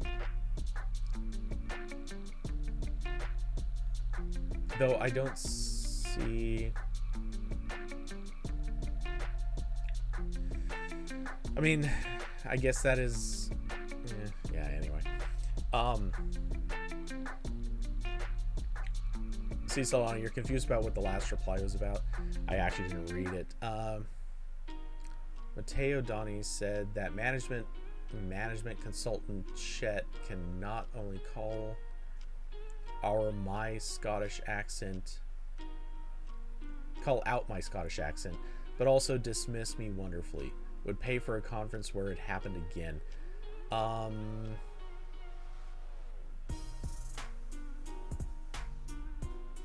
Chief mobile opinionist and podcaster. Okay. Yeah, I got no idea who this dude is. It's followed by a few XDA guys. That's about the most. I don't know.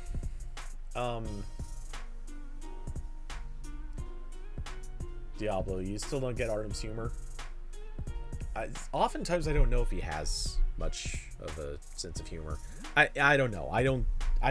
He doesn't make a lot of jokes. Or if he does, I usually don't notice them. But yeah, he's not much of a joking guy. He's more of a say things with the expectation that people will be amused by them, if that makes sense. It's a dry humor, we'll say. Anyway, Diablo, even if they've got the most boring topic, they know how to deliver. There is a perfect example. There is a session of those two talking about okay, so for a few years, actually, I think he's back on there now. Chet Haas was part of the Android framework team, and he was specifically working on animation. Animation and rendering. He did a session that wasn't the typical. So normally when he does a session, it's, hey, we're going to demonstrate how to do animations. We're going to get up in front of a crowd. We're going to maybe write a few lines of code. We're going to show how you could do an animation, what types of things you need to do, and we're maybe going to demonstrate some best practices. Things like bounce back effects, acceleration, using like logarithmic functions to control the rate of travel along a path. Anyway, there was one session that I saw him do that was very different. It was actually kind of like a deep dive explainer in what they had to do to make this stuff work. And I think this was during the Android 5.0 release. Maybe it was 5 or 6. It doesn't matter. It was a while back. That was a real deep dive, very technical thing. And it was hilarious. It was just straight up, purified humor. Chet was on a roll the entire time. And that's the whole thing. Like, he just wanted to make fun of it. He got up there, made the whole thing just purified stand-up. Because what else do you do? How else do you get up there and talk about one of the most boring topics for an hour? Or 40 minutes, however long it was, I don't know. Yeah, so he got up there and it was just tons of joking around. That was one of the highlights of the entire event, and I'll say it time and time again. Whenever possible, he's the one that I want to see talking. So much so that it's kind of like watching an award show when they cast a comedian to be the main presenter. look, maybe the comedian will say some off-color stuff. Maybe the comedian will not really know what he's talking about, but damn it, he will engage a crowd better than anybody. That's Chet. I mean, Chet also typically knows what he's talking about, but yeah, the guy just has a good role. He's got a good cadence, and of course he's got a killer voice, which I'm told is pretty important. But yeah, it's so much fun having him doing this stuff. And I've said many times, I mean, I bang this drum a lot. Sundar Pichai, which I just mispronounced, but you know, Sundar but I really wish he would stop being the presenter for a lot of this stuff. He's a nice guy, or so seems. He's not a bad speaker, but he's not that good. He's really dry. He doesn't have much emotion or character involved. He's the type of person who gets up, and I feel my attention span really fade out when he's talking, which is, I think, the most it's a barely subtle way of saying I find him boring. Anyway, if I could, without a question, I would ask Chet just to get up and do all the presentations. Get Chet to just walk out on stage, and I would love to try to impersonate him, but I don't think I can. But I'd love if Chet would just get up, walk out, and say, "Hey everybody, so we got a great Android release this year." Or maybe it's not great. I don't know. I've just been working on it. I feel like it's pretty good. He's the guy I want getting up and saying that, because he'll throw a little bit of snark. He'll have a little fun with it. He'll be cheeky, and he'll goof on things a little bit. You know, he's the kind of guy who partway through the show, he might just walk out on stage and say, "All right, everyone, well, we're done." And like, that's it. Literally the last version of Android. See ya. Thanks for coming by. Oh, wait, we're not done? Okay, so I'm told we're actually gonna not just keep going with Android. I'm being signaled off stage that we actually still have more to talk about with this version. So I'm actually just gonna hand it off to Lori. You know, it's the sort of thing he'd do.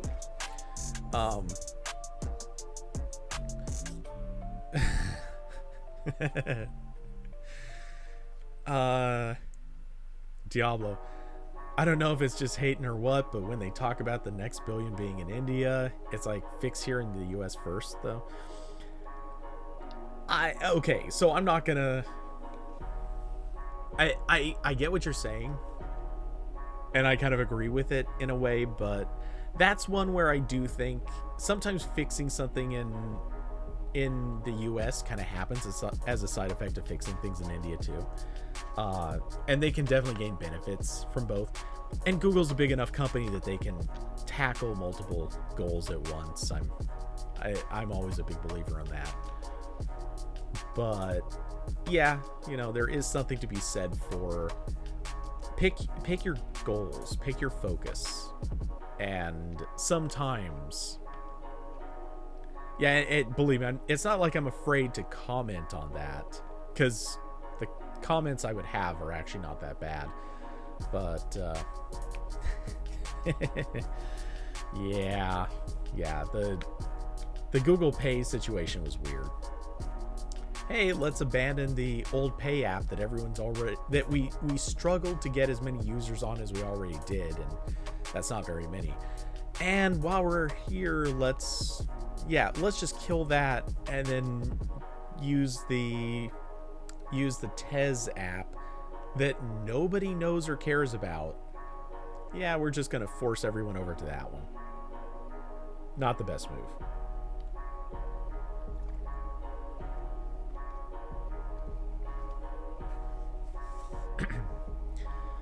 But I'm assuming that's what you're referring to.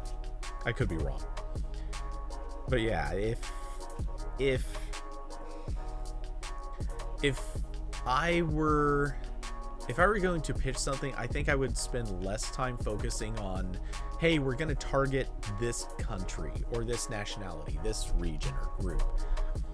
It's not that it's bad to mention that, but I don't remember how long they spent talking about it in one of the keynotes, but it was, and I think the timing was bad because it does convey something kind of weird. But whenever it was that he became, I think it was Google's CEO. When that happened, it was the very next I.O. that he came out. I think it was the very next one, and he said all the stuff about focusing on India and that India was the next billion people, and he referenced India a lot. And I'm not saying that's a bad thing. I think it was actually a really smart move. I would encourage continuing down that path because it is the right play. But how do I say this?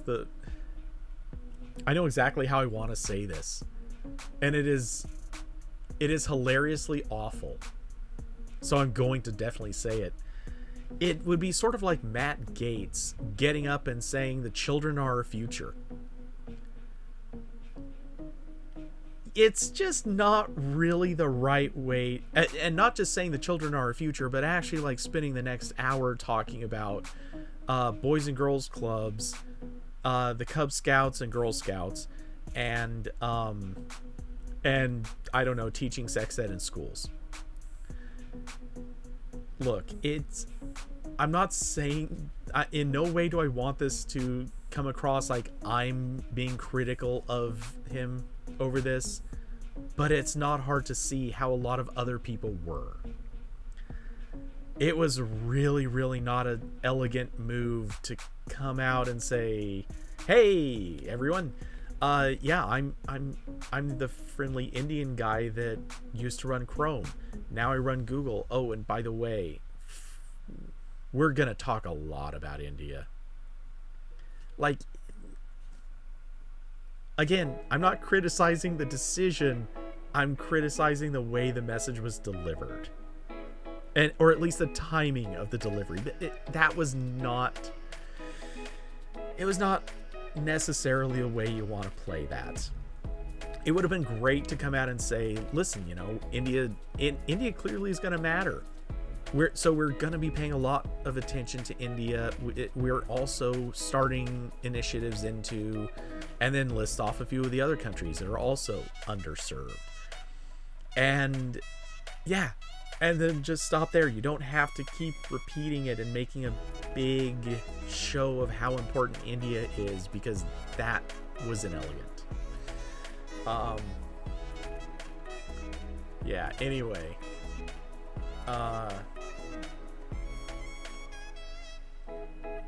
Okay, what was the...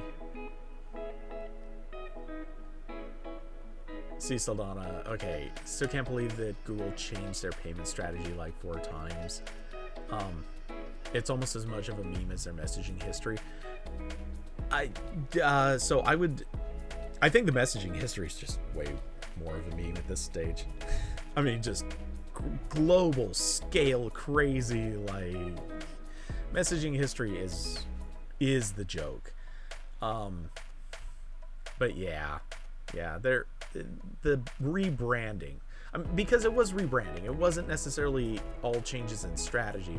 It was just kind of like, hey, we really want this to be known by another name now. The other day saw 2 notifications for using Pay. You were scared to check if you paid twice. The double notification thing. Yeah, I haven't seen that in a while, actually. But yeah, that's not good.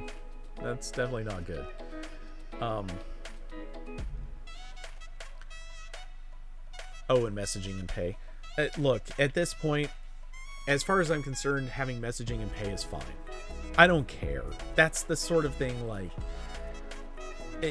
It's like when people started going, "Oh my god, Stadia is going to have messaging. Oh, how can Google possibly do more messaging stuff?" And it's like, no, it's just like, if What gaming network doesn't have messaging? It's okay. No one cares. It's supposed to. No one should be making a big deal out of this.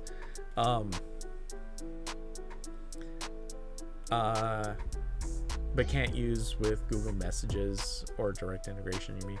Not exactly sure I'm following that, but yeah, still, it's just the level of a surprising amount of people freaked out when YouTube killed off its messaging service. I don't understand that, honestly. Like, of all things, that's the one. Why did anyone care? Were people using it? Because I got the impression that was the most underused thing there was. Oh, kids were using it. Honestly, I didn't think they'd let kid accounts in. That is for real. Like, you should not let kids into messaging platforms, especially YouTube. Holy crap.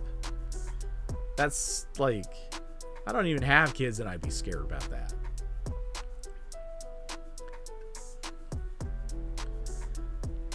Jeez. It's like Google Docs in classroom. I'm almost terrified to think of what that means. Because I haven't had that situation, so I'm not sure. I take it people leave creepy notes. Ooh. And I think from now on, I have to start, anytime I use Google Sheets, I'm just going to start putting weird emoji in as notes. That's possible, right? Let's see.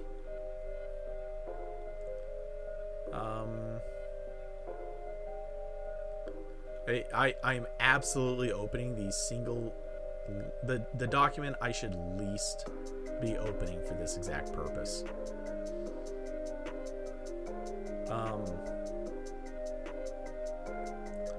Let's see. Okay, comment.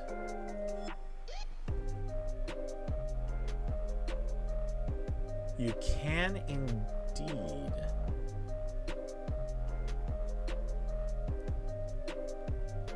Huh, neat. I think I'm gonna start doing that just every once in a while when I open up a Google Sheets document. I'm just gonna randomly leave emoji as a comment. Put a honeypot file in your drive. That sounds dirty. That sounds really dirty, actually.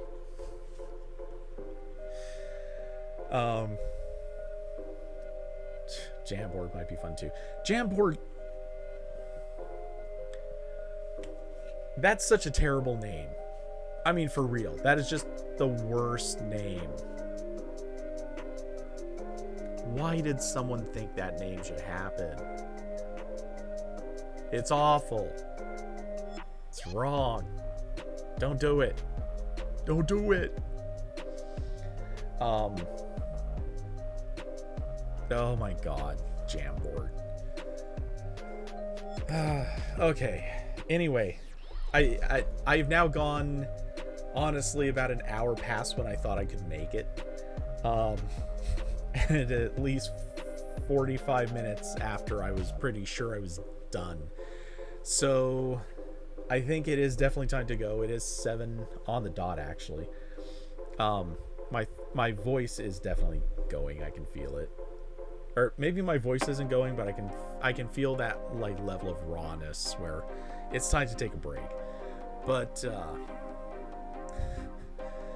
yes, thank you guys for coming and hanging out. Thanks for spreading the cheer, being part of the conversation, chatting with me. Thanks for watching.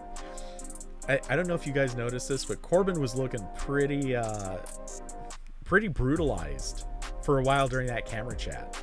That was his face just looked like he had possibly found one of the layers of hell. Anyway, so let's see. This this weekend should be the normal routine, I think. Probably some games.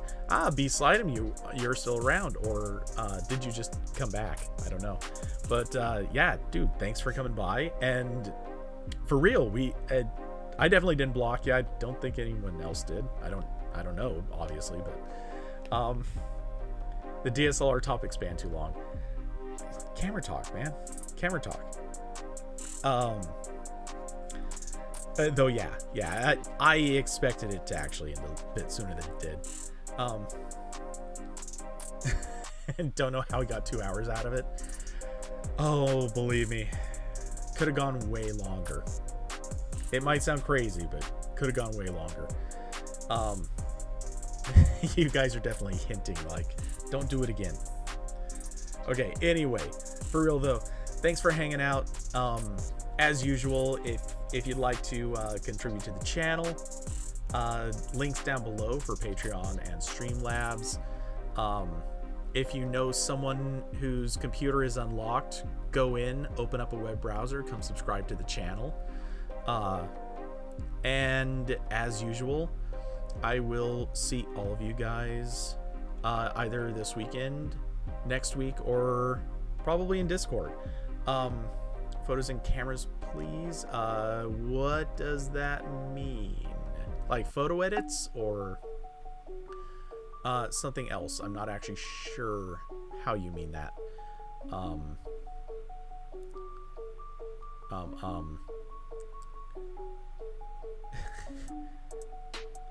Oh, now it's emoji time.